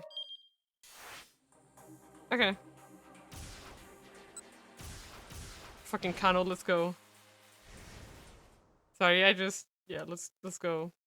It's a to be continued. That's good enough! Kano, bitch! Do your job! Pincer time! Woo!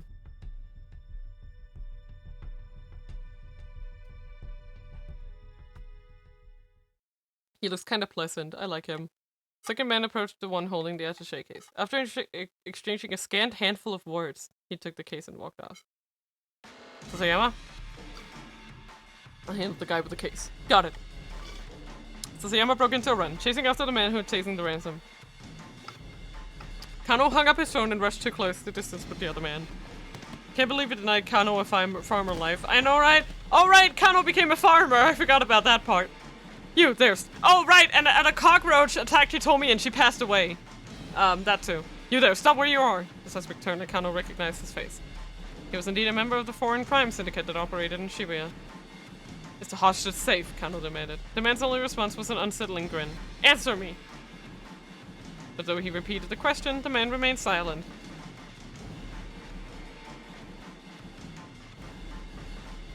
Ooh.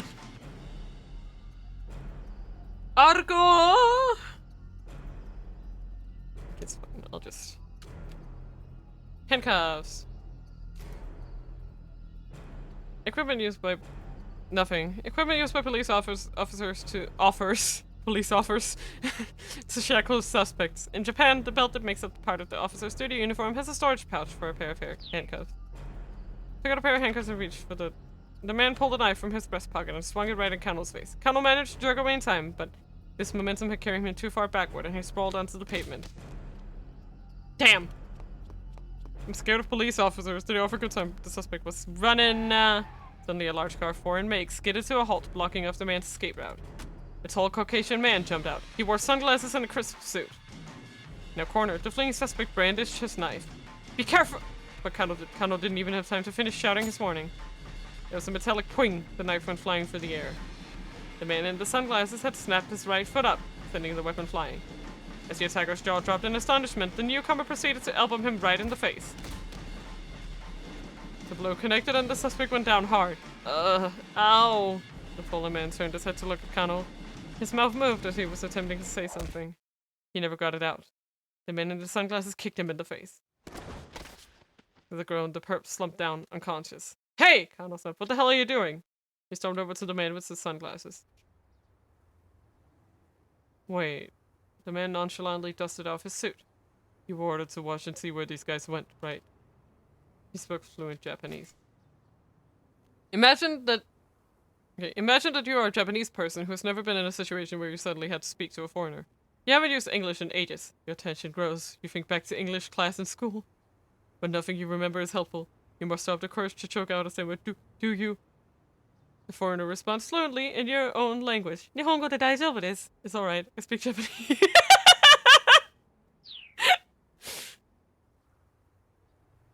What happened to that Japanese sense of honor I've heard so much about? Yeah. That was a funny. Who are you? I'm from the U.S. Embassy's Regional Security Office, the man replied. An embassy is where ambassadors from a foreign country lodge and conduct much of their official diplomatic business. Under international law, ambassadors are guaranteed diplomatic immunity, and the embassy grounds are considered territory of the home nation. I'm just sorry. I was having Ace Attorney Investigations flashbacks.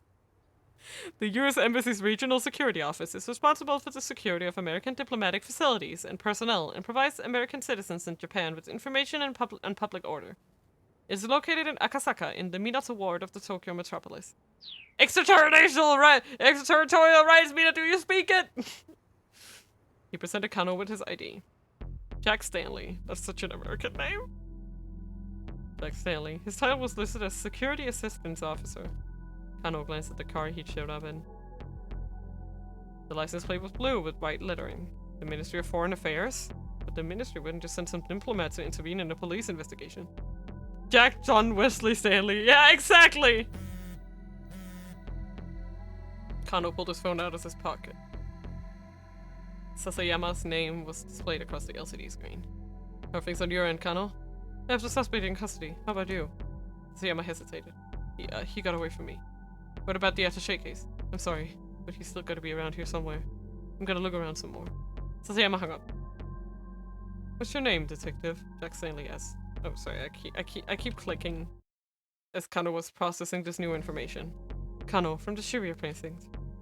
Alright, Kano. I'm gonna need you to follow my instructions for the next while.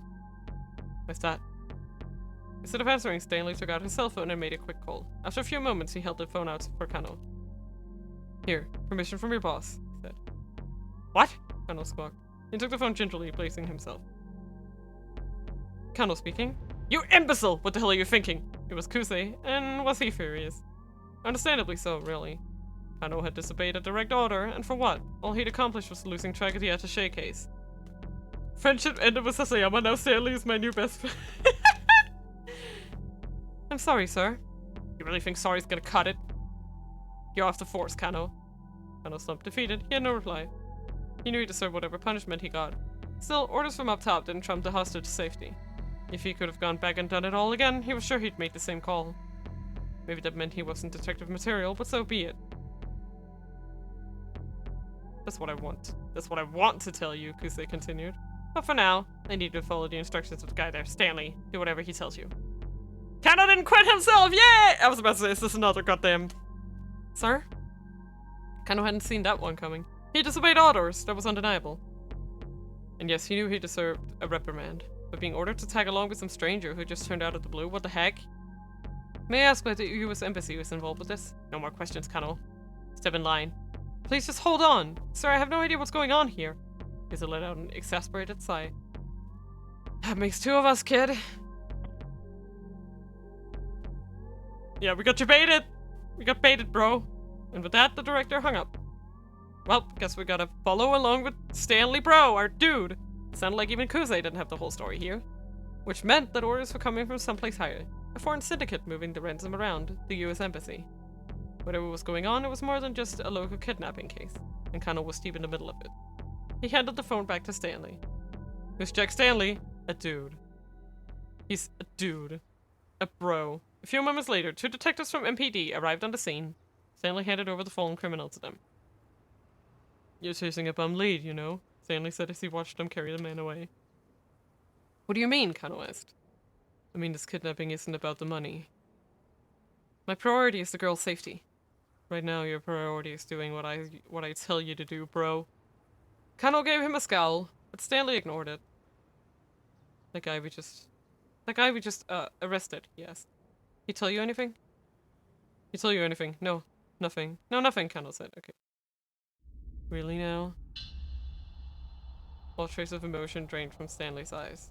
His gaze pierced Kano like icy daggers. It held a glimmer of something dangerous, something Kano had seen plenty of times since he joined the force. He wasn't looking into the eyes of some diplomatic liaison. No. This was a man who knew how to kill, who'd killed people before. With some effort, Kano managed to regather his sense of professionalism. He didn't tell me anything, he repeated. I just know that he's a member of some foreign crime syndicate that works out of Shibuya. I probably know some of their hangouts. Show me, Stanley said. Cool as an automaton. He'll take my car. Kano wiped away some of the sweat that had beaded on his brow as they headed for the vehicle. He was just sliding into the passenger seat when Kusei radioed over the wireless. Okie dokie, folks, listen up. The childish tone was back in his voice full force. Kano stiffened on reflex. He knew what that meant. So, Hitomi Osawa has, gone missing. What? Kano couldn't believe his ears. Wasn't Tatsuno supposed to be protecting her right now? Also, Detective Tatsuno hasn't radioed in. And, we can't reach him for our end either. No way. What? Yeah, okay, because I was like, Kano was talking so much high shit about this dude, right? And it's like, where is he?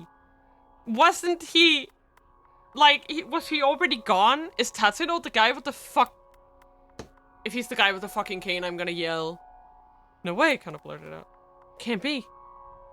So yeah, Kuzu continued. He might have gotten caught up in this incident too. But I doubt it. He's Tatsunoing. It wasn't like a detective of Tatsuno's stature to go incommunicado during an investigation.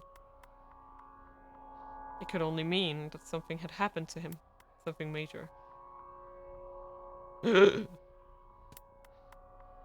Gasp!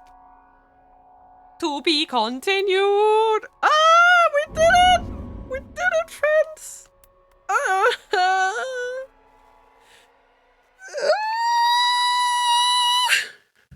Yeah, let's go. Da, da, da, da, da, da, da. Da, da.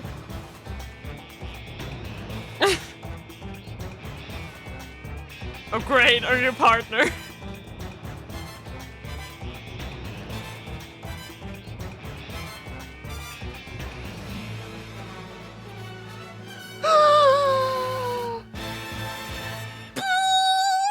There we go.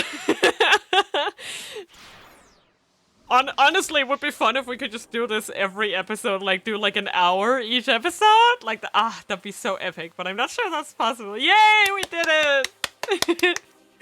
That was so much fun, wow.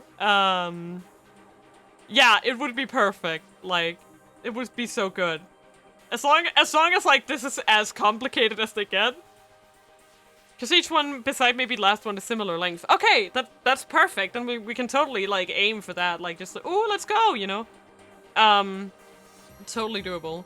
Depends on how stuck we get, but, we might have to get through this. We had, yeah, it's fine. We will manage. Whoop! That was a lot of fun. Exciting. I really love this game. I'm having so much fun. Like, I know I might have seemed frustrated a bit ago, and I did get a little frustrated, but it doesn't change the fact that this game is so much fun. Like, when it gets going, it gets going.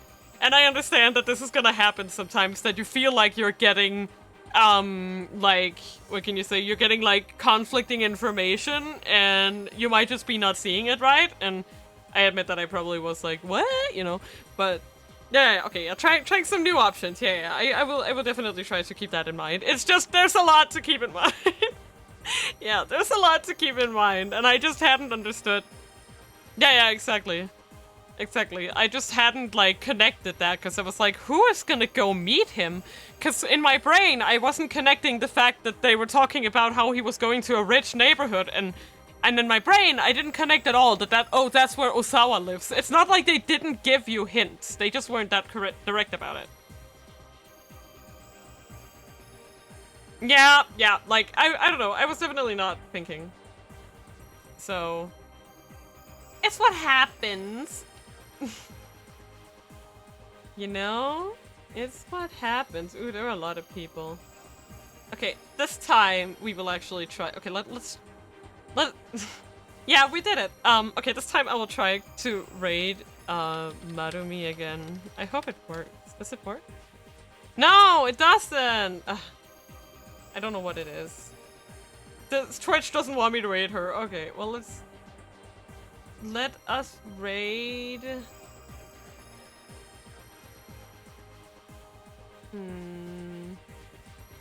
Oh, maybe. I'll try. I'll try DMing her about it. I'm just gonna check out something here.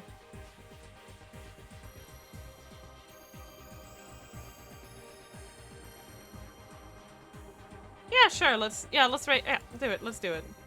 Let's raid Maya then. I'm just trying. I'm just gonna find. Then I found out that you turned them off on purpose. So, yeah, okay. Well, I will try raiding this person instead. They are playing Grand Theft Auto 5, GTA 5. So let's see if it works. Yeah, it does. Okay, goodbye. Mwah! Love you guys so much. Thank you for coming tonight. See you next time. Oyasamina.